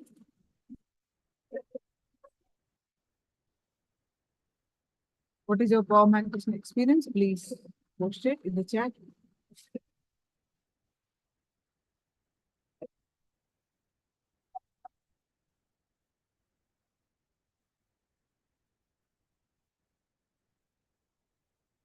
Panjungi. The body started to sway slightly. Then it felt more like entering a state of meditation with no thoughts at all and no longer paying attention to the body.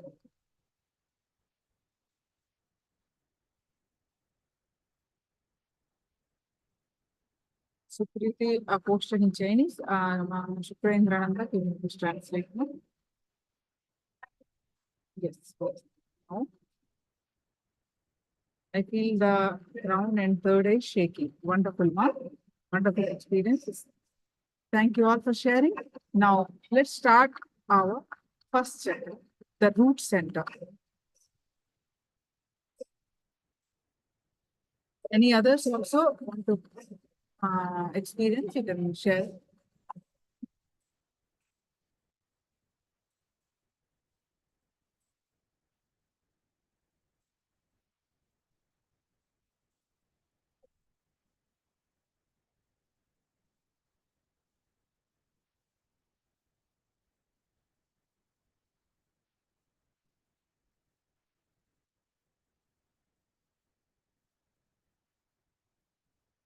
Now, let's begin with the root center. So, root center, as the name suggests, it's at the base of the spine.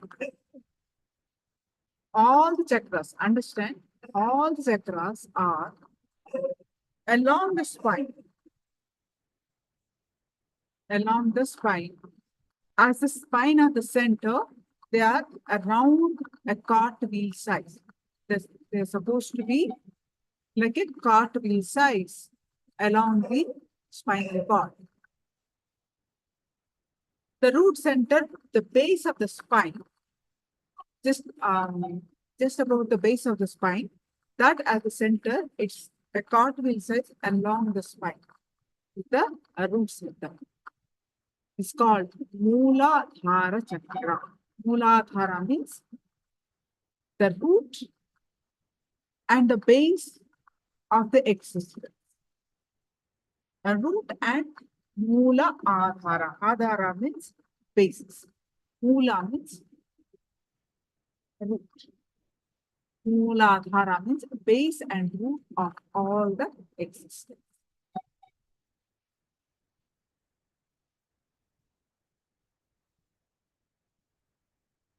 And this chakra blocked by imagination and fantasies, greed. The emotions, imagination, expectation, fantasy, greed, this chakra gets locked. Now, basically, not living in reality. This chakra gets locked. Not living in reality. Always living some fantasy.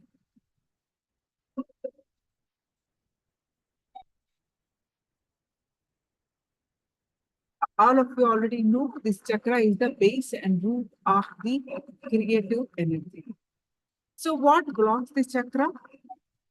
When you live in fantasies, imaginations, which can never become a reality.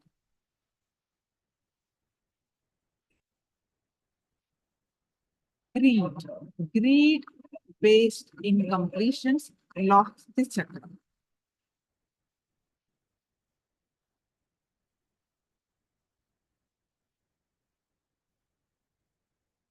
The major thought flow that can influence this chakra is pleasure.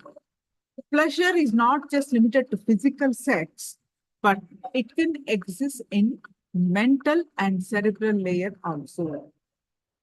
This chakra is connected with sex, fantasy, and imagination.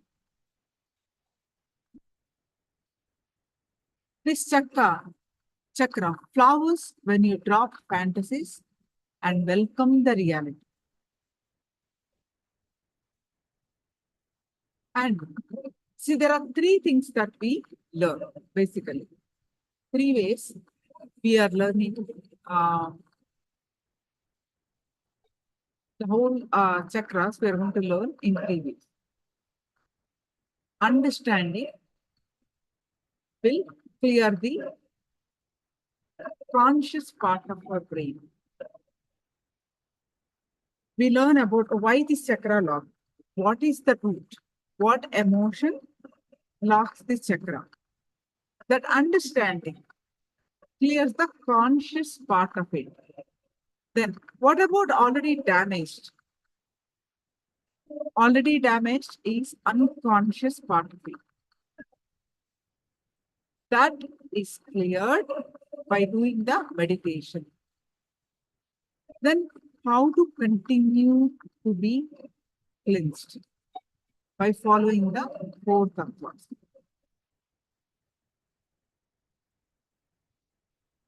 Understanding clears the conscious part of it. Already damaged or shrunken will be cleansed or open when we do the specific meditation for each chakra. Then, how to continue to be unblocked? By following the 4 tattvas. So let's understand what blocks the root center.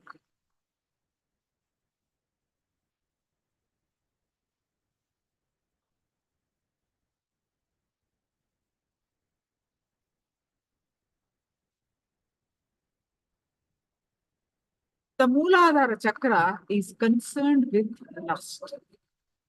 As we saw before, this chakra is the base and root of creative energy.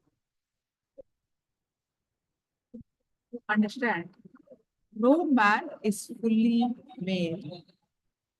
No woman is fully female.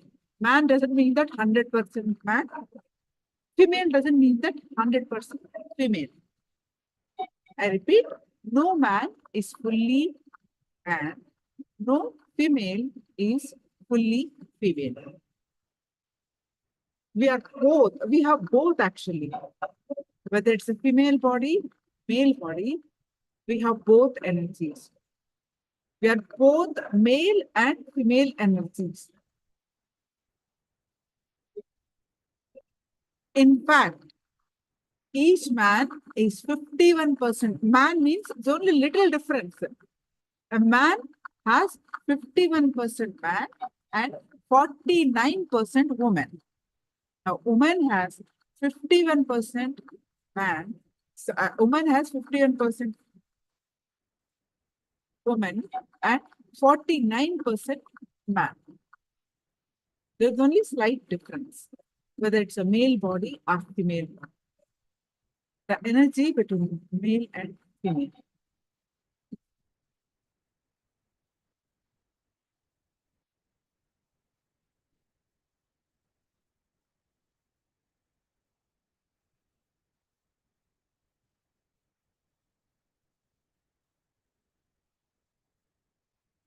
So then, where is in a female body, where is the masculine energy? And the male body, where is the feminine energy? That's a general question, isn't it? When we are having 49, a female body supposed to be having 49% masculine energy. Then where is it? How does masculine and feminine energy get suppressed? There are 4 to 5 steps for this suppression. The right side of the brain is supposed to be when you suppress the left side of the body. The right side of the brain is connected to the left side of the body, and left side of the brain connected to the right side of the body. Understand this basic thing.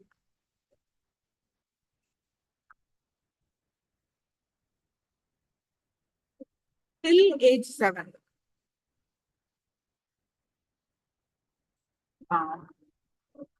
the conditioning, in the name of bringing up, we are bringing down the little kids. Till age 7, the conditioning happens. We don't bring up our children, we are bringing them down.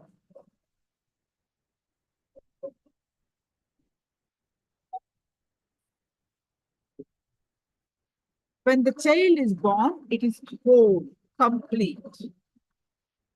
But in the process of bringing up the child, we make it half. At the age of 7, our unconscious reaches as male or female. We start understanding we are half, either male or female. See, till age 7, 7 to 14, 14 to 21, and 21 later. Once you become adult, it continues. From 0 to age 7, from 7 to 14, 14 to 21. At the age of 7, our unconscious reaches as male or female. You start identifying yourself as male or female by age 7. We start understanding we are half. We are supposed to be male energy, female energy, full, complete. But by age 7, we start understanding either male or female. So the half part is suppressed. Between 7 to 14, the child turns mostly to the parents and near and dear ones. Their early models are their parents.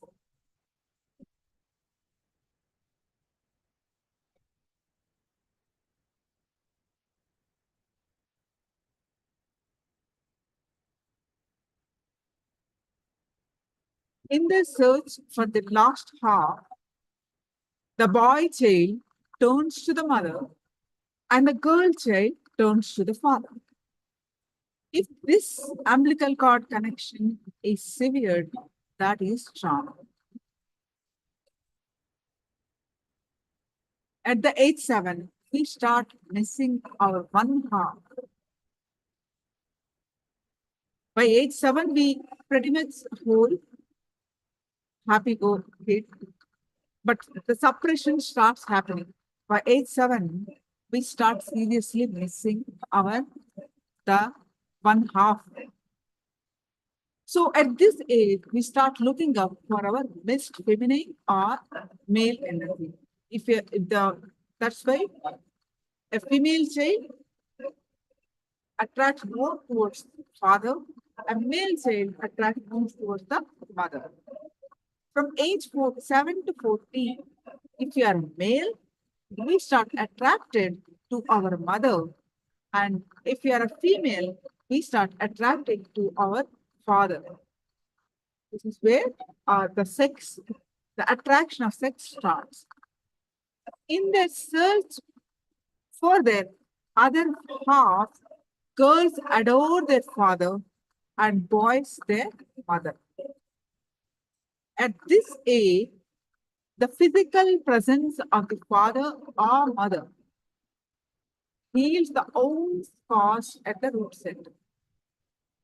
At this age, 7 to 14, it's critical to have the parents present to heal the wounds of the root center. Only between 7 to 14, relationships happen. If kids don't have that nearness of the father or mother, in their future life, they will have dissatisfaction. No matter what they have, they'll entertain dissatisfaction.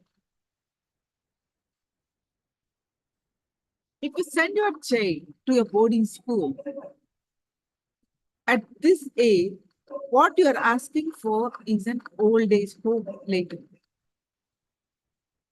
They cannot relate with you. But in the Gurukul system, where in Sanatana Hindu Dharma, by age 40, whether it's a king, he's a prince of the country, or a village boy, everyone has to go to Gurukul. Irrespective of, the king cannot call the teacher and make him study in the school. No, even the prince of the country, future king, also has to go to the Gurukul and study. But the Gurukul environment, all children of all varnas, whatever the caste, both genders were taught the Gayatri at the age 7. They're given a special initiation of Gayatri by age 7. And they are advised to practice. They're taught to practice. If by age 14, they had a spiritual experience of some kind, they were taught the Brahma Sutra, the further knowledge.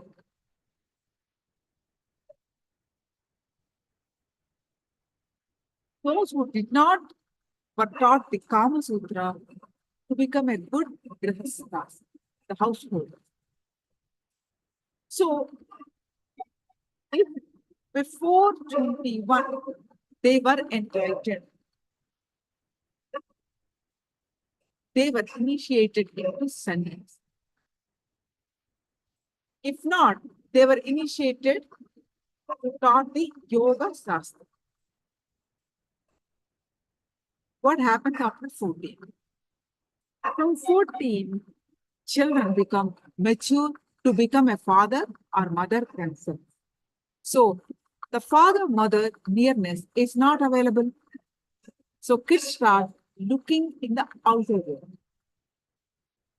They are ready to engage with the opposite sex to marry, but they are rarely allowed. So, they collect and cherish imaginations and dreams of the opposite sex through media.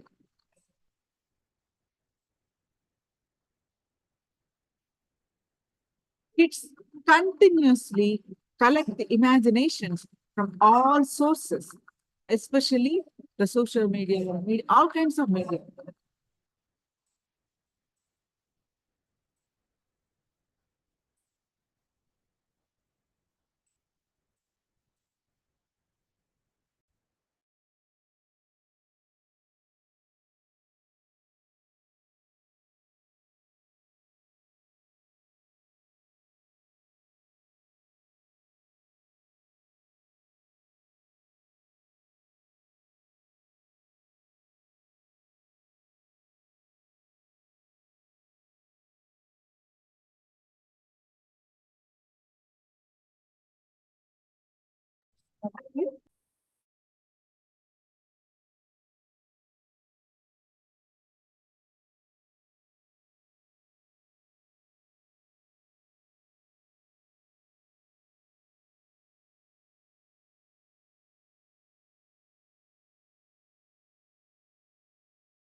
So at this stage,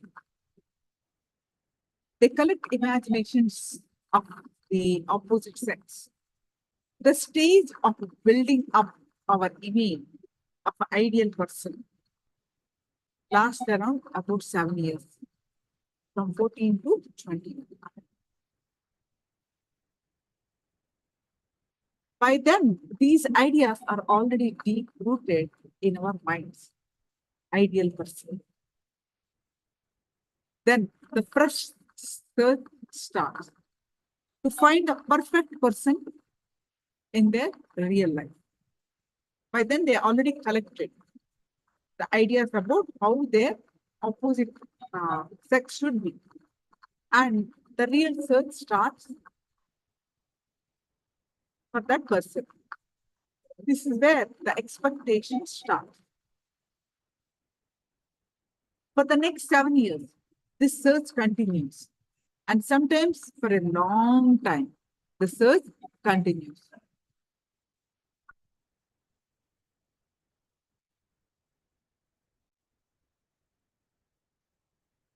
The picture in our mind is green, and the image that we see also seems to be green. And then all is green initially. A match seems to be formed. What happens at this point is what is called falling in love. This is the science behind falling in love.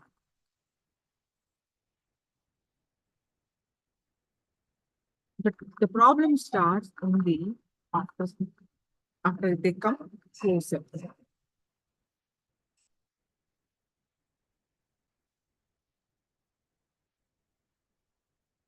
They come closer, we do not accept them as they are. We try to change them as per our expectation of how the ideal person should be.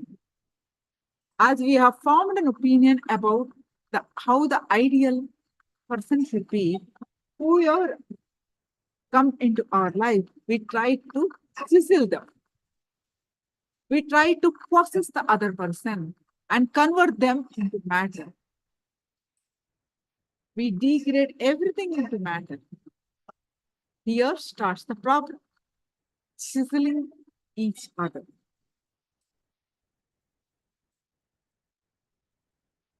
We think we are a couple together living, but actually 4 are living together. How come? Husband and his mental cutout of ideal wife. Wife and wife's cutout of how her ideal husband supposed to be. So the real relationship never happened. Always the expectation of other person, how they supposed to be, supposed to behave. Ultimately, the sheer load of expectation leads to disturbances in the Muladhara chakra, and this is why this chakra is blocked.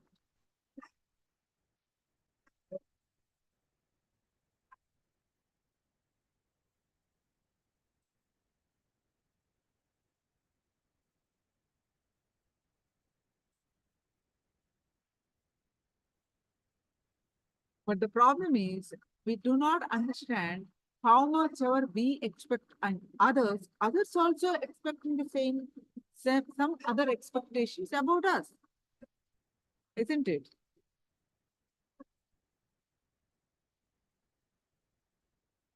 So Swamiji shares this beautiful story. A 90-year-old man used to sit every day on the bench. From morning till evening, he's waiting, watching people go by. Every day he comes and sits for years together. So another man is observing this. One day he couldn't hold. He went and asked, "What are you actually looking at sitting here every day? I've been noticing you for years." The old man replies, "I'm searching for a woman to be my wife. I need to get married." The man was simply shocked. What? You need to get married at this age? Why didn't you get married? Why didn't you search for when you are in youth? The old man says, I have been searching since I was 30-year-old.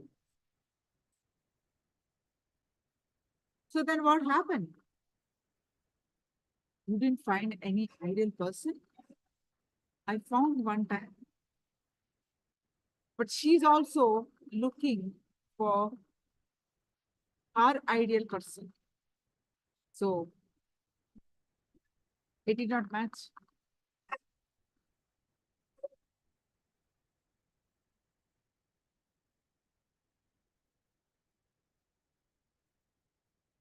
This is what happens when we try to get a perfect match for the image that we carry inside us. So due to this thought currents, our root center, imaginations, expectations, our root center gets blocked or shrunken. So the way to unlock this chakra is drop that image. Accept the person as they are. Accept the reality as it is. This chakra opens on its own.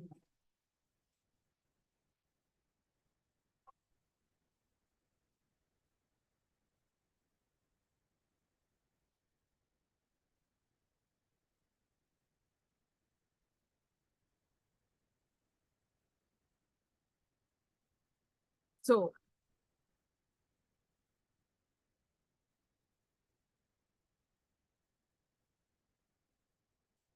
understand, this root center is very, very important. It has the reserve of energy in itself. It's not like other chakras where we have to create energy in them. With this chakra, we only need to cleanse the energy in it and take the energy upwards. If the chakra is in a healthy condition, clarity will settle automatically in you and good health will prevail. Understand, 80% of the energy gets stuck lie in Mooladhara chakra. If this chakra is locked, 80% of your energy is locked. And you attract diseases like cancer, stroke, everything. If the Mooladhara chakra is locked, we attract these diseases, major fatal diseases.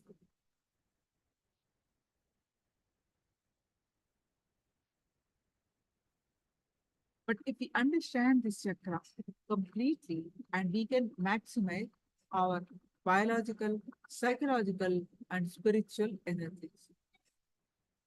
Awakening the Mooladhara chakra happens by dropping the fantasies, greed, lust, and anger. Do not try to control them, but try to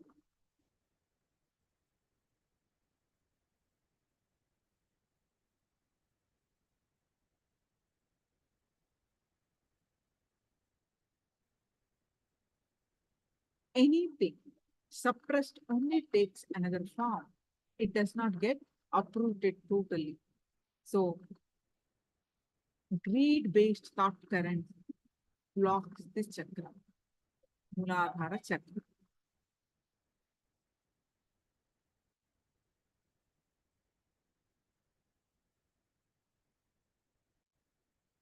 Majorly, our thought currents are from the past, but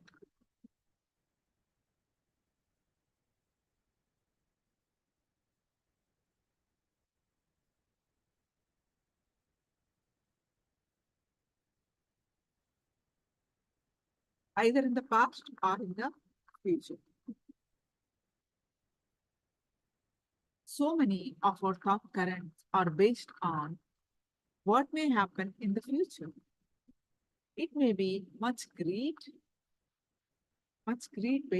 thought current. Mooladhara chakra is blocked with fantasies, especially when it is related to greed. So what is fantasy? Whenever there is a mismatch between what is happening on the outside and how you perceive it on the inside, you are no more living life in reality. You are living life in fantasy. So, and then the energy in your Muladhara chakra is blocked. Unfortunately, 99% of your life you spend in fantasy. So there is almost always a constant mismatch in your inner and outer world.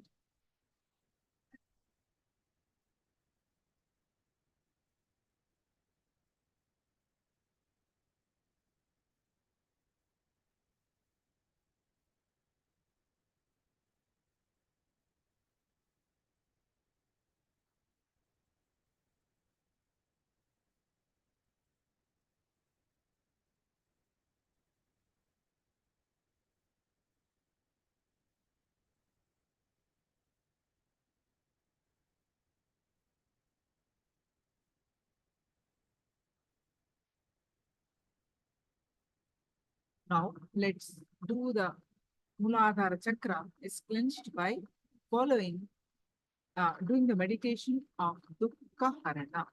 Duka Harana meditation will cleanse the Muladhara chakra.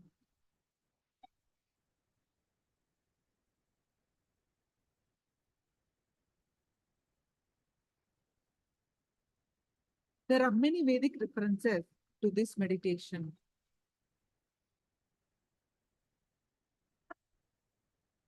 Now, let's move on to doing the Muladhara meditation. This meditation technique is called Dukkha Harana. Means what? Dukkha Harana is removal. Dukkha means sorrow, sadness. It will bring out all the suppressed emotions. It removes sadness. It removes the dukkha, the sorrows in you. So this is a 30 minutes meditation. Understand? The breathing is the bridge between the universe,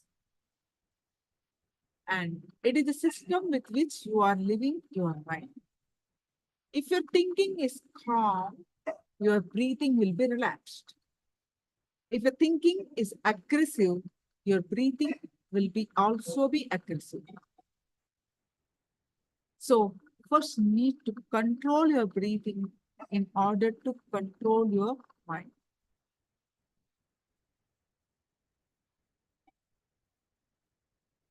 So currently we are half alive, half dead.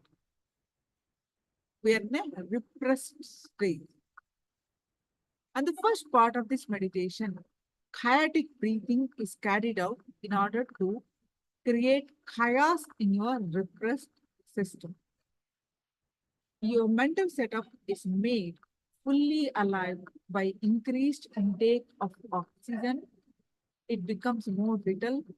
Your cells will get more energy and will create more bioelectricity or bioenergy. So this energy will melt all the repressed emotions like melting ice. The first 30 minutes, 3 steps, 10 minutes each. This meditation, 10 minutes, 10 minutes, 10 minutes. First 10 minutes, you stand and you tie your eyes. First listen to the instruction, then I'll give you the time and play the music to do this meditation. So basically you stand like this, your hands spread out and you stand, okay? You breathe so chaotically and move like this. Gently lower yourself till your knees and then get up. Along with the hands, you lower and get up. While you're lowering and getting up from the knees, your breathing should follow. You have to follow your breathing.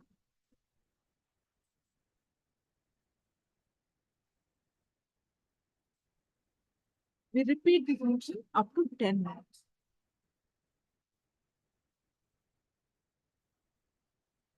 But if you have a heart problem, BP, sugar, please do not do this meditation. Do ask for your doctor's advice. A pregnant woman also. So, chaotic breathing in a rhythmic way,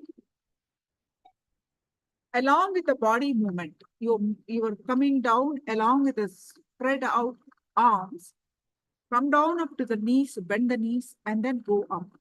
Do not bend the back. Many people do like this, like this.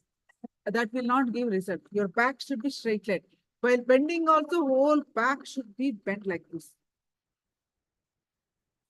Along with the, you have to bend the knees and try to sit down and get up with the stretched hand. Okay, so that's the first step. You do this for 10 minutes. Second step, tense and relax. Starting from feet to head. Tense the feet and relax. Tense the calf muscles and relax. Tense the thighs, knees, thighs, stomach, and chest, back, neck, face, everything. Part by part by part by part from bottom to top. In the 10 minutes, you tense, visualize as the beanbag and relax. 40 seconds you tense, 20 seconds you release. You don't have to remember that exactly, but to give you an idea, more time you tense and release. That 10 minutes you'll do as a second step. And the third step, sit wherever you are. In the first two steps, all the 72, when you're tense and releases, the 72,000 nadis, the nadi points means the energy circuits of your body will get activated and energized. You will feel so rejuvenated. And sit wherever you are and complete awareness. Sit in a blissful mode. Let the thoughts come and let it go. You will feel so vacant, become cool, calm, composed. Just you will experience a no mind state. Mind becomes silent. And in this state, you can chant the Om. No need to make it deep, long, loud, as in Maha Mantra. It's just, you need to just chant the mantra. Om. But with this chanting, your mind will become quiet effortlessly. So, all of you are able to follow the instructions. I'm going to project the slides and you can read it.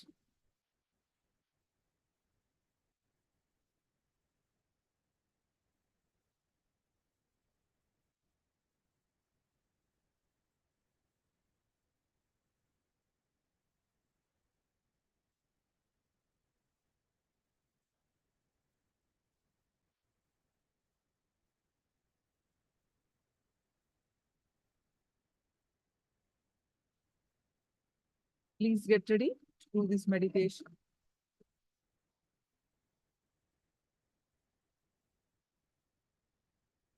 Any questions? Please do let me know.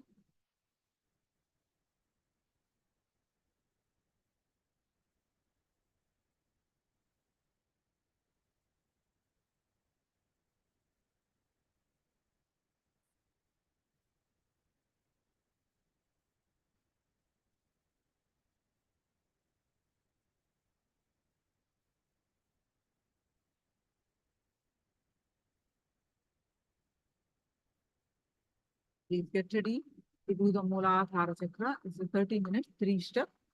Any questions? Please do let me know.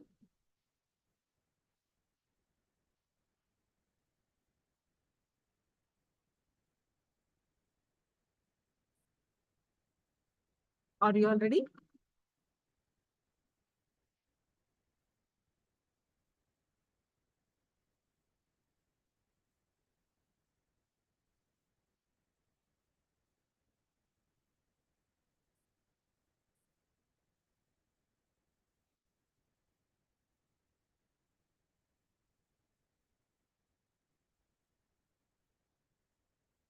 Yes. All of you are ready? Okay. So I'm also going to project the slide for the meditation, all the instruction, 3 steps. If you have any question, you can see the slide. You can also ask me.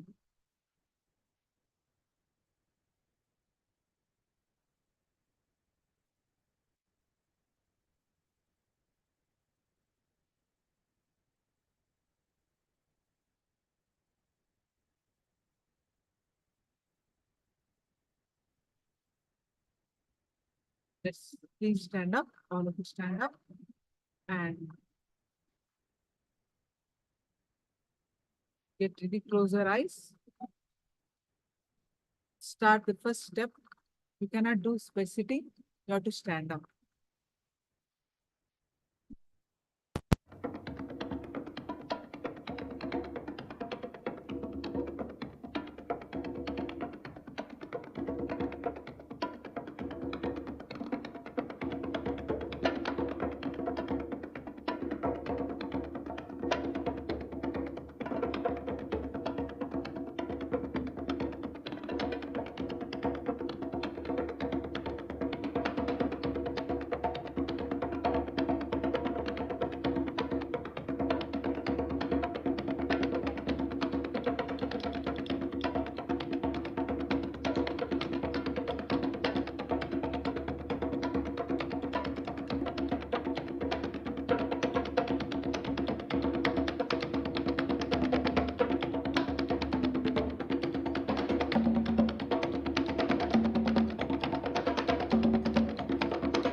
Now move on to the next step.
Now sit wherever you are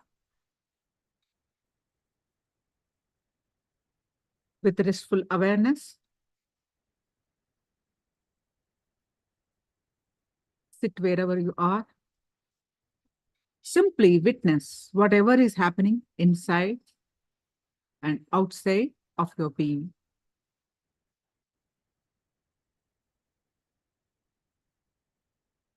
You can start chanting the Om. Om. Just witness whatever is happening.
Nithyananda, everyone.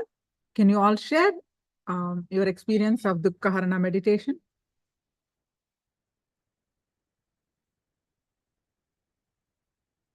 Please share your your experience of Dukkha Harana meditation. Ishananda, Chunyu,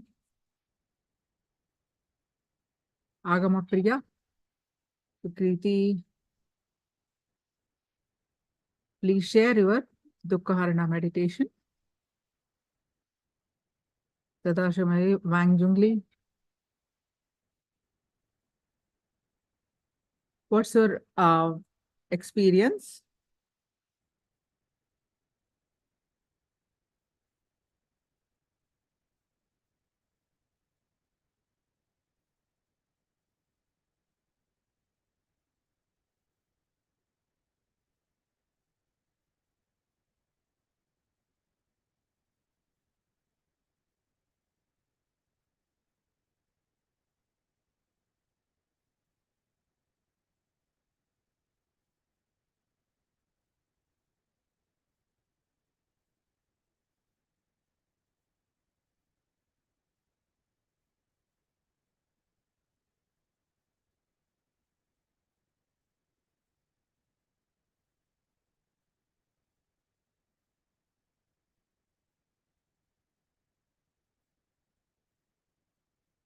Yes, now we are going to move on to the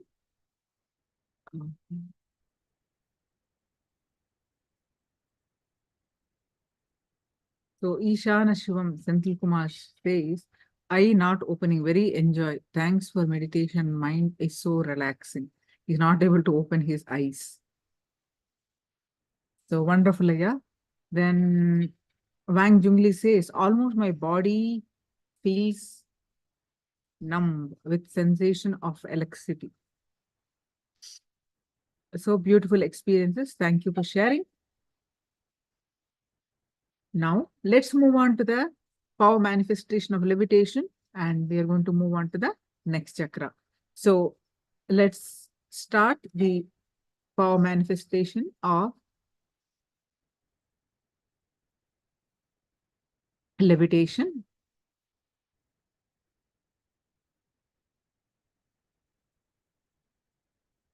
Yes, please sit straight with your head, neck back straight line.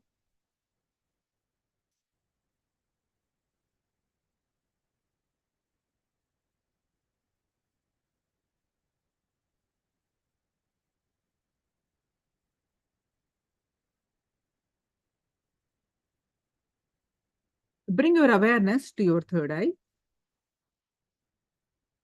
And any thoughts that are coming, let it come, let it go. And complete awareness on your third eye. Forget rest of the body. And bring Swamiji's form in your third eye with the cognition that Swamiji is Paramashiva. And you are experiencing oneness space with Paramashiva. With that space, start chanting the Mahavakya.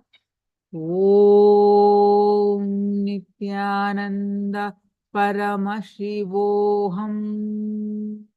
Intensely chant the Mahavakya and experience the space of oneness. With that space of oneness, declare to levitate. Declare to lift off the ground.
Now, please go ahead and share your power manifestation experience.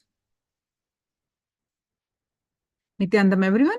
So please go ahead and share your power manifestation experience. Ishana Shivam, Parameshwari Priya, Joy, Sukriti, Sarah Galvin, Agama Priya. So what are your power manifestation experience of levitation? Please post it in the chat.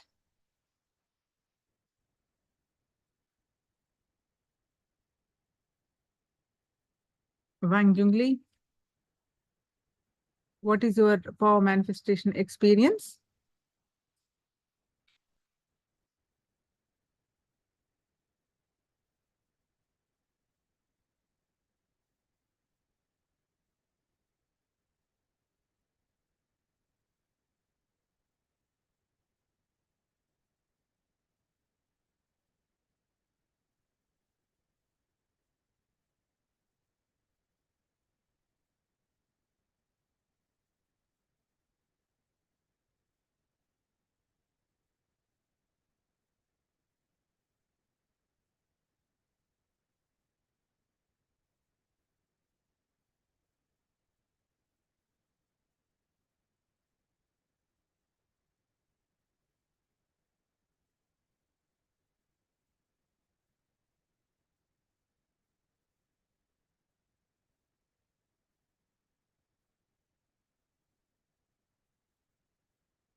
About others, all of you, please post your power manifestation experience.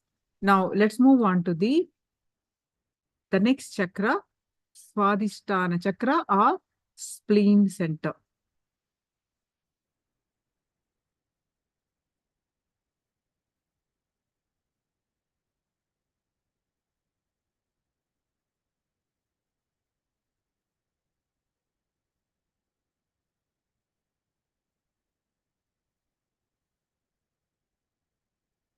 Yes. Let's move on to the next chakra, the spleen center. So let me read your responses. The feeling of the previous chakra meditation is still there. And towards the end, there was a significant amount of body swaying. Wonderful, Ma. So that is the reason we are doing the power manifestation. That will help you. Ishana Shivam Senthil Kumar. Body star, Sastaram Muladan. LSD, right? Mind so relaxing. Had little pain. Okay, wonderful. Joey, I will share just now 3-step meditation. I can feel that my body shaking, abdomen got a bit moving, and area between my abdomen and stomach became very tight and bloated. The 3rd step, I was felt so my soul being healed and filled with love and light. It's so amazing. Wonderful, Ma. You want to do you can do this meditation for 21 days. You can do this meditation 21 days.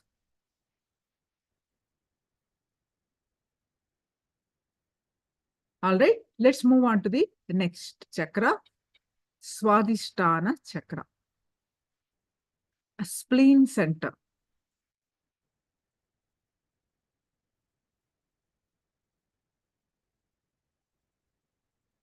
The spleen center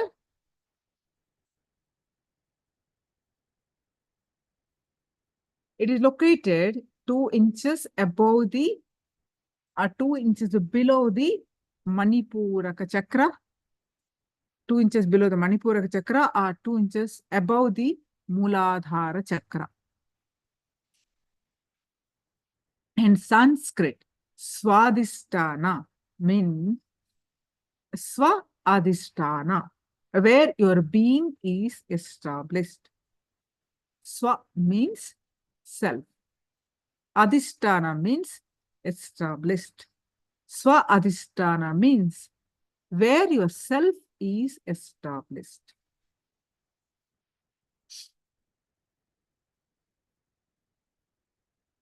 What is the emotion this chakra get affected by? Fear. Fear, especially the fear of death.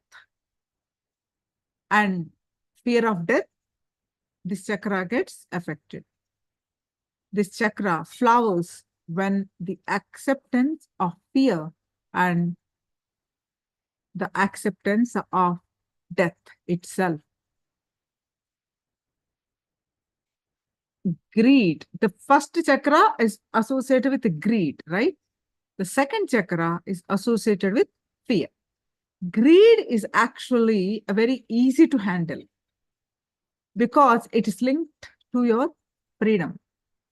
But fear is difficult to handle because it is not in your control.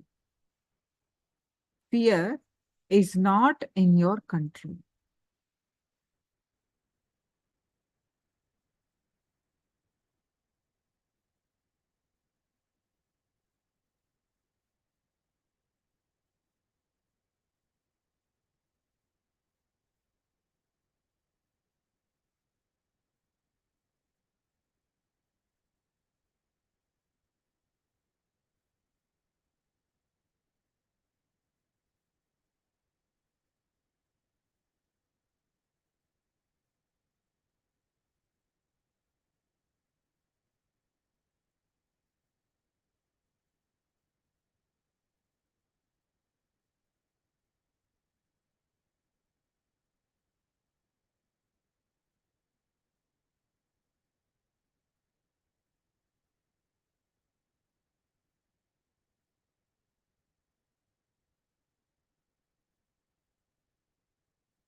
Fear is why it is not in our control?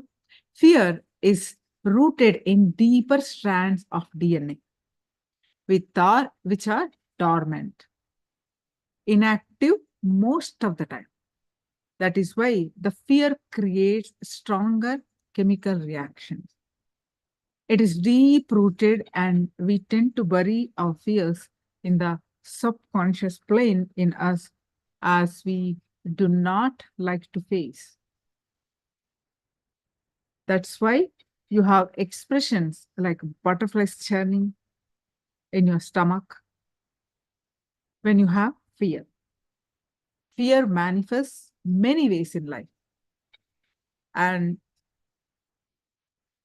whenever you utter a word to yourself,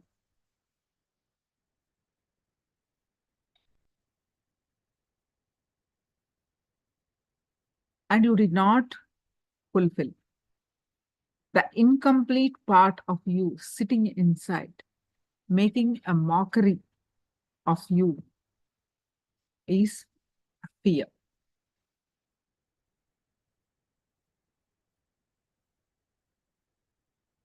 Each time you utter the words without being authentic to your possibility. The hangover of the fear pattern in you. The way to overcome this is to align all four images completely.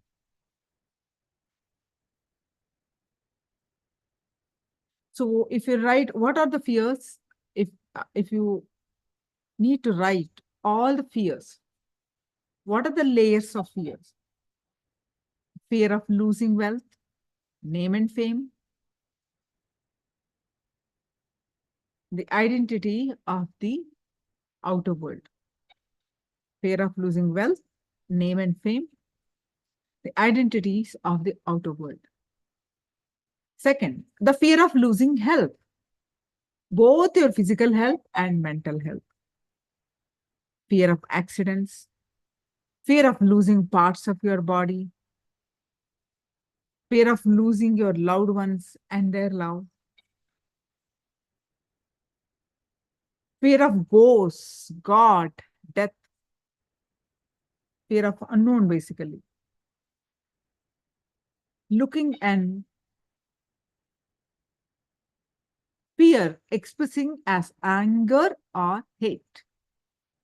Looking in and facing the fear is the answer to overcome the fear. Looking in and facing the fear is the answer to overcome the fear. All our fears are actually the fear of death, but under different disguises.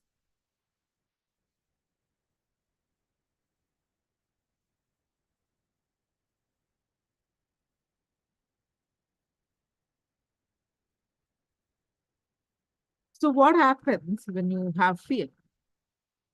Is there anyone here, there is no fear of any sort? There is certain fear in each one of us. So what happens when you have the fear?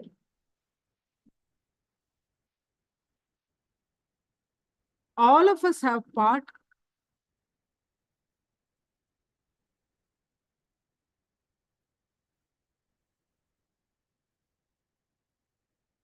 the fear strokes. Fear strokes are spikes of fear. They just come and go in few microseconds of time.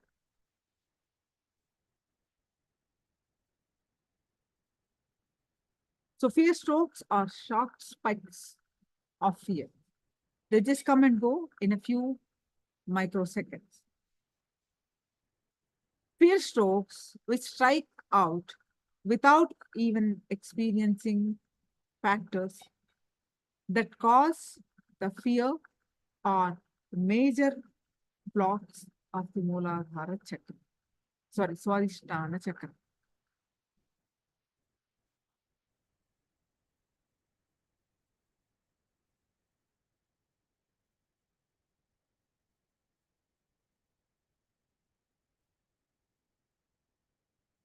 So fear stroke which strike out without even experiencing the factors that cause fear or a major block of the Swadhisthana Chakra.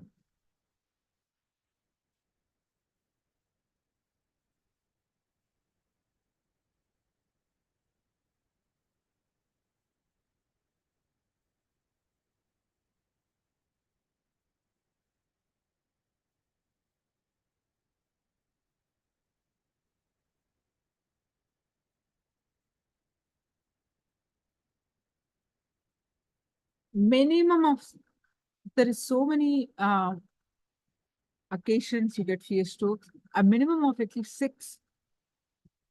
Any human being gets it, is what Swamiji says. Fear strokes are even more dangerous than fears. They weaken the immune system and depression, release the depression causing chemicals and accelerate our aging process.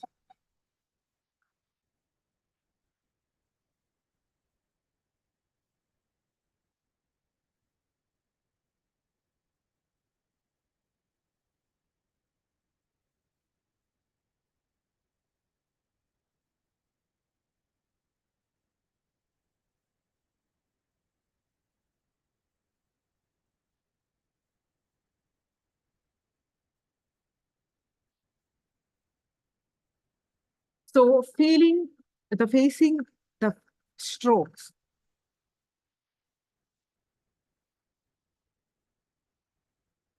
There is nothing like removing the fear completely, but handling the fear. Facing the fear is what anyone can do. That is the only way. Facing the fear is the only way we can get rid of them, the fear strokes and fear. Facing them courageously.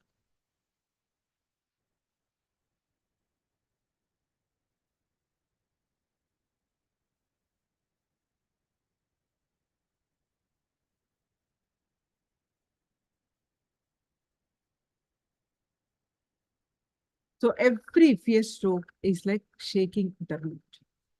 If we stake a plant 6 to 12 times every day, its roots are shaking, isn't it? So fear strokes start in Swadhisthana Chakra, the spleen center, but fear stroke reduce the lifespan and increase the aging process. So how to go beyond the fear stroke? The root cause of fear stroke is fear. Fear is false expectation, which appears to be real.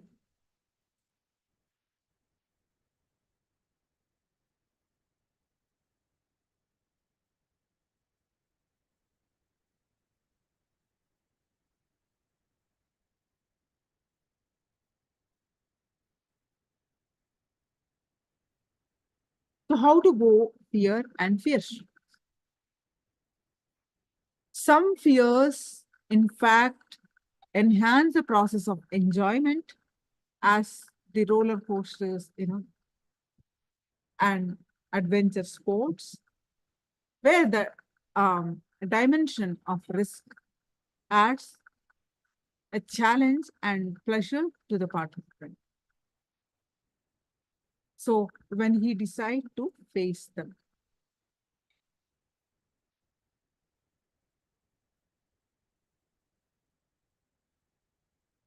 So what are the fears? Can you all even start writing? It basically name and fame, health, your wealth, unknown. In the unknown, fear of death also will come. All the aspect of life, we have fears.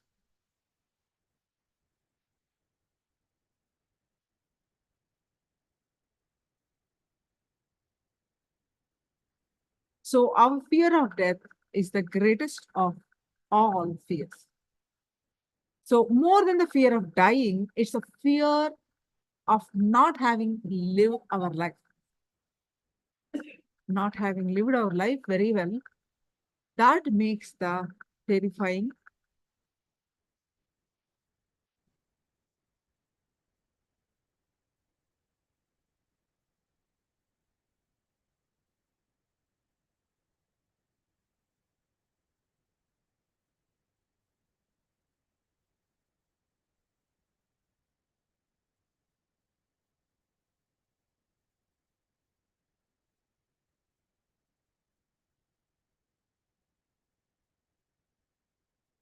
So now please start penning down the types of fear in the name and fame, losing your wealth, losing your health, all categories. What are the fears that you have? Pen them down. And fear of death is the greatest of all. All that you pen down, you will understand that fear of death is the greatest fear of all. More than the fear of dying, it is the fear of not having lived our life well enough that makes this terrifying.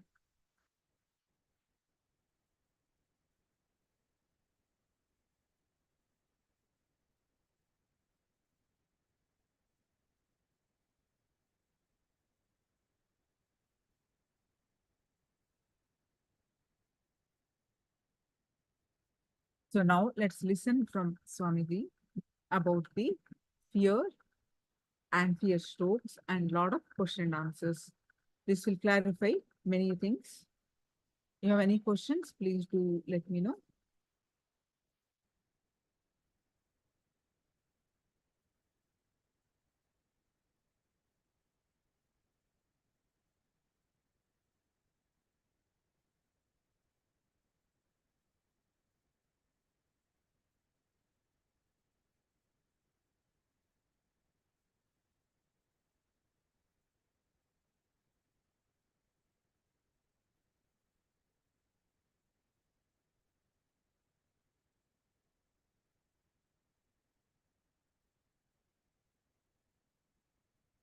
So how to live a fearless life?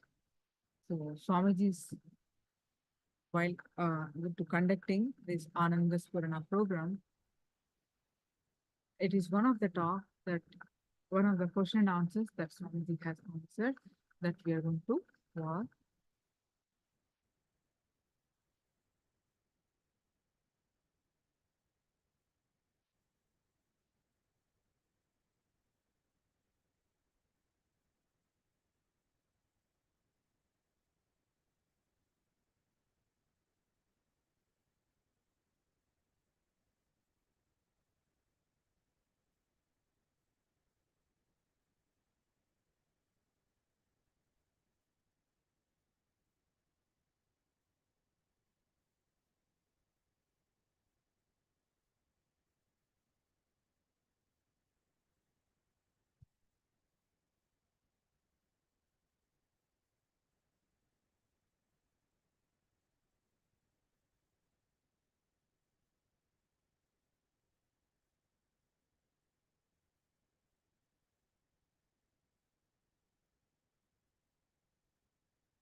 Scratchy throat. Once I let go out straight, it was flowing beautiful. I feel so great and open. Can I do Mundan? Oh, you? Oh God, what is this? How do we sustain the state of an unblocked Swadhisthana, the effect I felt after today's meditation? I have not felt by doing any technique on my own. I am sure your presence is the key. But now do I take this back with me? How do I take this back with me? Relax from the fear of how do I take this back with you. Wait, this 21 days is a long time. It will just be completely engraved in your system. As on now, relax from this fear. If you carry this fear, this itself will become one more fear. Don't bother. Live enlightenment now. That's enough. See, you are awakened. Early morning you wake up. Do you have a fear? Oh, I should not fall asleep and have dreams. What will happen again if I have some more nightmares? Do you have fear?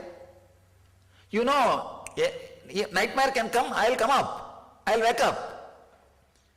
So same way, you will not be afraid to fall back into this world and get up, because you know your true nature is this. See, once you know the true nature is this reality, you don't have fear of falling asleep and having a nightmare. Do you have the fear? No. You know, even if there is a nightmare, after a certain peak, you will wake up. Same way, once you are awakened, you know, even if you fall back into the same Maya, if certain amount of pain or suffering is built, you will wake up. You will wake up. There is an automatic waking up system. Once you wake up, the automatic waking up system is there. You don't have to be afraid, oh, I will fall back into the same Maya, I will fall into the same rut, nothing. You will never be a same person. You will never fall back into that same person, don't worry. Who put the question? Rishi. Which would be more, the fear of the known or fear of unknown? I am unable to gauge. Neither fear of known nor fear of unknown. Fear of fear is the most horrible fear. Fear that you may have fear or you will have fear is the most horrible fear. Understand? Any definite thing does not create fear in you. You know for sure, next year you are not going to become Bill Gates. You are not afraid of that. But there is a possibility you may gain little money or less money. You have your border. Within that only your fear will be playing. Fear, you may have fear itself within your possibility only. Within your possibilities only. You know for sure there are certain things in your life. You will never be afraid of that. Those few certain things. Death is a possibility, it is not certainty. See, death incident itself is certainty. But the time and the way in which it will happen, all those things are possibilities. We are afraid because the possibility, the freedom is there. The possibility is there. So the worst fear is fear that you may have fear. That's the worst fear. Nothing else is worse than this fear. Known, unknown, even known things can create fear. Even unknown things sometimes may not create fear. But the fear that you may have fear. Afraid of fears, that is the worst fear. Especially these phobias and all is fear of fears only. The moment you have an idea you may have this phobia, you will start having that effect of that phobia. When I was on the Himalayas Yatra this year, I was aware of overcoming many fear, especially on the way to Yamunotri. Since then I feel most of my fears I experience as fear strokes rather than their generalized fear. Is there a qualitative difference between fear strokes and vague generalized fear? Yes, there is a qualitative difference, no doubt about it. How to manage fear strokes? They are more paralyzing than other fears. Sivaranjani? First thing, you cannot manage the fear strokes or fear just falling in tune with it. It's okay, what can be done, this is the way I am. Acceptance is the only way, because it is inevitable. The moment or the fear is inevitable. You understand? Acceptance is the only way to conquer inevitable things. The fear in you or the fear stroke which is happening in you, or more inevitable things. Accept, suddenly you will see the quality of fear disappears. The moment you accept, let your whole body tremble, shiver, let you have the fear, stroke and nausea. Don't fight with it. When you don't fight with it, you will see the fear is a deep peace. You are retracting, you are contracting, you are settling into yourself, you are coming back to the home. When you fight, only then you start creating more problem. With fear, no fight. Fighting won't help. Just accept. When the fear stroke happens, accept. Leave it. That is the only way.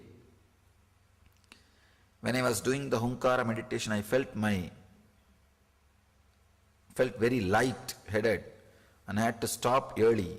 When I was placing my awareness in the Swadhisthana Chakra, I felt peace and then intense agitation. I wanted people to stop right away. Then I had to remind myself of the being's nature of Nithyanandam. Then peace followed. But then the second time the agitation came, I started shaking like when I was caught in an elevator. Even after the meditation, I was shaken and felt like throwing up. And now I feel light. It's a process. It's a cleansing process. Swamiji, why does the mind or personality keeps forgetting the being's core Nithyanandam? Thank you for all your help and love and blessings. This is just a simple process. I told you, this is expected. Trembling and shivering and all those things are expected. Should one have fears or not? Is it natural to have fears? Can one overcome fears? You need to understand this question first. Fear is your nature, but not towards any object. Object is artificial. Having fear is your nature. Connecting that fear with an object is societal. Understand? When you take birth, you have pure fear, which is responsible for your rest, peace. See, unless you have fear, you will not even be able to sleep. Even sleeping means coming back happens because of the pure fear. Pure fear is responsible for you coming back and sleeping. Please understand, connecting that fear with some object is societal. A fear of this, fear of that, fear of this, that is societal. But pure fear is natural. So don't bother about the pure fear. Let it be there. For example, if a snake comes, you think I will not run? I will run. Pure fear, simply protecting itself. Pure fear protects itself and it is spontaneous, it is powerful. But the fear of something, that's where starts all messing up. All difficulties, complications. So pure fear is natural, you don't have to overcome, let it be there. But fear of objects, accept, then you will see, the moment you accept your fear, fear loses its power to frighten you. Fear loses its power to frighten you. As long as you fight, resist, only then your fear has a power to frighten you. Once you stop resisting, your fear has no power to frighten you. Would you explain more how it works to have fear or desire without an object? Would you explain more how it works to have fear or desire without an object? Oh, this is a nice question. You are asking essence of living enlightenment. See, when you have a pure desire, you will see kind of a excitement for no reason. You just, many times you can see early morning you will have that excitement. Early morning, you don't have any exact idea what you want to do, but you will jump out of the bed. And you just want to come out. And you don't know what to do. There is no particular object or straight, direct idea what to do. But you are just bubbling, overflowing. This is what I call, how many of you have experienced even once this feeling? Surely you would have experienced. This is what I call pure desire without object. And same way, For no reason, suddenly you will feel depressed and you will feel like going into your room and locking yourself. You will try to find out what is the reason, no reason. And you feel like you want to lock yourself up in the room. I think this everybody has felt every day, I think. You have felt again and again. This is what I call fear for no cause, fear for no reason. So it is natural. This cycle is natural. These energy cycles are natural. You don't have to be bothered at all about this. All you need to do, when you have an object connected to your fear or desire, especially when you have an object connected to your fear, accept. That acceptance itself transforms. What can be done? Nothing can be done. No other technique can help except acceptance with fear. Because more you fight, more you empower the fear. Fear is such, any idea you bring it to overcome, it will be shaken. You will never be able to do. I have seen so many people trying so many ideas. People start chanting Ramakrishna, Ramakrishna, Ramakrishna, Ramakrishna, nothing works. See, because you are shouting, your attention may be diverted. I have seen people when they walk alone, that is the time they will call all the devatas. Rama, Krishna, Govinda, Shiva, Vishnu, all gods. And they feel, oh, you see, when you are loudly calling, your attention is diverted. So that moment you may not feel the fear. That does not mean you are out of the fear. Again, next day when you are walking alone, the fear is there. So no Ramakrishna Govinda will work at that time. The simple acceptance and allowing the trembling, allowing that fear, allowing that suffering to take over you, just take bath in that fear. Just let you be showered with that fear and go into that. Go 2-3 times into that fear. You will see next time it's not touching you anymore. This is the permanent solution. Acceptance is the permanent solution to transform the fear. Otherwise, any other technique you use, it will be only diverting the fear. It will only be diverting. You will never be able to come out of it.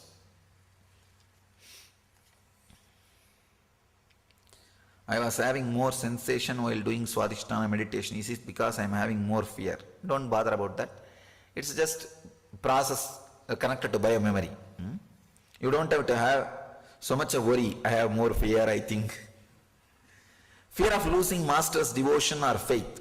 Does it relate to object? Is it a form of energy? Understand? You don't have to see, if your faith is built, if your devotion is built on your experiences, you don't have to have the fear of losing it at all. If it is not built on your experiences, let it be lost immediately. It has no value. It should not be there. Please understand, the devotion towards the master, the faith towards the master is like an intimate relationship. It's a beautiful intimate relationship. So let it be built on your experience.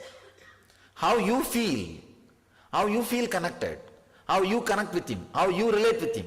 Let that be built on your personal experience. If it is built on your personal experience, it will never be lost. It will never be lost. If it is not built on your personal experience, then let it be lost now. For example, when you see how you connect with him, when you directly listen, somebody who is connected with him or experience, when this kind of direct experience happens, when you listen to somebody who is really closely lived with me, and I can say, even when you listen an experience of somebody with whom you feel really connected, that becomes your own experience. For example, yesterday I heard, today morning, my secretary was telling, he was sitting with you guys for last night. Yesterday night he was sitting. When you really connect, his experience also becomes part of you. Suddenly you see, you don't have to live around me for 5 years to have that same connection. What he had, what connection he had with me, he is having with me, with 5 years being around me, just intensely imbibing it or feeling it, you have that same connection. So that also becomes your experience. So if it is, everything is built on your experience, your understanding, then you don't have to have the fear of losing it. if it is not yours, if it is not your clarity, then even if I directly show you some miracle, directly show you something, you will have doubts. So it's like a strength and the integrity of the person. If you don't have that strength and integrity, let the faith and devotion be lost now. At least you will know you don't have faith, so you will start creating the integrity. You will start becoming integrated. You will start becoming centered. If the personality is not deep enough, even if you have faith, it's not worthy. If the personality is deep enough, you don't have to bother. The devotion which you have will never be lost. It will be there forever, and you know I am there for you.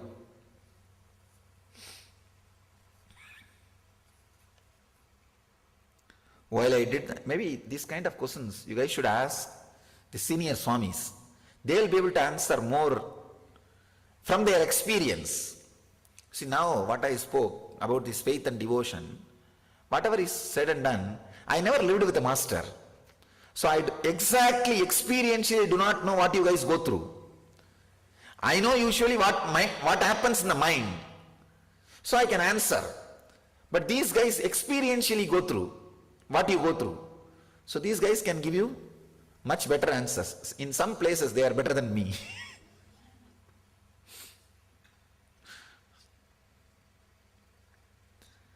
While I did the Swadhisthana meditation, I felt brave instead of fear. So I tried to feel the fear of death. No, you don't have to try and all.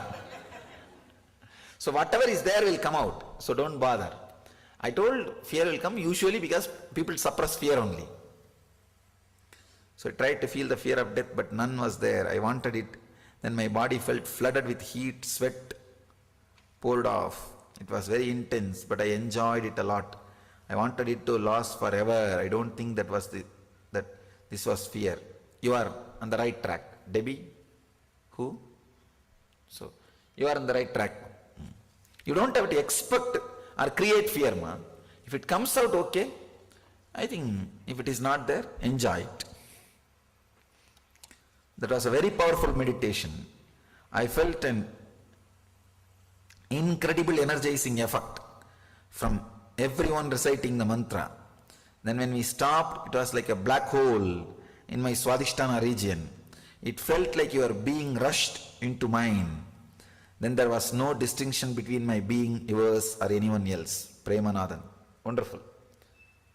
See, who? Yes. Like this, any one meditation, even one glimpse in one meditation is enough. You will see now the breakthroughs will be continuously happening. The first breakthrough is important. It's a real breakthrough. It's a real opening up. Once that one opening happens, you will see every meditation opens a new dimension, new level. You have any questions? Yes. You can please be seated. I had an opening today, and I got that now, and I'm going to experience Shavasana. Wonderful. I remembered the sloka which I made. Repeat. Actually, these words will become an experience. Wonderful. So this first opening happens usually after a few meditation techniques. Then you will see every meditation will have a new opening. The first opening only will take little time. Once that happens, like this, what he is telling, that I could feel very clearly there was no difference between my being and every other's beings. That's what I call, I am not only alive in this skin, I am alive in this skin also. So like this one glimpse, then you will see, suddenly you are able to connect with all meditations, and suddenly you are able to connect with all the words I am uttering. Suddenly everything falls in place. That is what I call awakening. It is no more words, it is no more theories. I am not proposing any theories anymore. See, till you have that first opening, whatever I am talking, you may believe, okay, when he says, I can't tell anything, he doesn't, he may be knowing more than me, and you may be believing, it's more or less words. But once one or two openings starts happening, then everything is solid truth. You will drink me. Whatever is coming out, you will just imbibe, you will just swallow. During the Hunkar meditation, I suddenly developed a severe headache, which disappeared totally after some time. I felt like jumping and dancing after the whole meditation is over. Means the whole body, the pure fear is spreading. See, pure fear is energy. It's a deep peace. When the deep peace is experienced, you feel so much rejuvenation. The rejuvenation and joy. The rejuvenation is felt only by pure fear. Whenever fear happens to you, understand, you are getting rejuvenated. Where does courage come from and how is it related to fearlessness? When you experience pure fear and relax, again the rejuvenating feeling which you feel is what is courage. In Nitya Yoga, during visualization, however hard I try, I am not able to get photo of my body into mind. It is blank. How do I get awareness of my body? This is maybe first 1 or 2 days you will have this problem. After that it won't be a problem, because you will just be able to make your frame. When you close your eyes, you see the negative of you, na? That is enough. That itself will help you. Not related to above question. Does only human beings get enlightened? Unless an enlightened master or Avatara Purusha intervenes, only human beings can get enlightened. If he intervenes, he can liberate even animals. Ramana Maharshi did, Ramakrishna did. Like this great incarnation, they have interfered and they have done. It's an exemption. But as a rule, human beings only get enlightened. Even Devatas don't get enlightened. Even the Devatas, if they have to get enlightened, they have to come down to the planet Earth as a human being, only then they can get enlightened. Indra, Vayu, Varuna, all the guys, if they want to enlightenment, if they want to have enlightenment, they have to come here. Indra Loka is nothing but more or less like a 7-star hotel. Understand? No, that's all. So, that's all. It's a little luxurious. Otherwise, there is nothing special about it. You will feel bored. If you are depressed, even if you are staying in 7-star hotel, what is the use? No, really, I tell you, all devatas are depressed. No, really. What will you do? So much of women and wine, and how many days you will enjoy? 2-3 days. After that, all devatas are depressed. Don't bother. I am telling you from experience. All devatas are depressed. See, in the planet Earth, I have seen only 2 people are happy, living blissfully. One, enlightened beings. Another one, people who are living around enlightened beings. That's all. Nobody else. Nobody else is blissful. In the whole cosmos, nobody is blissful. Except enlightened beings and people who are living around enlightened beings. When they live around enlightened beings, they just live in his light. They just experience his light. So they are living happily. Otherwise, Indraloka, Chandraloka and all, just one more luxurious hotel, Taj Hotel, Meridian, Lee Meridian, like that, that's all. Little bigger Lee Meridian. Little bigger Oberoi, that's all. And suddenly terrorists also attack, you don't know. That's what we call demons. Suddenly these fellows come and land. Ravana comes and lands, the Chanda comes and lands, Munda comes and lands. That is what becomes Purana. That's all. See, now the police army has been sent. Their Devasena will be sent. The army of gods will be sent with Subramanya, and he goes and kills all the people and comes back. So this is the same drama happening for eternally. These are some of the wonderful experiences. The Swadhisthana meditation was really an amazing one. As I filled in circles in our seats, I experienced 2 things at different moments. First, I was getting into the grow. I suddenly felt with a Shivalingam. As I continued to spin, I felt one with Shiva. Sensation was that I felt there was large cobra. As we continued to spin and put chakra awareness, it made me think of doing arati and ringing the bell. Maybe you are a person who is devotion based. Try to go to arati whenever you find time and do puja. That will make you completely connected with that energy. Gauri, try to do puja. These are all the ways you will discover your own technique. Now, when you feel connected to that, then that is your technique. You should try. See, puja may not work for all, but for some people it will straight away connect. It will straight away connect and nothing will be needed. Simple puja is enough. They will be in ecstasy. They will be just living enlightenment. So, try it. You mentioned Indraloka, Devaloka, Vaikuntha. Can you? No, Vaikuntha is different. You see, Vaikuntha is an enlightened space. Don't connect Vaikuntha with the Indraloka and Devaloka. Vaikuntha and all you can reach only by pure devotion. You cannot reach by doing some yajna, doing some nonsensical ritual. But Indraloka and Devaloka you can reach by ritual. You can just, if you just make enough money to go there, you can go. But for Vaikuntha you need a special visa. Even money won't do. Vaikuntha and KAILASA and all, it's a different space which can be reached only by the purity of the being. But Indraloka and all these things, you don't need purity of the being or any tapas is not required. What is the whole cosmos all about? How it rises and why it rises and what is play going on? Related to this, how does the individual soul move between worlds? I have read some things about this in Autobiography of Yogi, but it's not very clear. You have also not talked about any of this in any of the videos that are in YouTube. Who put the question? I'll talk.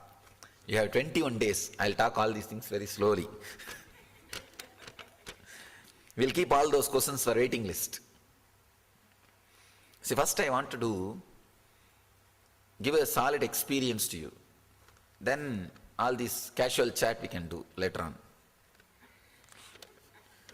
During the last session, constantly seeing graphical elements, some logos, some posters with the design elements. Kavya, you are a designer, na? So can you please explain me what is pure fear and pure greed? I still am confused. I think energy going up, overflowing for no reason is pure greed. Energy settling back, rewinding for no reason is a pure fear. Understand this.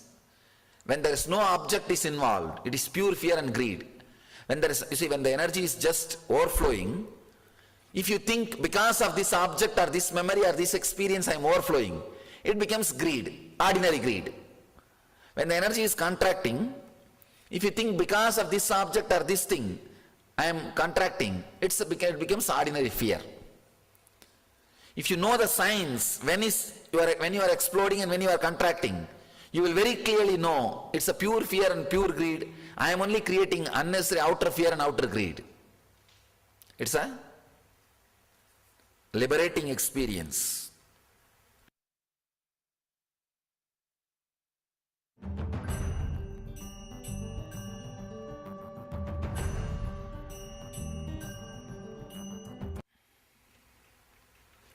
When doing the fear meditation, the part where just sitting in silence at the end, I felt this intense energy full of my space. That's what, the pure peace, the pure fear. Pure fear can't even be called as fear. Pure fear is settling energy. When it is connected to some object only, it is called fear. Was the energy coming from you or from within me? Within you and me is one and the same. Relax. Inside you, me are not two different energies. They are same space. Why am I having this experience of this energy? How do I dive deeper into the experience? You don't have to worry about anything. Why am I having, how do I dive deep? Just enjoy, live it, you will see, it settles. Please explain the significance of my experience during the Swadhisthana meditation. Halfway down the meditation, I would see the chakra as a ring of silent darkness and felt the sensation of soothing vibration at that. Wonderful, good. as I was doing the hip rotation, reciting Hunkara, I felt and saw a cap of white light, Sahasrara and brow center, the ring of silent darkness. Wonderful. Can vision be restored using meditation, yoga, healing? You can create and restore visions through yoga.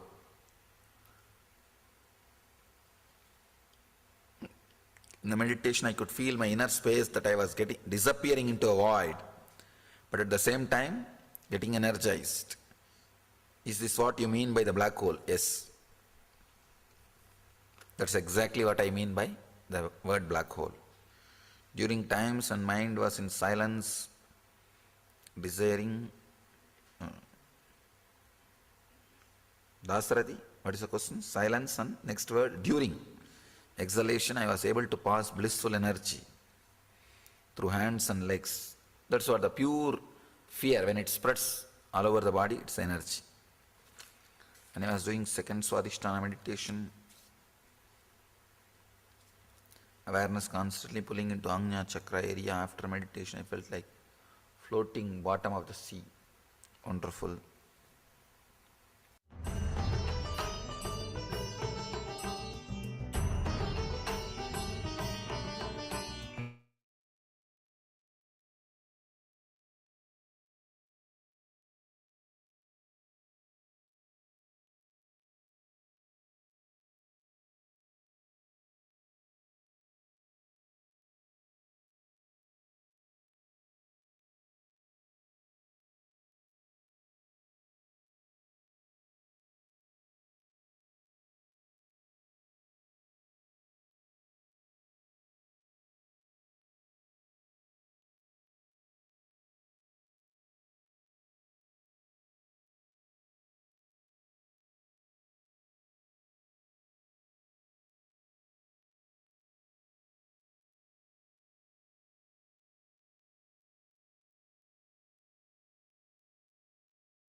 Now, moving on to the next step, please sit wherever you are.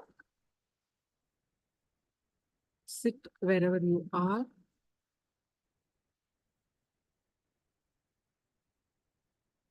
Relax in the Swadhisthana chakra.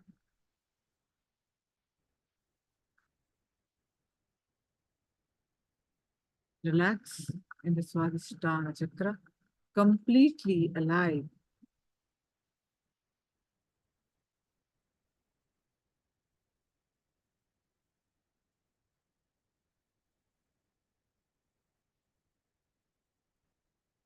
Relax in that peace.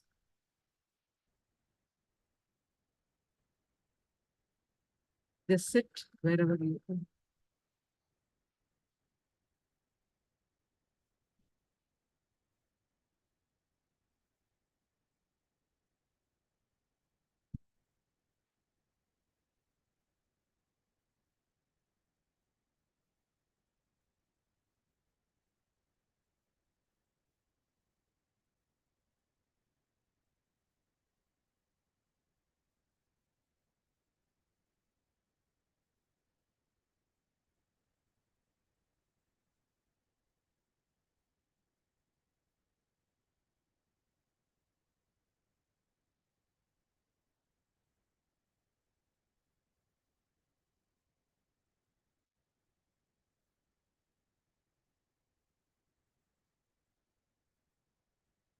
Complete awareness on your Swadhisthana chakra.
Complete awareness on your Swadhisthana chakra.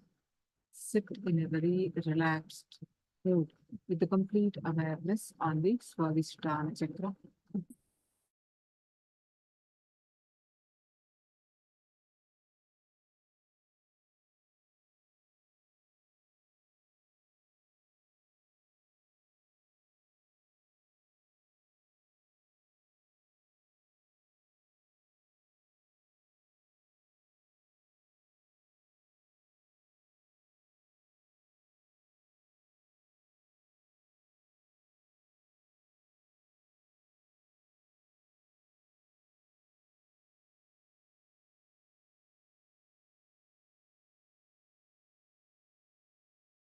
Now, relax.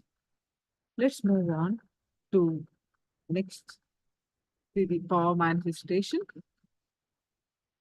Let's move on to the power manifestation.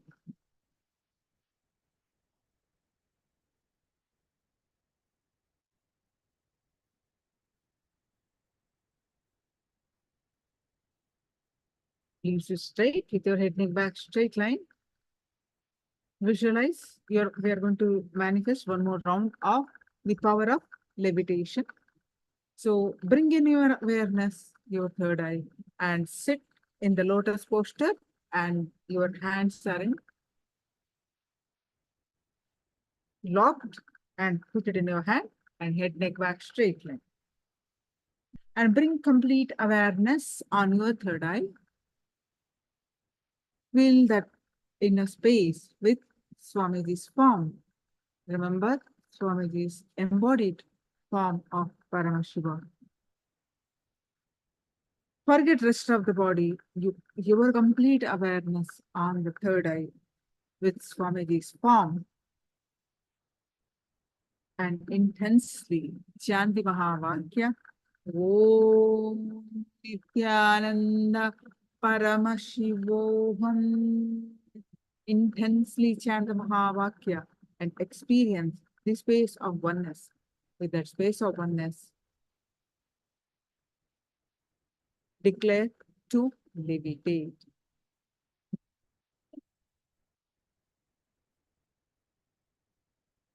Declare to levitate.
Now, all of you, please share your power manifestation experience. Please go ahead and share your power manifestation experience.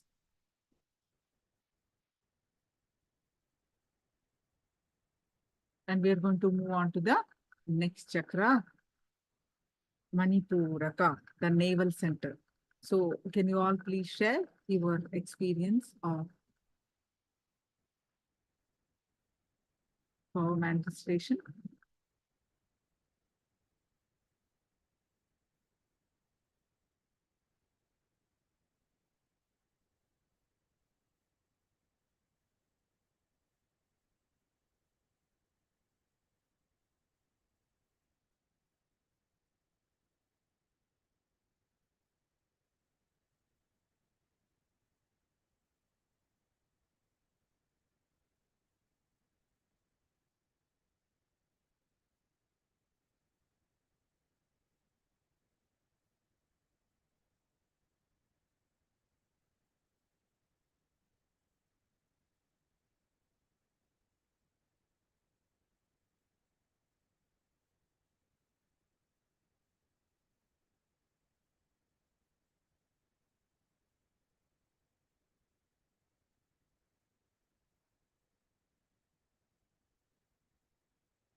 Now we're going to move on to the next chakra, navel center.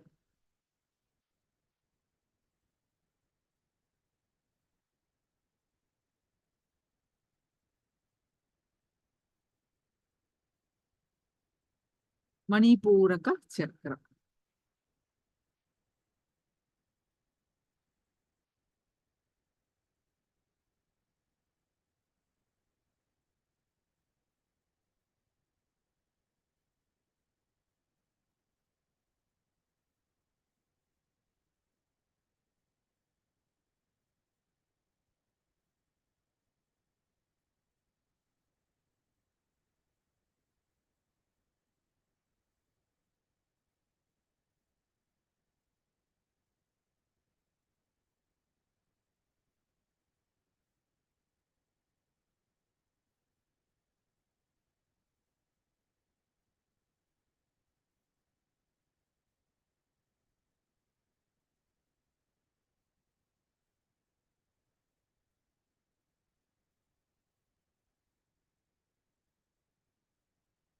And continue to share your experience on um, the power manifestation and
Yes, now let's move on to the Manipuraka chakra, the navel center.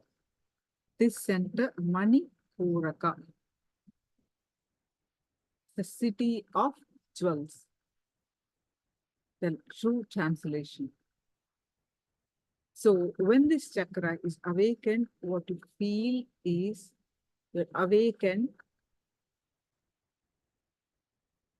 to immeasurable treasures.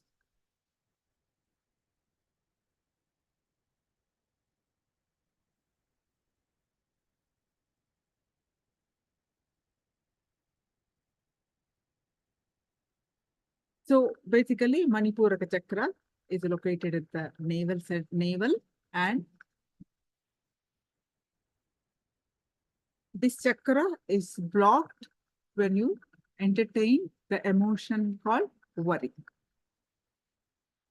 This chakra flowers when you stop worrying about worries.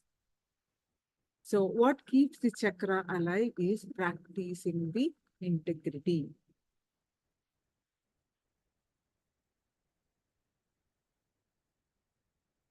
Worry is a constant chaos without any clarity happening in you.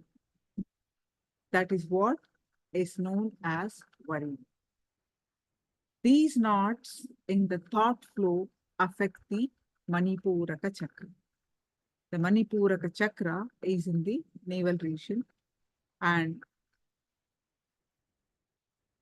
whatever, this is a small test, whatever you feel, negative thoughts coming up, any negative thought that's coming up, look into them and see where they are coming, from where these negative thoughts are coming. Just do a 2-minute exercise. All the negative thoughts, where they are coming.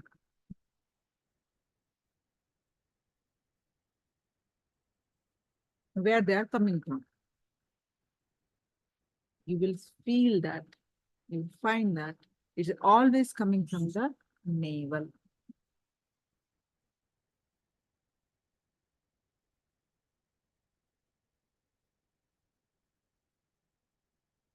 Now, constant inner chatter, constant inner chatter that is coming. Also, now pen down the inner chatter happening inside. Pen down without editing.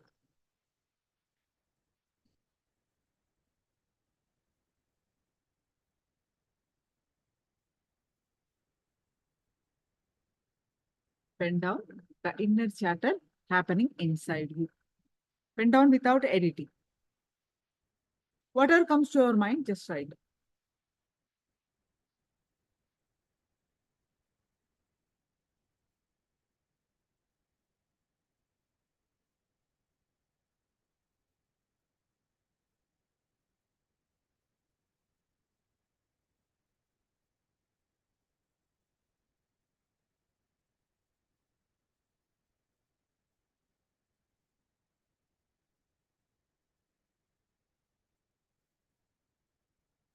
Understand.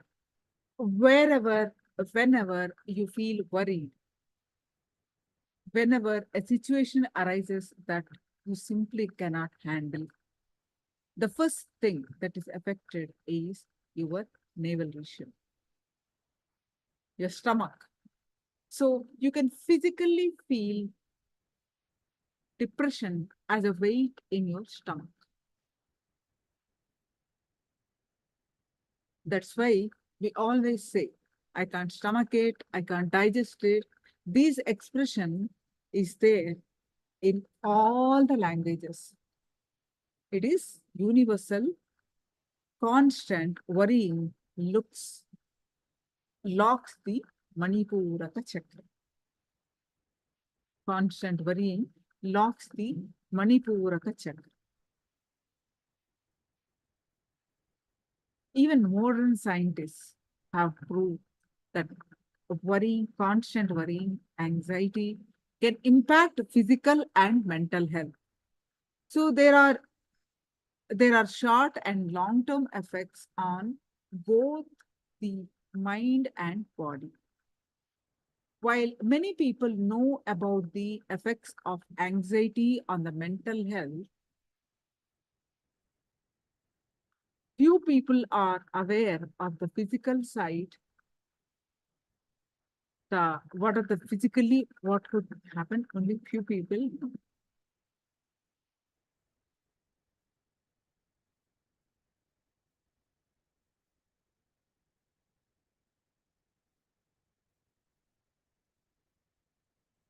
So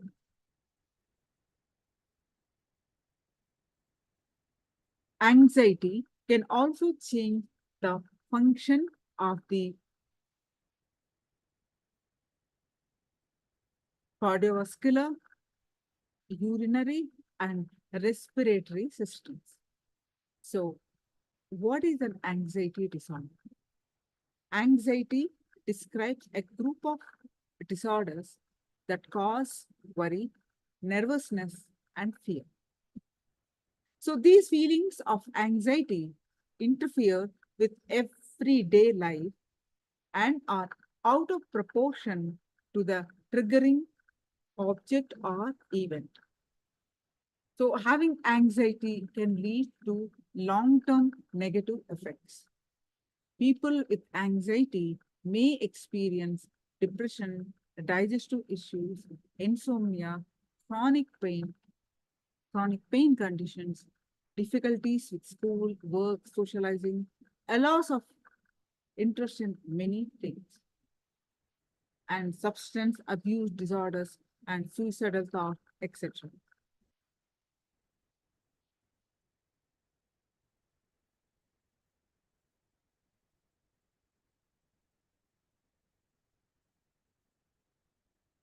So worry is nothing but this continuous, uncontrolled inner chatter happening in the mind is worry.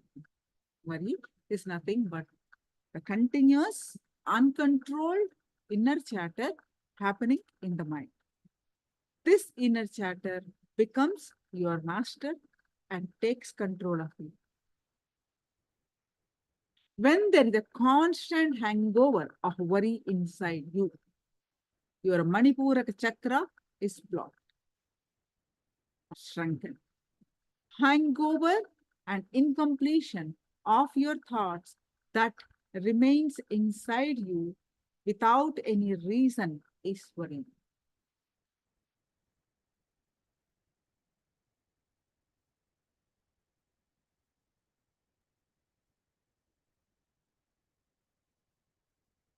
So, hangover and incompletion of thoughts that remains inside you without any reason is worrying. So, speaking out what we do constantly with others, what we call speech or conversation. Speaking in, speaking to ourselves. Actually, this speaking is a continuous progress that goes on inside us. The continuous process that goes on inside us. This speaking is called the continuous process that happening inside is called inner chatter. And this is what is called the inner chatter is nothing but worry.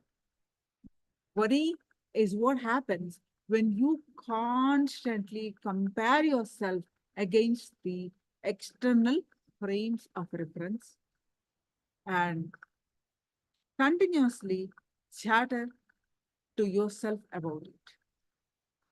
Over time, this set is a mental breakup. Your very mental makeup becomes worry.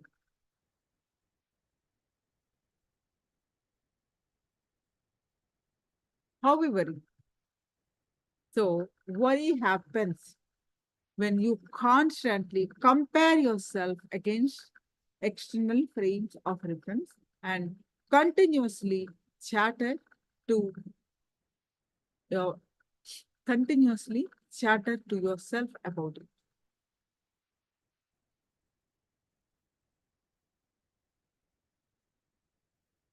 So pen down how you constantly compare yourself against external frames of reference. Pen down how you constantly compare yourself against external frames of reference.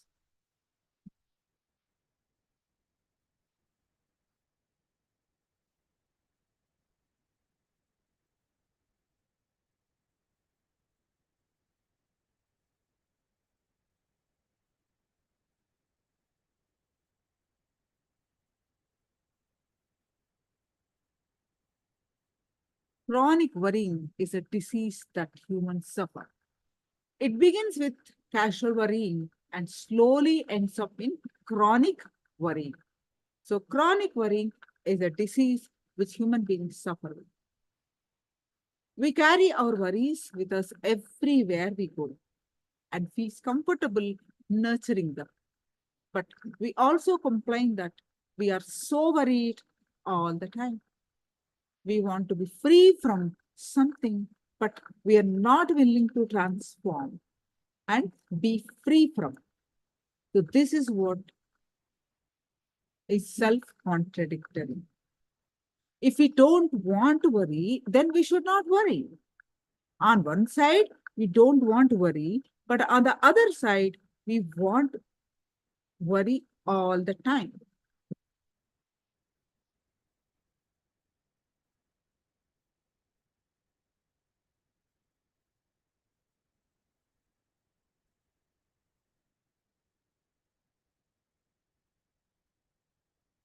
So let me tell you a small story. Three fishermen went to fish one day and it became late.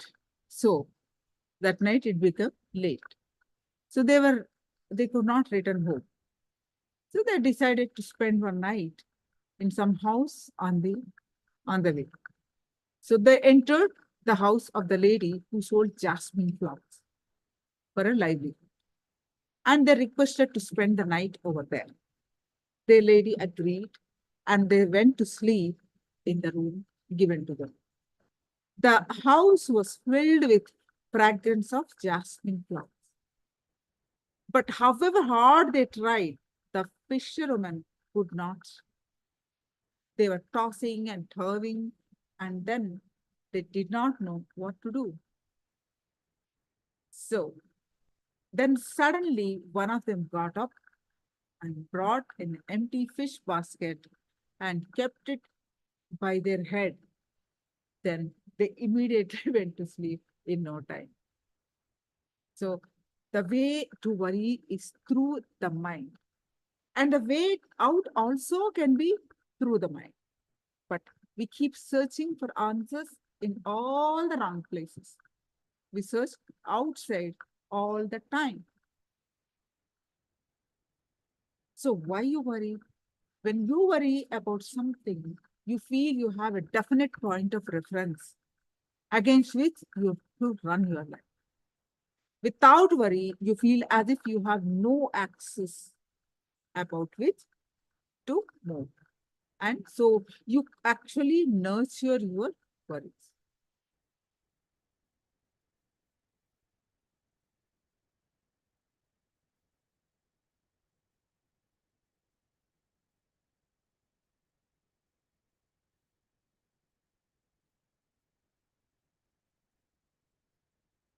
So one more thing which contributes to causing the worrying pattern in you is cribbing. All the time complaining, cribbing.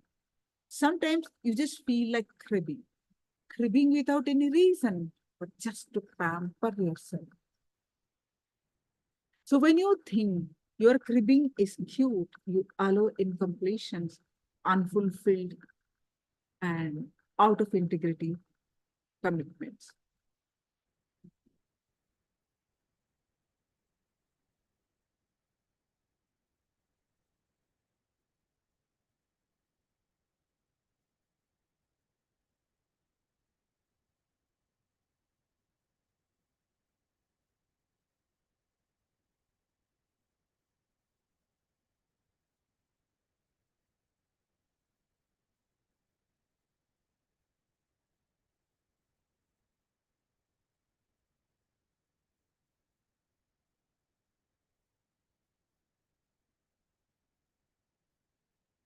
So the more and more hangovers and incompletions of thoughts you have inside you, the more and more forgetful you become. Forgetfulness happens to you when you are overwhelmed by constant incompletion of thoughts happening inside you, and that leads to constant worry to happen inside you. So, whenever you feel worried, whenever a situation arises that you simply cannot handle, the first thing it affects is your navel region, your stomach. So, you can physically feel depression as a weight in your stomach. So, that's why they always say, I can't digest this, I can't stomach. So, each person thinks that only he has the most worries and that only he is unhappy and everyone else is happy, very happy. But the strange thing is everyone thinks this way. So irrespective of our culture, status, age, anything else, we all have words.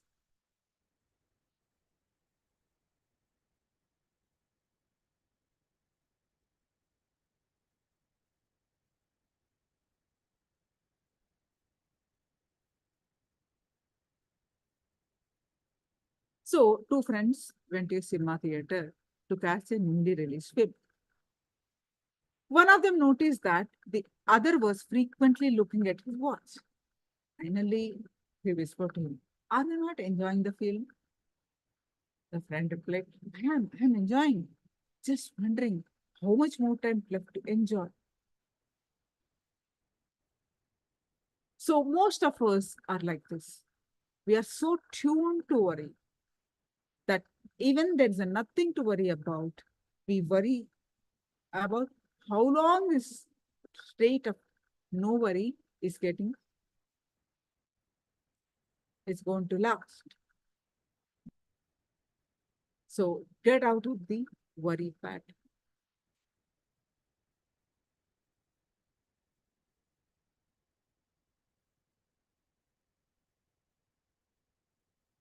So the moment you bring authenticity into your thinking, worry disappears. As long as you don't bring authenticity into your thinking, integrity into your thinking, worry continues to rule.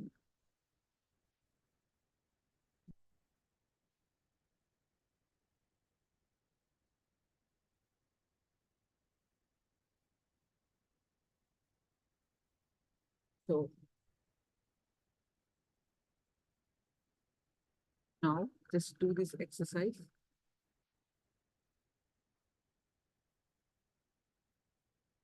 for a few minutes.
let's listen from Swamiji.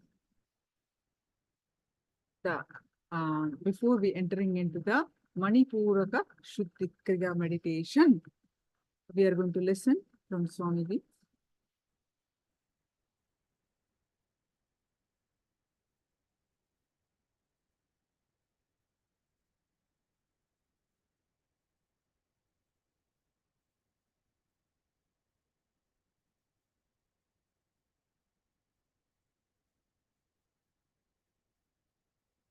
Any questions? Please do let me know.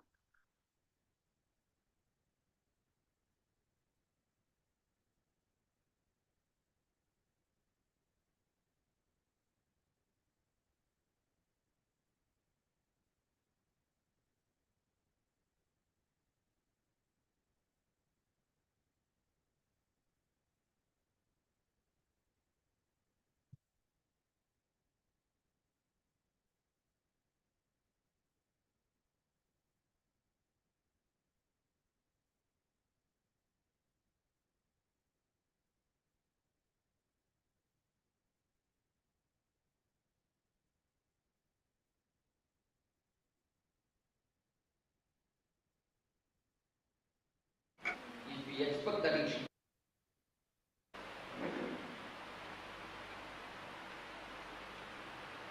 What is worry? Yes. It is a kind of fear. It's Fear. based with fear of Fear. something that's going to happen or is happening. So it's basically fear of something.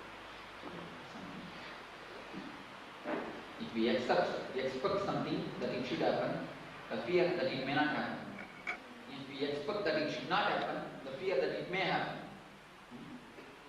So this is what is worry. Anybody else? Any other explanation? People who are master degree in OD.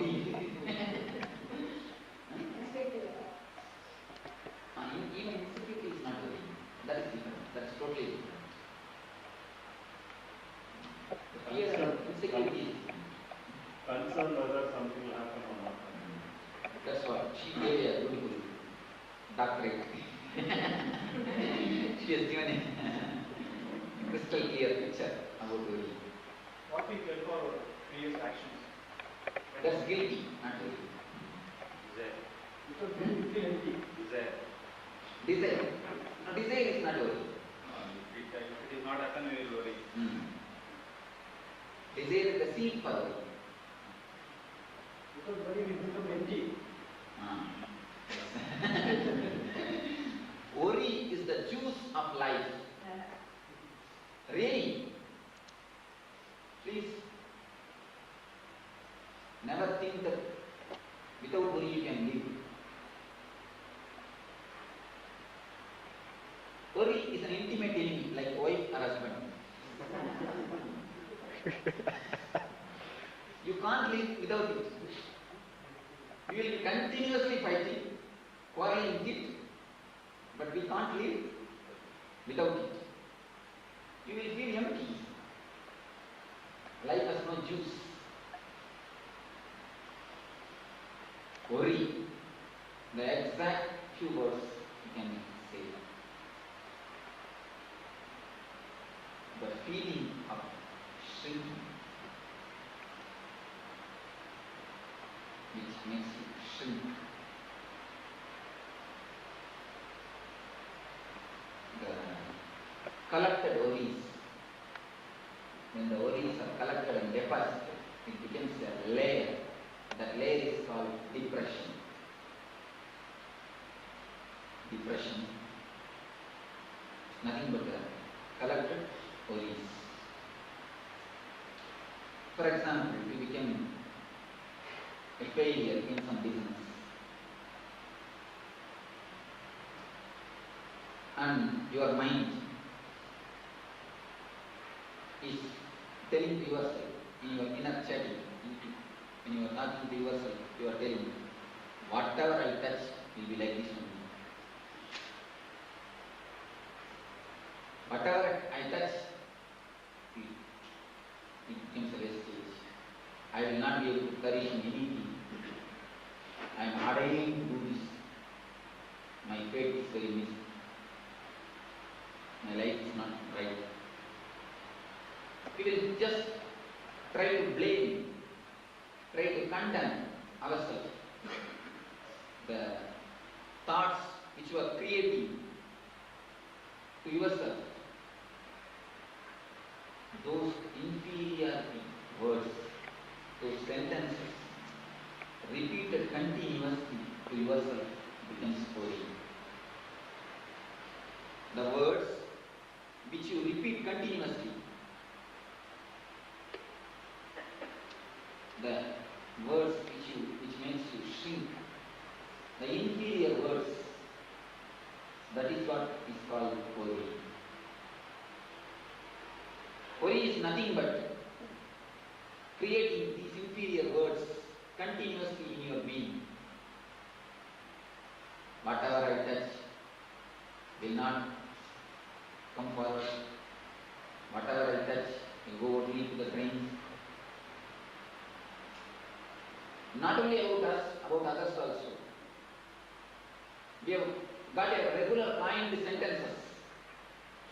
Oh, today morning I seen you, that's all my business will go away. Regular sagunas, these all are deeply connected with worry. You have so many ideas, the leg pulling ideas, so many ideas to pull you down in your being. That is what is worries. In your own mental inner chanting, in your own verbalizations, you have these selected words to play. With these words, you try to live. These words are only called as worries. Mind with which you are living. You don't know anything except your mind. You are nothing but your mind. In Tamil Nadu, there are professional people who go for crying when somebody dies. They know many songs and if you pay them, they will come and cry nicely and make the atmosphere. See, everything needs an atmosphere. Even for this, you need to create an atmosphere. To create the atmosphere, they will come and cry nicely, and they will beat also with so much speed. I myself have seen when I was young. Those people, when they are brought, they will beat in their chest. They don't know how they are bearing the pain. So if just crying can help. We all can cry. Worrying will make only one more problem. You have 10 problems. If you worry about it, there will be one more problem. Because worry will be one more problem. Most of our problem is not even a direct worry. It's worrying about worry. Many people come to me and say, Swamiji, I have a lot of worries. Alright, without worry. Then why do you worry? They are worrying about their own worries. The worry itself becomes one more worry. Continuously worrying about worry. Continuously bothering about the problems. Creating worries. Where it leads? Physical and mental disturbance. Nothing else. If it leads to solution, no. If it leads to solution, all of us can sit and cry for next 1 hour. That will be the great meditation technique. It is not going to lead